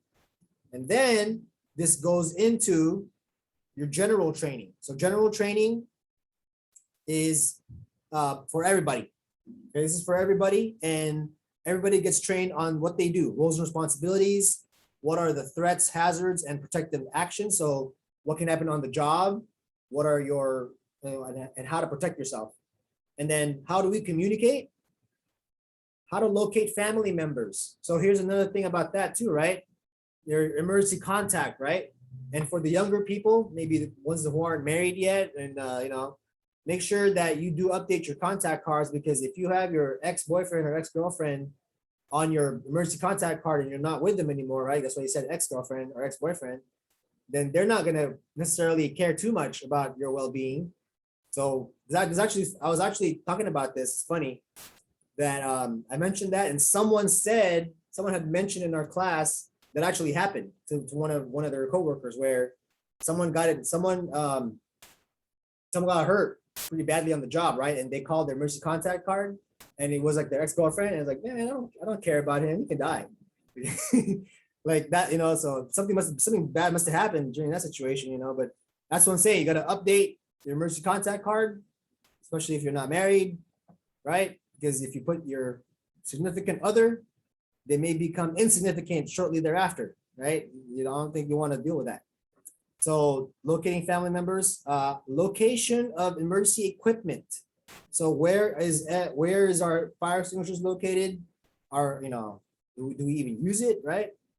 That's the thing too about location and use. Use is also if you're permitted to use it too, if you're given permission to use it. And then the procedures. How do we respond to emergencies? Do we evacuate or do we shelter in place? Where do we gather? How do we assemble? And then what kind of shutdown do we do in case of an emergency? So those are your just general training. Right, so there's two types of training. Now, so some examples of procedures. How do you report emergencies? What are the instructions for exit? And what are your instructions for limited mobility? So what's limited mobility? Limited mobility is where if I'm in a wheelchair, or if I'm walking in crutches, or if I can't walk normally, right? What's normally? I guess there's a proper definition of normal walking, right? Unaided. But if there's limited mobility, then what do we do? That's what some of the other procedures that you should have in your EAP. Okay, so now that's the EAP. Now let's talk about the FPP, or the fire prevention plan. Now, you also have to know that there are going to be specific situations where an FPP is required or where an FPP is recommended, right? So just I'll point you to that section, but FPP requirements for if you do have a requirement for it to exist, right? Must be in writing, be kept in the workplace, meaning to say that everybody on the job can view it. It's not locked behind a desk. It's not, in another room where you have no access, right? It must be kept in the workplace for everybody. And then employer, the employer must inform employees of fire hazards when initially assigned to a job. So it's the boss's job, the manager's job to train you before you are put in a situation where you can catch on fire or there's fire in the workplace, right? And then review with each employee any applicable fire prevention plan part for them. So if there's any part for them in the plan, like there's, they know something about fire prevention, like they used to be an EMT or some kind of like fire watch in the Navy, right? Then they might have a special part in the FPP that they're doing. So that's going to be identified in the FPP. All right. So what do you include in the FPP? So list of your major fire hazards. What kind of fire are you dealing with? So I can only imagine what Christopher is dealing with as far as fire hazards on the job, mainly from receiving chemical oil, right? Or like recycled or Yeah, recycled oil to be oil recycled, right? or batteries. We should have a battery like charging station at work. Oh, So and then we have like Fire sometimes like hazard. 8 batteries charging at once, and then Yep. So yeah, it's, So you probably have you should have an FPP somewhere in your store, hopefully. I mean, they're a corporate store, so they should have it. yeah, they have a fire extinguisher. Which one? A fire? A fire extinguisher. No, but I mean a fire prevention plan. Like there should, like one of the managers should have knowledge of where the fire prevention plan is when there's a fire, like, or they should know what to do. Well, that's what I'm saying. They're a corporate company, so they should have something like that.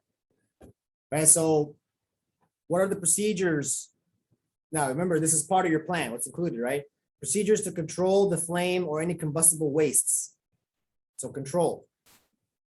Procedures for maintenance. And then, of course, name job titles of the responsibilities for maintenance of equipment and control of hazards. So that's a very long title, but you could probably just call that person the environmental health and safety manager. All right, so list of fire hazards, controlling the hazards, and then of course maintenance of the heat producing equipment with the people that are in charge. All right, so to defeat a fire, you must understand the fire. Okay, so what is fire?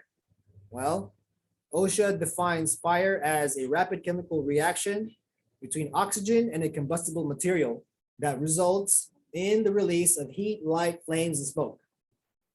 Right, so if you put that in order, you'll probably get light first, then heat, then smoke, then flame. Right, so what are your 4 elements that you need? You need oxygen, you need the ignition, you need the fuel, and of course you need to be all of them to be put together. Right, that's the fire. Right, they can all stand pretty close together, those 3, and not be a fire yet until they're all come together. Right, so that's fire. Here are your ignition sources. Right, so particularly pay attention to areas where there are open flames or smoking, where static electricity can build up. You know how you walk on carpet, right? You can charge up yourself like electricity and then try to zap somebody, right? And so that's what, if you have a level 4 fire, like the red box is 4 for fire. So that's it's a high flammability, because if its ignition point is only 73 degrees Fahrenheit, which is room temperature, then static electricity can actually set it off. So watch out for those kinds of different things, right? Hot surfaces, definitely. And then mechanical and electrical sparks, lightning is another scary one right there, right? All right, so tasks that require fire protection and examples of the hazards. Well, so these are examples of when you are needed to have a fire prevention plan or an FPP. Okay, any type of hot work requires an FPP. Dispensing flammables and combustibles like gasoline, diesel, natural gas, those are definitely need. If you go to Costco, the attendant should know where the fire prevention plan is. Okay, they should know where it's located. They should be trained on it. And then flammable wastes. So here's a flammable waste, right? Solvent waste, oily rags, and flammable liquids. So those are, if there's a flammable liquid, right, you need to have a fire prevention plan. And if you have multiple flammable liquids, then you should definitely have it. That covers all the different flammable liquids. So handling flammable hazards. Anybody here use those gallon containers for gasoline, like the plastic ones, right? So just know, those are only meant for transportation, like bringing gas from one point to another and putting it all in that, whatever that is receiving the gas, right? The car, versus putting gas in it and then saving it inside of your tool shed and letting it sit there in the hot sun, right? So you don't ever store gasoline inside those plastic containers, right? Because that's not safe. If you've oh, well, you know, it's never caught fire. Like, yeah, now it hasn't. Now you're lucky, right? But you don't want to tempt fate that way, because you know you want to make sure that that's empty. Because if you're going to store anything, right, then you make sure it's in a metal approved safety container. If you're on the job and you're dealing with, right, anything that's contained, right, then you're definitely going to want to make sure that it's in metal, right? Are they metal containers, or are there any plastic ones? What? Like when the storage of any kind of Oils? yeah, Yeah, they're in this giant metal metal, black right? bin. Metal bins, right? Yeah. So nothing should really be in plastic containers, right? No, we dump out all the oil and anything like in bottles into the black bin, and they There you go. once a week they come, some oil company comes and takes it. Perfect, right? So that's what I'm saying. That's already a good process. You said, yeah, AutoZone is a multi-state company, right? Like they're all over the country. Yeah. Yeah, so that's why I'm saying, like, if you're like a multi-state company, then that's where I have reason to believe that, you know, the fire prevention plan, they should definitely have it. Like they should have it. Like, you know, like if you ask your manager, say like ask your manager and you go to work later. Hey, what's a fire prevention plan? You know, at least now you're asking questions and they're like, oh, hey, see, and then, you know, to me, if a young person is starting to ask questions that sound like manager material and they're interested, then I might start mentoring them for that kind of, you know, process. You know what I mean? So hopefully the same. Get them to actually know what. Yeah. Make sure they have Yeah, exactly. Right. Yeah. So, but it gives you an example too. So now you can see how good AutoZone is as a company when it comes to potentially mentoring you. Right. So that's something to look at. So good housekeeping, you always have to have good housekeeping. All right. That's always something that you have to make everybody's job. So here's the thing about culture, company culture, right? If you always, let's say, do things for your employees, right? Well, guess what? They're going to expect you to keep doing it, right? But until you assign it to somebody or assign it to people for them to do, or you require everybody to do it, right? Then it becomes everybody's job. So you can't expect people to do something when you haven't set the expectations, right, Ruben? If you haven't set the expectation yet, and then you haven't said anything, but you still expect people to you know, clean up after themselves, but you didn't say anything, it's like, okay, that's not a good, you know, like you have to make sure people understand that it's everybody's job. Keep the containers closed when not in use. Store away from any exits or passageways, right? You never want to keep, like, hopefully you don't see a big bin of the oil next to like an exit, you know, like right by the exit door where everybody, you know, exits out of, kind of thing. So it should be away from all the, you know, all the people that go through there, you know. Right, should be kept somewhere in the back, or where's usually? It's kept next to this gate where it opens up, and then they let in like yeah, so okay. The emergency exit is to the right of it. It kind of is really close, but a store so small, like you have to. It's only spot that can have it. Okay, well at least it's wherever it's the least it's in the location where it's least able to cause the most danger. It's For people. definitely away from like the batteries. But Okay, so there you It's go. very close to like a lot of cardboard too. So that might be a concern too. And if you look at it, right, hey, look, I don't know if this is very safe to keep cardboard next to the oil bin. But see, the ignition source is important, right? As long as there's no ignition sources nearby, then yeah, then you're probably okay for the most part. Yeah. But if there is, then you'd be like, oh, probably not, probably shouldn't keep that there, right? So you gotta, yeah, again, know your surroundings, right? That's what a good manager does, is they anticipate for the danger, to that way no one has to go through it. Right. So all right. So PPE that is being used, there's a PPE that's issued for fire prevention, like usually goggles, respirators, face masks, and also face coverings, and potentially class or level A, level B type of equipment. So we'll talk about that down the line here. So evacuation, when is an evacuation potentially required? Well, if you are dealing with any kind of man-made emergencies, right, then it's going to be your call, right? Because it's going to be, well, do we go outside for this because the inside is burning, or is something happening on the outside that we need to keep ourselves protected from, right?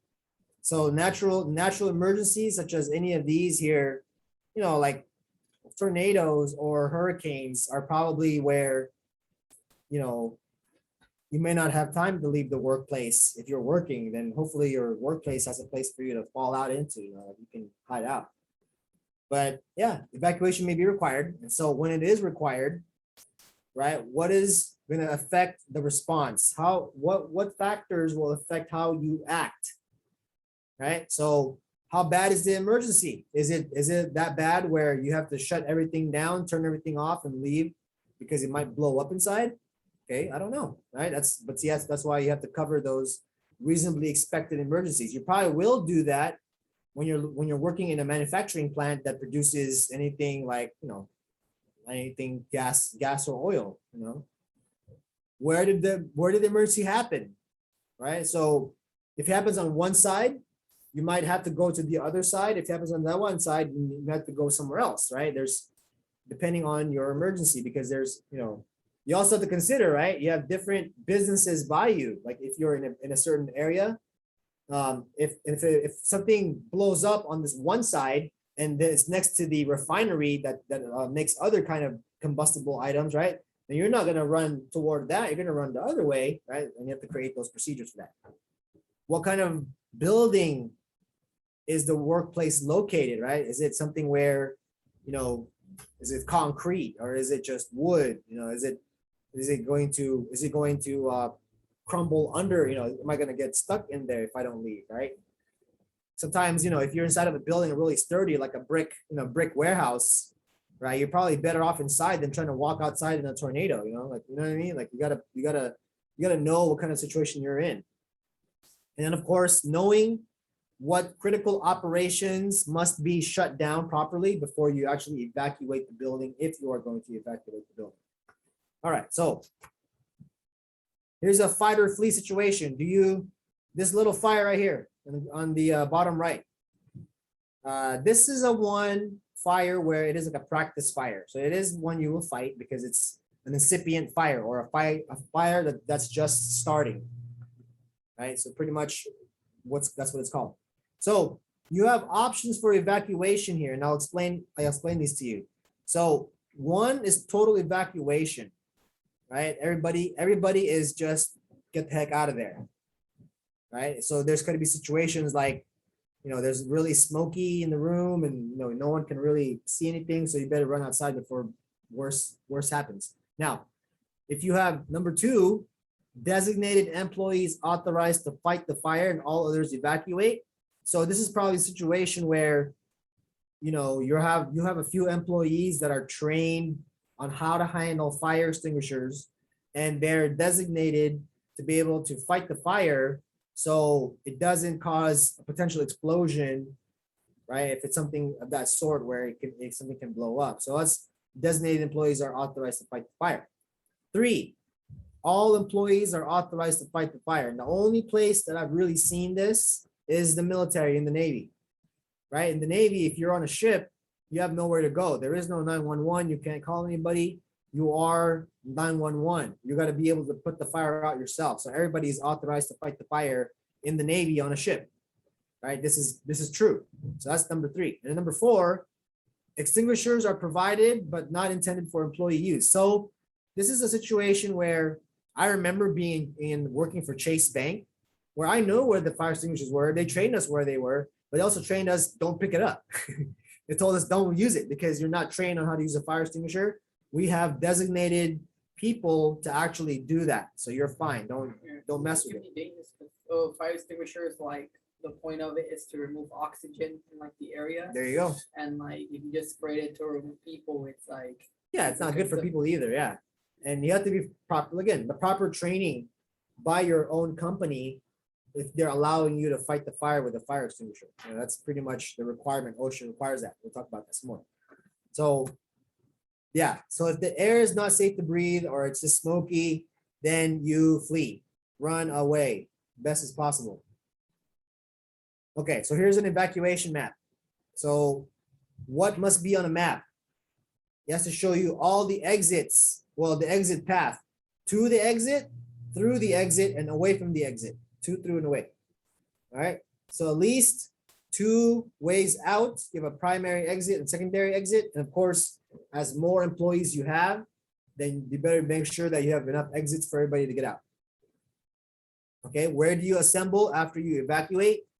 And where is your current location on the map? And any additional information like fire extinguishers or these signs where the exit signs are. All right, so that's what you put on a evacuation map. All right, so evacuation actions. So if you are choosing to evacuate, then you're either going to sound an alarm or have an annunciator panel speaker. And then you account for who has exited. Again, how do you accomplish that? Do you have a system where you have everybody sign in to a computer, or are they signing in on a paper, right? And then how do you keep employees informed? You know, are they, you know, if they're going to the assembly point, is it all clear? Do we go back inside? Do we remain at the assembly point, or are we clear to leave because it's a mess in there and we need a professional cleanup crew to figure this out, right? So there's these types of responses, right, that require evacuation. Now, let's talk about shelter in place. So if you have to shelter in place because of a release of chemical, biological, or radiological contaminants, think about the time we had the lockdowns of our pandemic. We got sheltered in place into our own homes for a while, right? So, but when there's severe weather, tornadoes or hurricanes, then any situations occurring outside the workplace, right? Then, you know, we're probably going to be told to shelter in place. And usually it's provided by TV and radio advice, right? If you think about it, who gave the address for the California lockdowns, right? It was Newsom or Gruesome from what people say, right? Right, so so it means you take refuge in an interior rooms with no or few windows when you shelter in place. Usually if you're doing that for tornadoes, that you don't want a window, right? Because it might, you know, if it's glass or whatever, then it can break and then hurt people. So, and then procedures are specific to your work site, of course. So what do you do in shelter in place actions? Well, same idea. When you alert, you either going to have an alarm or you have an annunciator, tell the people to get into the shelter in place designated room or location that has the no or few windows. And then from once you're in there and you account of all the employees, then you figure out, well, let's keep everybody informed on what's going on outside so we know what to do next, or at least if you know we need to stay in here longer. All right, now exit routes. So exit routes must be a continuous and unobstructed path of exit from travel in any place and workplace to safety. So that means that, you know, the exit routes is something where it's direct and most open, so that there's less congestion when people are trying to get out of a building or area, right? So when you have an exit sign, right? It should be clearly marked. Now, when you talk about the regulation of OSHA as far as exit signs go, this is not a requirement right here, right? So it doesn't have to be lit up by itself. It doesn't have to like self-light. The requirement though is that you must be visible, right? So it says must be lit up. So if you have a sign, then you shine a light on it, right? That's fine, right? So that's pretty much what they're saying is, so it should be clearly marked, well lit, appropriate width, unobstructed and clear. When they say appropriate width right here, so here's what you wanna know about appropriate width. I'm sorry. Yes. From now on, I'm gonna install Yeah, I remember they were, yeah, that's, Okay. you can leave it here. Okay, so then just 2 days. Mhm. Yep. And I don't know the other ones, it's everyone from like. Oh, well, last week yeah, and everyone. yeah, we still gotta get those. That's fine. So it's fine, I just. Yeah. Right, thank you. I'll get those for you. Appreciate it. You gonna go now? Planning by year. Okay. I'm on traffic for up there, so 20 minutes to 2. Yeah. So if you need, you're leaving right now then? Okay. It's up to you then. So if you need to go, we'll catch you tomorrow then. Same time? Yeah, 8:30, please. Yeah, so if you remember the schedule that I gave you guys, this week is gonna be 8:30, right? All week, and then next week it'll be at 9. We're moving our training schedule to 9 o'clock instead of 8:30. Right. Huh? You can leave it there, yeah, because you'll be there again tomorrow, yeah. So you don't have to worry about bringing the book back. All right, well, see how what happens. Okay. Maybe if that, make the days long. Maybe tomorrow, maybe a quarter. Okay. Depends on traffic. Sure, yeah. No, get a feel for the yeah. Mondays are probably the worst days, and if it's sprinkling outside, and you know there's gonna be slow drivers out there. So yeah, I get. Thursday, it's an early day out to get started. Probably like earlier than 2, like 1:30 or something like that, probably. Yeah, this Thursday, yeah, it's fine. I mean, we'll figure it out, yeah. No, you're fine. You're fine. All right, so we talk about appropriate width, right? So back to appropriate width. I want to share this with you so that you know. Here, let me stop the share. You can see it on the screen. So appropriate width for the signs, right? So think of the exit sign, right? There's the letter E. All right, something like this. This is not exact, but I'll give you the measurements.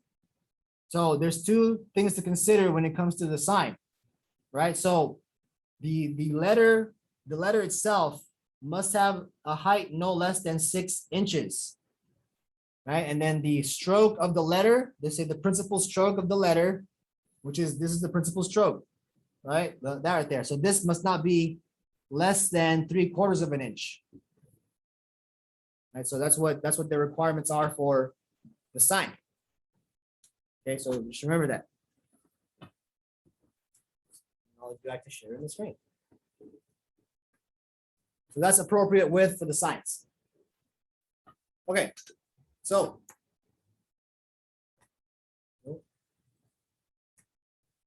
what are your basic exit route requirements? Okay, so they must be permanent, separated by fire resistant materials. They have limited openings. So the door itself must have limited openings, right? So you know how the door, sometimes when you have a door that goes to the outside, it has that little mailbox slot. Bless you. Has a mailbox slot. So you can, that's a limited opening. So that you shouldn't have very many openings is what it's trying to say. Okay, adequate number of exit routes. So again, depending on the number of people in your building, which will equate to the number, well, the exit routes that lead to the exits, right? So it must have an adequate number of that. And a discharge leading directly outside or to a place with access to the outside. I will talk about that some more in a little bit. The exit door must be unlocked from the inside and side hinged.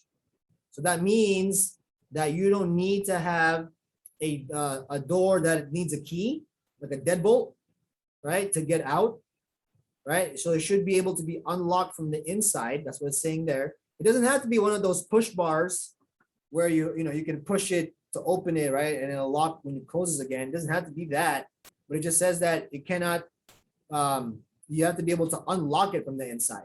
So that's, if it's something where like, it's just a lock where it just unlocks when you open the handle, right? That would qualify. Now, side hinged is also important. So remember that it has to open from, it has to open out too. All right, so that's what also what it means by exit door unlocked from the inside, side hinged, and must have the adequate capacity with minimum height and width. And those are usually set by ADA.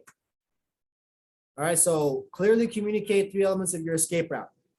So what is your exit access pathway? Where are the nearest exits from all points of the building? So meaning to say, and I'll show you the next slide there where it tells you the color coding. I'll show you here. And what is the pathway away from the building structure? Okay, so, and these are different types of doors. So this is a proper exit sign, emergency exit, and the emergency exit door, that is, because it says alarm will sound. So it's only for emergencies. And then you have if you have a door that's not an exit, and if you think about it, right? If there's a lot of times where people try to like open the door, and it's like locked, right? Like you might want to put a not an exit sign or notice, right? That way people don't keep on trying to, try the door when they know it's not an exit. So make it intuitive, make a sign. And then of course you have signs that point you away from the building itself. Okay, so those are your clear communication of your exit route. So let's take a look at the map again. So here's the color coding I was talking about. Now there's 3 exits. They have one here, and one here, right? So it makes no sense, right? If you send somebody from over here to go like all the way over there, right? They're not gonna go all this way, right? And they're also, this could be a shorter way, but if you didn't know that, right, you'd probably want to take this route. But there's also, that there's also a way over here, but you don't want someone to go from, from right here. I mean, this right here is like a, you can go that way for fastest or this way, right? So there's either or. What you don't want someone doing is, trying to go around this area right here, because it's also dangerous materials, right? You don't want someone to go from, well, that kind of makes, you just want someone going through here to get to this exit, right? So you want someone to like go this way. Okay, so here's what happens, right? So first, you designate your primary, secondary exits. No emergency exits in restrooms. Exit away from rooms with hazardous materials. Emergency exits into narrow passages, right? Exit signs indicating the nearest emergency exit. And then you designate an assembly area. So that's your route right there. Now, and no use of elevators in an emergency or a fire, right? And then indicate exit with wheelchair access. And then this should indicate so when you indicate the employee's current location, here's one thing that I will point out to you. Okay, so here's what it is. Now on your maps, I know this is what OSHA considers compliant, and that's fine, it is compliant, but I wanted just to mention this. See this right here? So this little you are here, right? And you compare it to this one right here, there's a different color background because it's on different colored sides, right? This is a clear white paper side, and then this is a red or pink, right, paper color. So when you put that marker there, it changes color, right? But for me, to stay consistent, I would probably make sure that this one right here has a clear white background too. So that way I don't confuse the people or give them more time to process. Like, they add more time to see where that dot is, that you are here is, which could be the difference in time for them to, make a run for it, right? So that's why I say make it the same color as your main outside you are here, like pretty much exactly, right? Hopefully you got that, you know, you follow me on that, right? So these should be the same colored backgrounds. Right? All right. So let's talk about fire protection methods. So your methods will include your extinguishing systems. So talk about your sprinkler systems that are part of the building.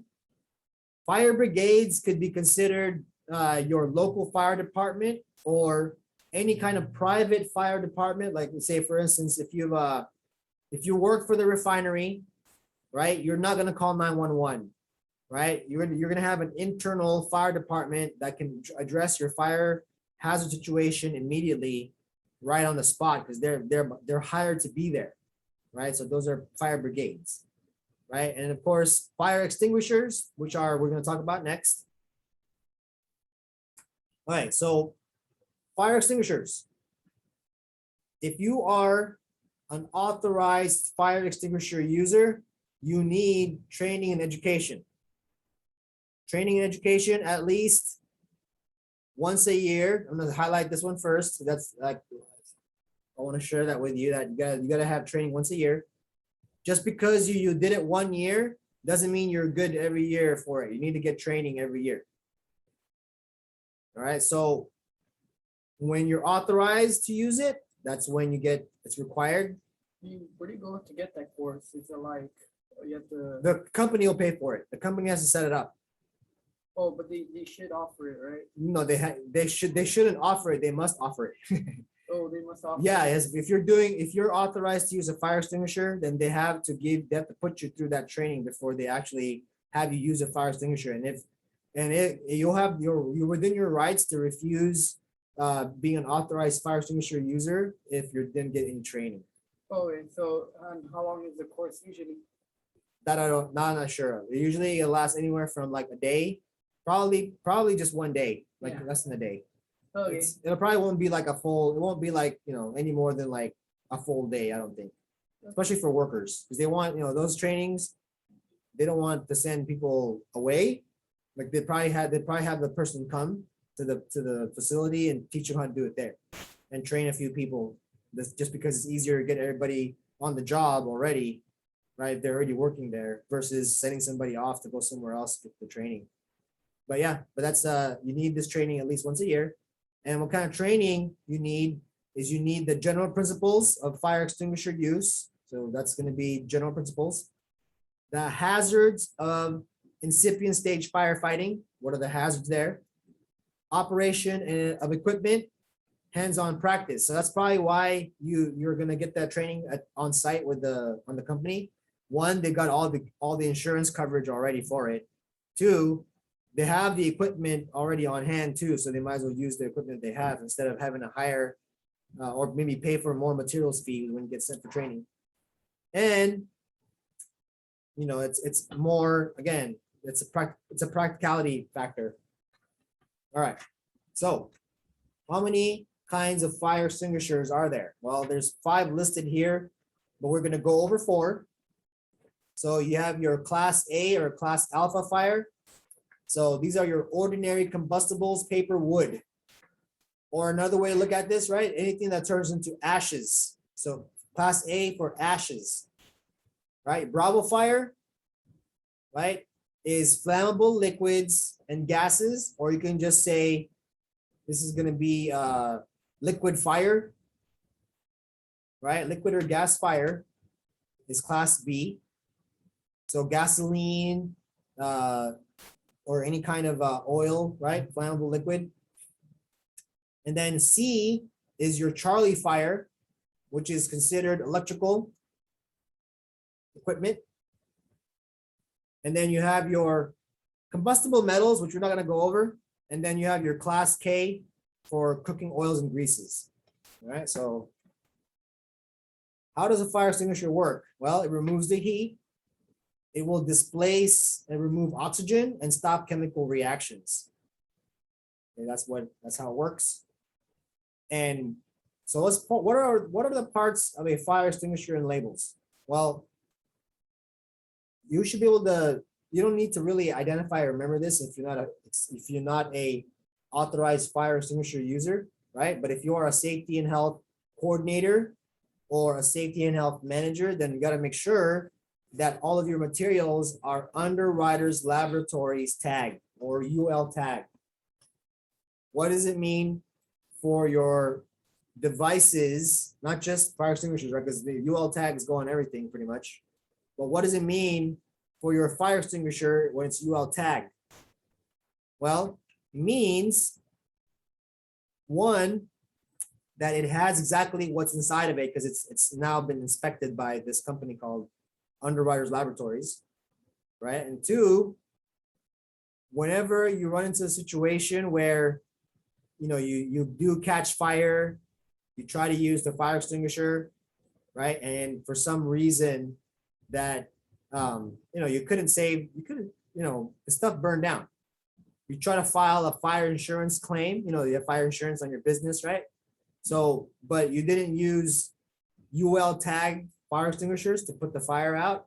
And that was discovered during, whatever the investigation was, inspection was, then you might have your claim denied because you didn't use a UL tag fire extinguisher. So also remember about that compliance piece is also could fall under that insurance piece too, like where they won't pay it because you didn't use, you were out of compliance, right? That can happen. So, that's why you want to stick to being compliant because again, the rules are in your favor when you follow the rules, right? And isn't that crazy how that works?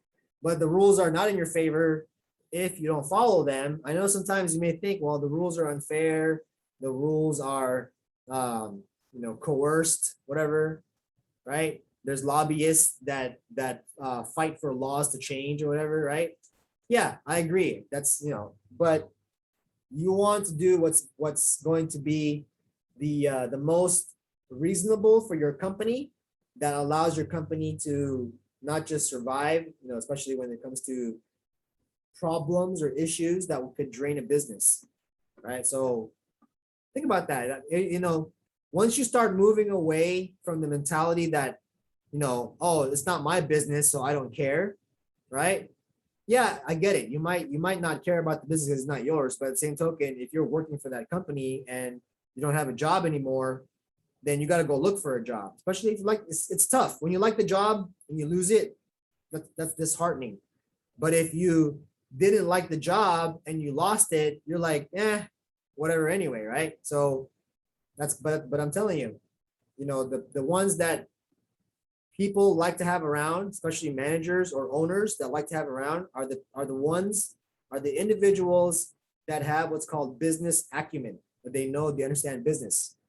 All right, so a little tidbit for you there. Okay, fire extinguishers. Let's talk about water, carbon dioxide, dry chemicals. Okay, so first, water. Class A fires only, alpha fires only, because it's ordinary combustibles, right? And don't ever use these to fight liquid or electrical fires. All right, so that's class A, or sorry, water extinguisher. Now, for carbon dioxide, it's only for class B and C fires only, and you have to also look and make sure that it's the right, make sure that it's the right type of fire you're trying to fight, right? You never want to use a carbon dioxide extinguisher in a confined space without any respiratory protection because carbon dioxide is what? Not really good for humans, right? We're gonna run out of air, right? So that's carbon dioxide. And the giveaway for carbon dioxide extinguishers is this really large horn. That's why it's a carbon dioxide extinguisher. Versus a dry chemical one, got this little tiny itty bitty nozzle, right? So you have to look, some of them are A, B, C, or some of them are just B and C. And the way you look at it, right, is to look at the tag on the bottom there. So you can see that if it's all the way, then yeah, you can use it for any of them. Or if there's A is struck out, then you can only use it for B and C. Okay, so that's your fire extinguishers. Class K is for kitchen fires and mostly for industrial kitchens. because you need to have a built-in hood suppression system for you to be able to deploy something like this. So if you're in the Navy, you've worked in the galley, right? You know, you're dealing with kitchen fires. So you have the Class K system, halon system, to make sure that you can knock out fires before they become really, really bad for the whole ship. Right. So filled with electrically conductive extinguishing agents. So this is like something where if it does, you have to actually have to turn off your appliances before you deploy Class K fire extinguishers. Right. So, all right. How to use a fire extinguisher? Here are the steps. Right. So you sound the alarm, call the fire department, identify a safe evacuation path. So again, you want to make sure that if there is a fire going on in a certain area, that you can get out without a problem before you start trying to fight the fire. And then select your appropriate fire extinguisher. Use what's called the pass technique. We'll see that in the next slide. Back away and then evacuate if you need to, but make sure that the fire is out. But if your extinguisher is empty and your fire is not out, well then get out. Run. Right? If the fire progresses beyond the incipient stage, then yeah, you definitely want to get out of there too. All right, so the pass technique, you pull the pin, aim at the base of the fire, squeeze the handle, sweep side to side, and until the fire looks out. And then once it is, all right, you're done. But if not, repeat 2 and 4. But if you're not sure and you want to just, you're about to run out of fire extinguisher liquid, then just get out of there. When in doubt, just get out. All right, so maintenance and inspection. So what do we do here for the intervals of maintenance and inspection? So there's a couple of things here. So you have your annual maintenance. Okay, so and then you have your monthly visual. Okay, so visual is monthly, and maintenance service is annual. All right, so that's what you're looking at for inspections. Now, let's take a look at some pictures here and see what's wrong. All right. I don't know if True is there and taking a look, but this is there's 6 elements on this page right here. What do you think is wrong with number 1? Oh, the flowers are like blocking the doors, or like complete, like Yeah. half of it. Yep. So the planters don't belong there, right? These are definitely nothing should be blocking the exit passageway, right? 2, what does it look like to you?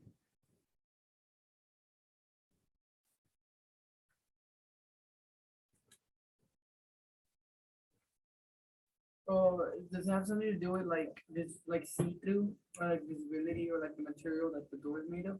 Well, not necessarily that to see through, right? So 1, you got to make sure the doors open outward, and this looks like it doesn't do that. It looks like it opens inward.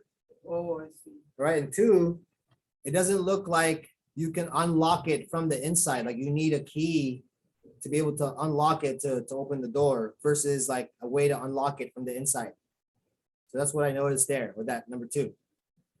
Right. So both of those are not good things. You need them to be opening outward, right? And also that there should be a way to unlock it from the inside, not a key system. There's no way to unlock it. So 3 is a little bit hard to see, but if you look at this part right here, these are steps. All right, this is the handrail. So this looks like it's going up, right? So 3, what this tells you here is that you need to have an indicator of change of elevation, which in this case is up. And 4, you should have a name to the purpose of the room. Right? What's this room for? Right? So stairwell or stairs. What's the direction? Up. Right? So that's 3 and 4. 5, what do you think is the problem here? Why is this not allowed? Oh, the sprinklers, something to do with the sprinklers and the camera? Probably? No, it's the exit Electrical? sign. Oh, the exit sign. So you cannot have the exit sign be blocked by at any point. I know you can see the exit sign, but the camera being right there, Looks like it'll But- hit it if you open the doors. Oh, just shouldn't be there. Like it should not be right by where the exit sign line of sight is. Like there should be nothing. See if this exit sign is right here by the door, right? And so there should be like over here somewhere, over there somewhere where this is oh, open. oh, I see. Right, so this is where that's what it's trying to tell you with that one. 5. And then 6, you'll notice that there's no door here, right? But yet this says chemical stock room. What's your solution for this? Oh, a door. Door. So a door, but not just any kind of door. It'll be a fire protected door. Alright. It's right near the exits too. Well, the main reason why is because it's a chemical stock room. See, that's the reason why you want it to be a fire door. Right? So it's a chemical stock room. There's chemicals in here, right? And it's going through the exit pathway. Now, just because I said earlier, right, that you can't, you shouldn't send people through an area where there's dangerous chemicals by the exit sign, right? By the exit way. But if you can't help it, you have to protect it. And the way you protect it is with a fire door. Right, so I want to just say that. And then this one, okay, so the last bits here, last picture, what's number one? Number one is the light is not effective in illuminating the area, right? Because there's a dark area right here behind this the stairwell. That's number 1. 2, the size is not necessarily that it's like lit up or not, right? But it's actually the size of the lettering. Remember I told you the size of the lettering? That's going to be why that is. And then number 3 is going to be the protrusion. So on a protrusion, you have to you must not be less than 6 feet 8 inches from the floor or 2 meters. If it's lower than that, then you have to protect it or remove it. But in this case, protecting it would probably be the only solution if this had to be here.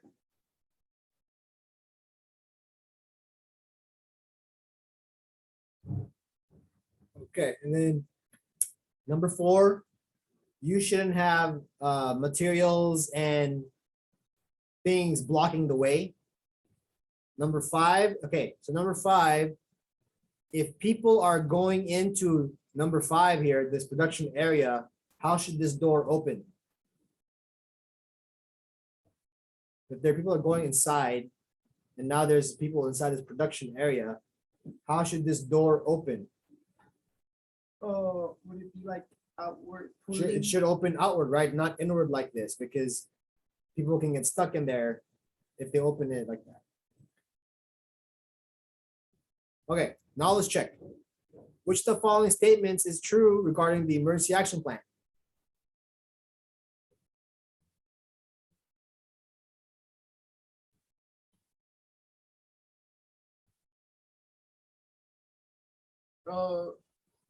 B. Very good. B, EAPs facilitate organized actions taken during an emergency. Perfect. Okay, fire prevention plan requirements include all the following except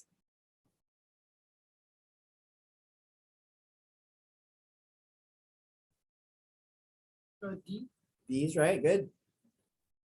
To be communicated orally, but see that's the reverse is true. It can be communicated orally if there are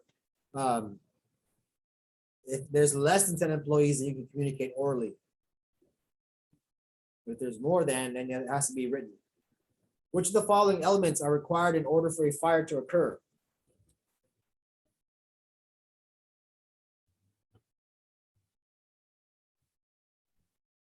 A.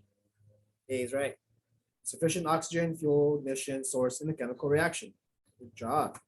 Okay, only those employees who have received training on the fire extinguisher can use a fire extinguisher? We all know the answer is true. Right now, True.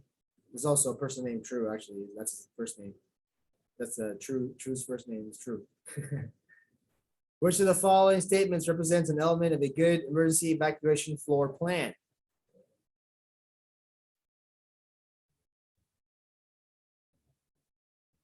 Oh, see, C is right. Good job. Trash fires involving paper and wood products are blank fires. A, A. Okay, and which fire extinguisher is appropriate use on a fire involving gasoline in the confined space when no respiratory protection is available?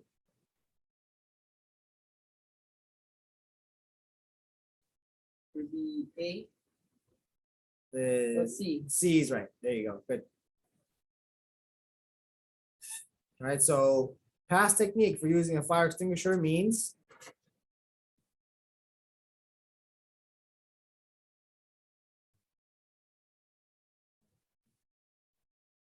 Oh, would be A, it's going to be B. B, as in Bravo. oh, B. Pull, aim, squeeze, sweep. Okay, number 9. How often must maintenance checks be performed on portable fire extinguishers? So there's maintenance and visual. Probably once a month or So once a year. once a year is going to be maintenance, yes. Once a month is visual. Okay. And let's go ahead, give yourselves a quick little breather there. So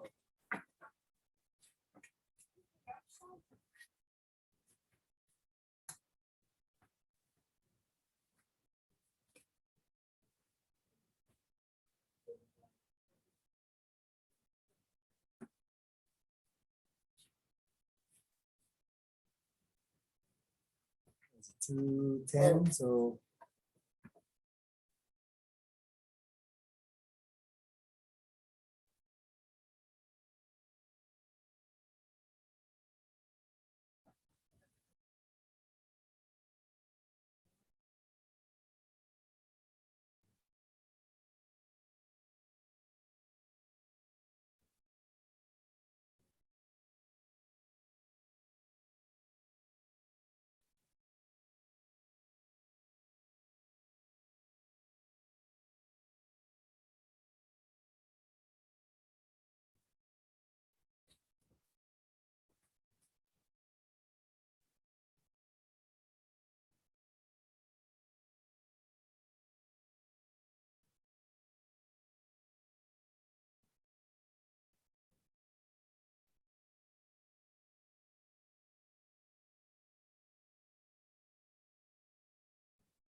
play a couple more of these videos real quick.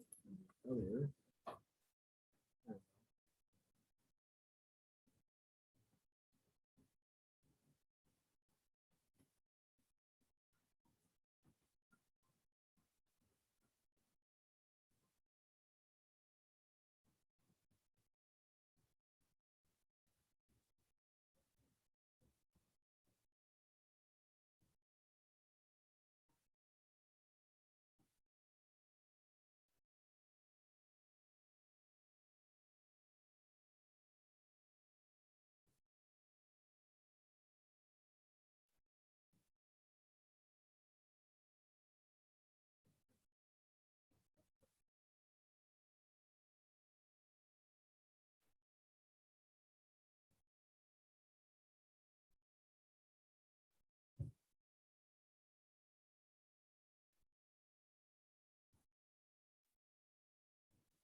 Can you get a, Yeah. Go for it. I got a call a bit earlier from one of the things I applied. Oh, nice. Yeah. So they're texting on the, like, the contact with them.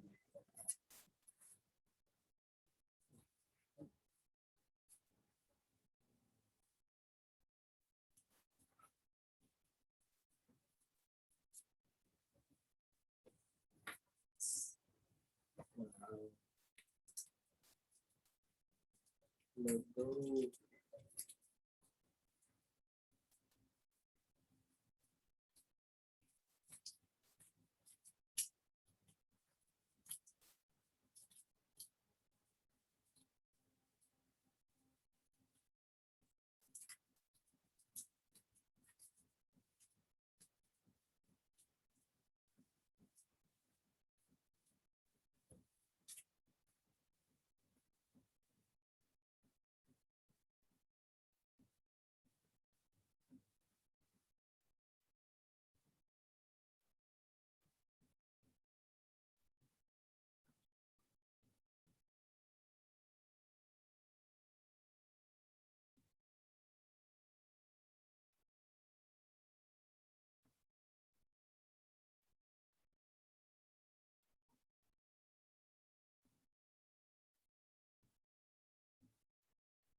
I love getting that rush when you look at your, like, if the market just closed an hour ago, and then like your accounts are like, what the hell? Damn, like, it went up really high.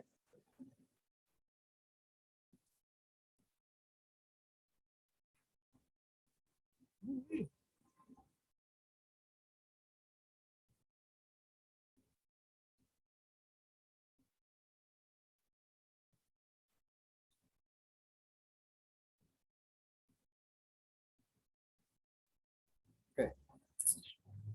Let's continue on here.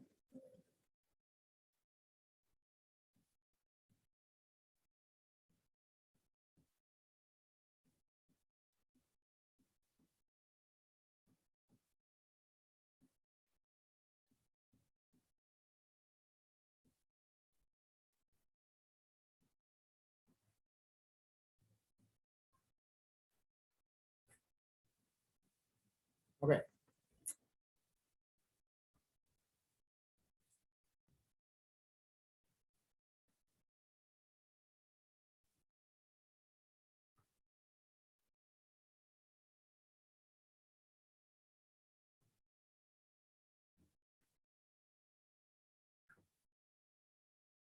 All right. Do we have True, Mia, and Coop? Are you guys available now, or are you guys chiming in for the last part of this day here before we get going for the day? Are you guys here? You guys hear me? I've been here. All right, awesome. Okay, true, perfect. Okay, so at least you're here. Good. I don't know what happened to the other two. Maybe they dozed off in the Zoom there. I mean, can't help it sometimes. I guess if you're just looking at a screen, and it's not off. But all right, so this is a very, very enlightening module for you, even if you've never gone through a process of an inspection. And I'll tell you something like this very beginning part right here. So a very cool story about this slide deck, right? So this slide deck right here was a gift from my instructor when I was taking that train the trainers class. So when you become an OSHA trainer, you have to go through this class. It's 4 days long, and they actually test you on not just the content, but also they tested us on the presentation, right? So we were graded on testing for this class. So, but the slide deck here particularly was a gift from our instructor, and he said, you know what, you guys want to share this with as many of your classes as possible. It's very good information, especially when you have individuals that are going to be doing anything where there's a high potential for them to get inspected on their job, right?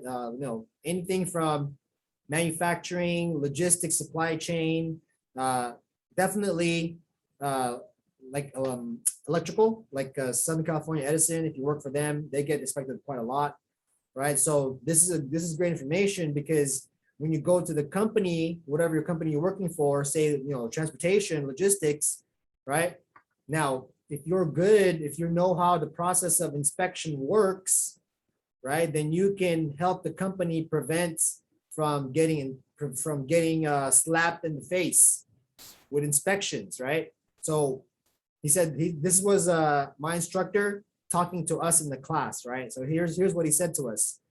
All right, class, the reason why I'm giving you the slide deck is because this is my way of atoning for my sins as a Cal OSHA inspector.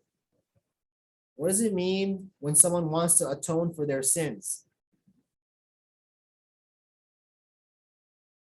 Anybody familiar with that phrase? Oh, what is it, Tone? So what does it mean when you want to atone for your sins? Like, what does it sound like? Does it sound like you want to make up for what you did wrong, or what you want to make it worse than what you did wrong? What is atonement? Isn't that forgiveness? Well, it's a form of that, right? Atonement is, so if you look up the dictionary definition of atonement, right? So I'll look it up for you, right? So here's what atonement is. It's also a movie, by the way, but I'm not talking about the movie. There's a movie called Atonement. I should put atonement definition. So it's a reparation for a wrong or injury. So meaning to say, if I did something wrong, right, it is reparation, right? I'm trying to repair it. I'm trying to make it right. Okay, so that's what, if you think about that for a second, right? If a Cal OSHA inspector wanted to atone for their sins as a Cal OSHA inspector, what do you think he did? You think he may have done something that was probably not by the book, and maybe he got more credit for it than what was the case? Well, I'll tell you right now, yes. So here's the thing. Remember I was telling you about quotas, right? In Cal OSHA, so let's put it to you this way, okay? And we're not gonna finish this today, so we're probably get out of here closer to 3 o'clock, and I'll make that happen, right? But here's the thing about quotas and Cal OSHA, okay?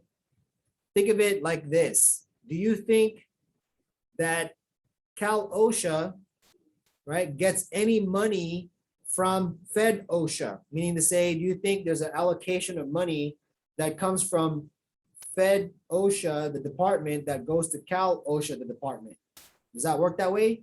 Does it fall under it? No, it doesn't. Then probably not. No, you're right, does it? So here's the thing about that, right? Fed OSHA oversees the whole country, right? But if the state themselves have their own department of a sort, right? Then they supersede the Fed, meaning to say that they want all of their occupational safety and health go through within their own state. But here's the reason why we have our own Cal OSHA. So anybody know, right? Does anybody know this answer? If I took out California, if I removed California from the United States as an economy, as a size of economy, right? Do you guys know where California would rank? Number like 3. Not that high, but pretty high.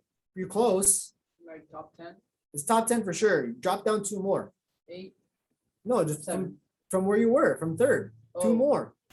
Drop down. 2 more, yeah. 1. We're 5th. No, down, 5th. like we're Yeah, low okay. in the rank. Yeah. When we say up would be, up to number 2, up to number 1. Oh yeah, okay. So, but down, yeah, because it's, ranking, right? So when you go down in ranking, so you tend to fall lower place. So we're 5th if you think about comparing our economy size, right, to the entire world, we are a smidge smaller than Germany. California, not United States, just California. Think about that. Isn't that crazy? We're a smidget behind Germany as an economy, size of economy, right? So what does that tell you, right? Well, naturally, if you put California back into the United States, we're number 1 in the world. right? But if you take California out by itself, we're number 5th, right behind Germany, right? So here's the thing about that, right? You're thankful, you're going to be thankful that we have a Cal OSHA in our own department, because if we didn't, you know how long it would take Fed OSHA to do all of the inspections and complaints by people, right? So we wouldn't get nothing done. We would be so backlogged, right? So this is a long offshoot, just like a long sidebar to tell you that why does Cal OSHA have quotas, right? Why? Because they don't get any money from the Fed. They only get their allocation from the state, right? So that means what? Well, if they like making $100,000 plus more a year, then they better start issuing some tickets. They better start finding some companies, right? So what are they going to do? Well, if I can get a company for one thing, right, that's probably not going to be enough. You need to make sure you get a company for a few citations before you leave their facility, right? So that's why my instructor was saying he wanted to atone for his sins, because think about it, right? He was being directed by a superior. If you're an inspector, right, isn't it make sense that you have somebody you're reporting to? Right? Think of police officers, right? Police officers, yeah, they're the people you see, but that officer has a lieutenant, has a sergeant has to report to first, and that sergeant has a lieutenant to report to, and the lieutenant has a captain to report to, right? So there's a hierarchy, right? So they have to follow with their own rules and regulations within their own institution, right? In this case, Cal OSHA. So there you go. What is 30% serious at 2.5 citations? If you don't remember, serious at 100% is $70,000. Remember that? Remember in the beginning, right? I talked about 5,000 is the minimum, right? So if it's 30% of 70,000, right? So that you're looking at times 0.3. Oops. Times 0.3. So that's 21,000 times 2.5. So you want to walk out of a company citing for at least $52,500 out of a total inspection that you do if you get a complaint. Hey, agent whatever number 9, agent orange number 9, right? You're gonna go and inspect this company for this type of issue, right? So your job is to come out with at least that or more. So you bring your average into your office, right? So that's because I mean, think about it. That's how you operate as a department. Okay, so you need to understand that a Cal OSHA inspector, if they can find a way to add more to your ticket, right, they'll probably do it. If they can get away with it. So the job here for you is to not let them get away with it, right? If you're the person that's in charge of safety and health for the company, well, you're gonna do a good job because you know the process and procedures, you know what to watch out for, and then you also know how to protect the workers and protect your company procedurally. What do I mean procedurally, right? Sign-in sheets, training done, all of your annual inspections done, all your annual drills done, right? All of these things, you keep good records, right? That's how you win. That's how you don't, if you think about the inspections, how you win an inspection, right? Or how you make sure you don't get cited is that, well, if you have a complaint, that you always have good systems in place to prevent yourself from getting more exposed and therefore more fines, right? Because I mean, if you're going to get a fine, you're going to get a fine because someone reported something about your company, right? And that again, poor communication, lack of response, or just these few factors can actually make that even worse, right? So now, before I show you more of this, right? So what I wanted to do was actually show you another video. So I have this video, and pull it up here. This is called it's called The Good Life Chemistry right here. This one right here. It's in your playlist, but it's on the very bottom right here of the OSHA training videos. All right, so I'm referencing video number 19 right now. That might change though, as far as number of the playlist, but just keep in mind right now that this video here is called The Good, Simon Sinek with a heart symbol in it, The Good Life Chemistry. And what am I talking to you guys about in this video? Okay, so you gotta understand that we have, in our bodies, we have neurochemicals. So we have neurochemicals that send signals to our body whenever we're in certain situations where we feel certain things. Okay, so neurochemicals or neurotransmitters, right? We're already that's already a part of our bodies. We can't get away from that anymore, right? So to understand it better is only beneficial to us. Okay, so but how do you apply it to us? Well, what makes you happy, right? What makes you feel accomplished? What makes you feel like you've done something with your day, right? So those are, if you think about what I'm describing, you're probably describing some feelings that you get, right? And that's how you know your neurochemicals are working, when you're having feelings.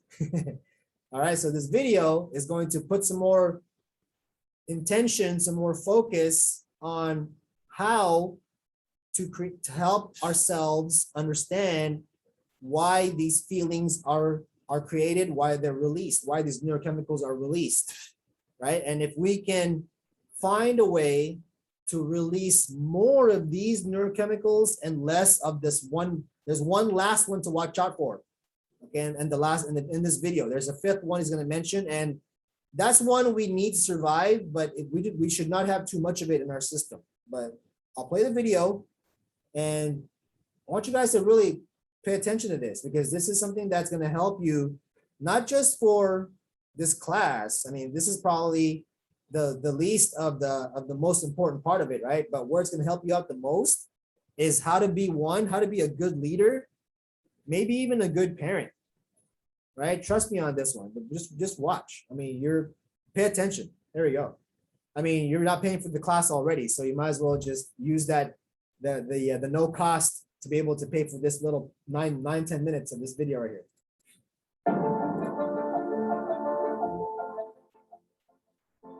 Inside our bodies are chemicals that are trying to get us to do things that are in the best interest of us. They are endorphins, dopamine, serotonin, and oxytocin. Endorphins. Endorphins are designed to do one thing and one thing only: mask physical pain. If you're a runner, if you've heard the runner's high, what's happening is when that runner is out there pushing their bodies harder than they've ever pushed before, they feel good. And then an hour later, they're in pain for damage they caused their muscles an hour before. Endorphins. They're designed to mask physical pain. Dopamine. Dopamine is the feeling that you accomplish something you set out to accomplish. The whole purpose of dopamine is to make sure that we get stuff done. This is why you must write down your goals. There's a biological reason for that. Very, very visually oriented animals. You have to be able to see the goal to biologically stay focused. And every time we achieve a goal that makes us feel like we're making progress to the vision we can see, we keep going and going and going until we achieve something remarkable. Able to see it. Dopamine. Dopamine comes with a warning. Dopamine is highly, highly, highly addictive. Here's some other things that release dopamine: alcohol, nicotine, gambling, your cell phone. We can also get addicted to performance in our companies, when all they do is give us numbers to hit, numbers to hit, numbers to hit, and a bonus you get, and a bonus you get, and a bonus you get. All they're doing is feeding us with dopamine, and we can't help ourselves. All we do is want more, more, more. One of the things we know about dopamine addicts is they will do anything to get another hit, sometimes at the sacrifice of their own resources and their relationships. Dopamine is dangerous if it is unbalanced. Serotonin. serotonin. Serotonin is responsible for feelings of pride, status. This is why public recognition is very important. We are social animals and we need the recognition of others. This is why we have commencement or graduation. You could get an email that says, congratulations, you fulfill all the requirements for graduation. Enclosed, please print out the PDF of your diploma. Wouldn't feel so good, right? So instead, we have a big ceremony to recognize the accomplishment. And in the audience, we put our family and our friends and our teachers, all those in our tribe who supported us and watched our backs as we've made it through. And then we show up on that day, we go up on that stage, and we take our diploma. We feel our status rise, we feel our pride go up. Here's the best part about serotonin. At the exact moment that you took your diploma, you felt that surge of serotonin go through your body. Your parents sitting in the audience also got a surge of serotonin and also felt an intense pride watching you graduate. And this is what serotonin is trying to do. It is trying to reinforce the relationship between parent and child, coach and player, the caregiver and the one who is grateful for the support they are given. The problem is you can trick serotonin. We live in a materialist society, so we judge status very often in our country based on how much money you make. So any conspicuous display of wealth raises your status. This is why they put the logos on the outside. No good on the inside, nobody can see them. You can actually feel your confidence rise when you put on the stuff because it's showing this display of status. It feels great. The problem is there was no real relationship that was reinforced because of it. You tricked the system. That's why we keep trying to accomplish things like accumulate more and more material goods, and yet we never feel successful because there was no relationship. We tricked it. We gamed it. Oxytocin.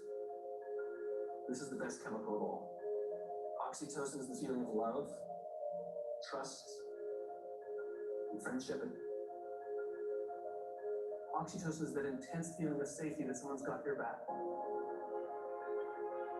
There are multiple ways you can get oxytocin. One way to get it is physical contact. Hugging feels wonderful. When women give birth to children, huge surge of oxytocin in their body. This is what's responsible for the mother-child bond. It's all that oxytocin in the system. Another way you can get oxytocin is through acts of human generosity. Doing nice things for people. Remember, our bodies are trying to get us to repeat behaviors that are in our best interest, and it's making us feel good when we see or do acts of human generosity so that we will do them. In fact, the more oxytocin you have in your body, the more generous you actually become. It gets better than that. Lots of oxytocin in your body inhibits addiction. It boosts your immune system. It makes you healthier. That's why happy people live longer. It's why couples live longer. It increases our ability to solve problems. It increases our creativity. It's really good for us, and it's not addictive. It just feels great. There's one more chemical I haven't told you about. Cortisol. Cortisol is the feeling of stress, the feeling of anxiety. We share these chemicals with all the social mammals. Cortisol is designed to keep us alive. It is the first stage of fight or flight. It makes us paranoid. It makes all of our senses hyper-attuned to look for danger. It injects glucose into our muscles to make us stiff and ready to go in case we need to fight or flight. It increases our heart rate like crazy. Cortisol, to get all of that extra energy, it needs to shut down non-essential systems. So it shuts off things like growth. You don't need your fingernails to grow at that moment. It shuts it off. The other thing it shuts off is our immune system. We don't need it in that moment. problem is you're not supposed to have cortisol in your system all the time. You're supposed to have it in and then gone. One of the things cortisol does, it inhibits the release of oxytocin. Biologically, if you work in a high stress environment where you don't feel safe, you are biologically less empathetic or less generous. Alcoholics Anonymous has been highly effective for decades. Alcoholics Anonymous knows that if you master all 11 steps, but not the 12th, you will drink again. The 12th step is the commitment to help another alcoholic. Service. Service to another. Oxytocin wins. Serotonin wins. The more we look after each other, the safer we feel, the more we feel like we belong, and the more we will work together to confront the dangers outside.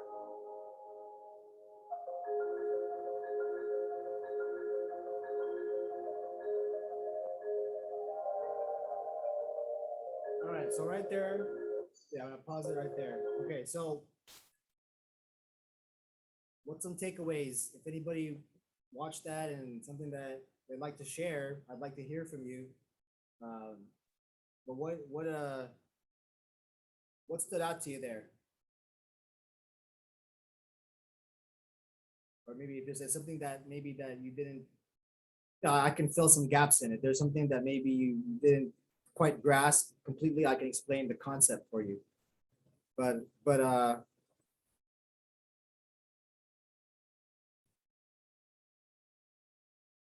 there's a lot of information in that video, to say the least, right? So the point in showing you that video was that, one, you can use neurochemicals to help you personally, like in your own life, right? So the one way, we already know dopamine is a pretty powerful neurochemical that if we, our bodies crave it. So if we give it the proper tuning, and I say tuning, specifically the word tuning, like, you fine tune, whatever, a device, or you tune up your car, right? You can fine tune your brain, right? So how do you fine tune your brain? Once you finally got it fine tuned, right now, you're probably responding to emotions that, oh, it's fine. If it is the case, then at least be aware of them. And then if you don't like it, that saying, right? Like Lord, help me have the strength to and the courage to change things I cannot accept, and to accept the things I cannot change, right? Hopefully these are some things that you can accept and that you want to change them, right? So you're probably, some of us, I've been here before, where, hey, I did something good, like I accomplished something, like let's say I got an A on an exam, right? To celebrate, I'm gonna go have some cake. I'm gonna go have something sweet, like some ice cream or whatever, right? If that's something that you like doing, then it becomes a habit over time, because every time you do something good, you're gonna reward yourself with something similar, right? Versus nowadays, for me, when I accomplish something, like whatever it is, like I close a deal, like for myself, and make some more money, right? I won't go buy anything, like thinking about it. Am I gonna buy some Nike shoes to make, yeah, those are cool, right? I think to myself, you know what? My reward, what makes me feel better now, is if I buy some Nike stock. That's what makes me feel. It's a different type of release of energy, in a sense, that what you're looking at. Oh yeah, definitely. I'll definitely email. That was in So true. That video was part of the links of email. But I'll go ahead and I'll go ahead and link you up to it here very shortly. So, but yeah, I'll definitely do that for you. So that's not a problem. So, but here's the thing about that, right? Here's what the whole, the whole point of why I'm sharing this with you too, because if you understand some of those things, if you understand serotonin and oxytocin, those two particularly, right? What's serotonin? Well, status and pride. So if I recognize somebody on the job, let's say, if I'm, even if I'm not the manager, right? Even if I'm a worker, but I saw somebody do something good, like, hey man, that's awesome. That's pretty cool you did that. I recognized, I saw the activity. I thought it was cool. I said something about it. Because there are people that probably think it in their head, but they don't say anything about it, right? They don't recognize what happened there. So it doesn't create that serotonin for yourself or for that other person, right? But you have to take the act, it's proactivity. It's the active step of recognizing somebody. Hey man, that's pretty cool what you did right there. That's awesome. Good job, right? For the manager, it's even better. The manager does it, then you'll feel even more, you'll feel even more serotonin because it's somebody that's like perceivably at a higher level and someone that recognizes you, like, oh, hey, that's pretty cool, right? That feels good, right? Oxytocin, one more I'm gonna identify here for you, right? The feeling that someone's got your back. So isn't it nice to have friends that you feel like they got your back, right? Like you're gonna move somewhere from one place to the other, and you don't even have that. You don't have to call and ask them. They find out about it because they say you're moving. If you post it on Facebook or whatever or Instagram, and they hit you up, be like, hey man, you need a hand? I'll help you pack and stuff like that. I know it's sad to see you go, but you're still my buddy. I'm gonna help you, right? So that's a good feeling. On the job, right? When you had a manager that you were like, hey, you know what? That's cool. My manager got my back. He didn't throw me under the bus. He knew I created an issue, but he didn't blame it on me. He made me understand what I need to do next time, and he's coaching me to make sure that doesn't happen again, right? That's the kind of oxytocin release in the person that, hey, you know what? We got your back. I understand that, we had some problems, but you're learning and we see the value in you because you're trying, and then we're going to mentor you some more. And again, not all situations are like that, but if you have the mentality in your head, right, that you understand some of these concepts, it just helps you become easily you stand out amongst your peers. Imagine you're younger or same age as everybody else, but people gravitate towards you because you understand certain how people behave and how they work, right? That's valuable, right? That's somebody that is very someone that can be a great influence in their company. All right, so here it is. I'm gonna send this to you, True. So here's one way I can do it right now. Oh, you can copy and paste it onto the Yeah, the chat. Yeah, the chat. yeah. I was gonna do that. That was my first one for them, so they could so that this is one way to do it. Right there, you go. Okay, so with that video, hopefully I kind of opened up a door in your mind, going, that was interesting, right? And that way you can kind of get the idea that, look, from here, it can only go up. Your understanding, your desire, your passion, right? It can only go up after you see this video and you think to yourself, wow, there's actually more out there that I didn't really even know, right? It piqued my interest. That's what I hope anyway, right? So, but with that, and it's 2:47, let me just go over a couple more slides right now in this slide deck right here, just to highlight some things so we can get some stuff out of the way and we can do some more fun stuff tomorrow, right? So, all right, real quick, this is some housekeeping. This is what I talk about, housekeeping in a non-physical sense, right? So we do things to get it out of the way, right? So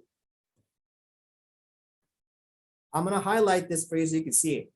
So in this module, we're gonna cover the most recently updated, most recently revised topics, right? So inspection procedures, when you document the existence of a violation, when you document the classification of a violation, documenting the penalty adjustment factors of a violation, right? And also dual employer inspections.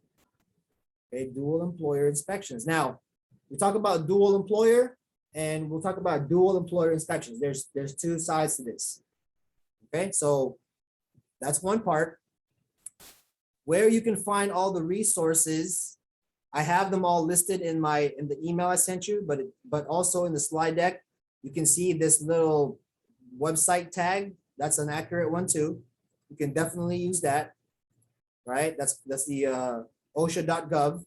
But these are all where the rules and regulations are for you to reference them if you need to learn more about, so the sampling, measurements, methods of instruments, health hazards, safety hazards, construction operations, there's healthcare facilities, ergonomics, personal protective equipment, and then safety and health management. So these are fed at the Fed level.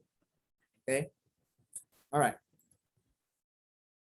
So I'll stop right here and I'll let you guys go for the day, right? And what we're looking at here next, that's for tomorrow. This is I'll start here tomorrow, right? But imagine how an OSHA inspector thinks before they get to your front doorstep, what they think and what they come with, what they're coming with as far as ammo and as far as procedural resources to be able to, one, get into your company and find out what they need to do to cite as many things as possible, and what you can do as the individual that's going to be utilized to stand guard, in a sense, to protect the company's assets, because you're going to be looking at this from a standpoint of, okay, I am a safety and health manager. I'm here to protect the people that work here. I'm here to make sure that I provide them information and support and training, right? Which is kind of falls into training, right? Information and support. And I'm also here to make sure that if we are being inspected by Cal OSHA specifically, that we have the process in place where we are most protected and that we are in most compliance.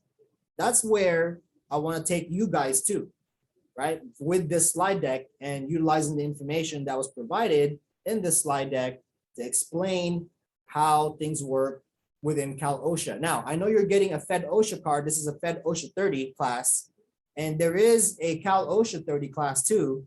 But let's say you move out of the state, right? We don't want you to be limited to staying within the state of California with a Cal OSHA 30 card. So Fed OSHA could be used in Cal. Yeah, I can. Yeah. Oh, definitely. Yeah. The thing is, what's going to matter here is what you know and what you bring to the company. So that's why we're giving you this Cal OSHA stuff here, because this is, if you're staying within the state, this is the most valuable. Plus, think about it, right? It's also the most stringent. It's also the most strict. So if you go outside of California, right, and you use Cal OSHA mentality or you use Cal OSHA rules and regulations, you're over compliant already. You might have to step down a little bit because they might, in another state, they might be like, whoa, Dallas Cowboy Maverick, you're going too much here. You don't need to go that far, right? You might have to adjust. So it's better to learn from California, honestly, because we're the most strict here, right? And that's just a good mentality to have.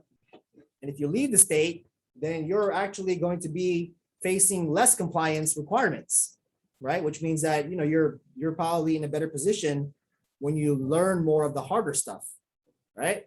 So that's why we go over this stuff. And it makes a lot of sense because we got the resources from a Cal OSHA inspector, one, right? So we have that intel.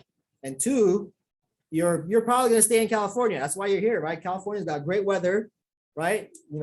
Great, the three W's, the women, weather, and the other W.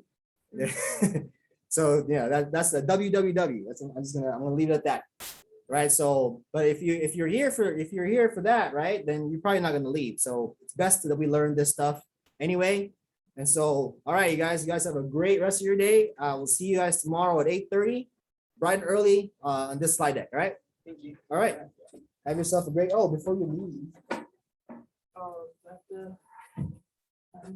Yeah, you know what? They have to redo the sign sheet. You can just sign there. But I signed it in the front already. Yeah, I think they changed it. It was yeah. And then it's gonna the date. You probably put today's date. Go ahead. Today's 25th. Yeah. Yeah, I know it's almost done, right? Yeah. Okay, I'm gonna take the notebook with me. I will bring it back. I just have notes in here that I put in. Yeah. Okay. Just don't forget to bring it back tomorrow. No, yeah. Are we gonna keep these at the end or do we have to? Yeah, we do. You keep them at the end. They're yours. Okay, But, because I've been writing it. no, it's perfect. Go ahead. That's what Okay. it's for, right? Thank But you. just don't forget tomorrow because you need it for class. Yeah, day. yeah. Thank you. All right. Have a great day. We'll see you tomorrow.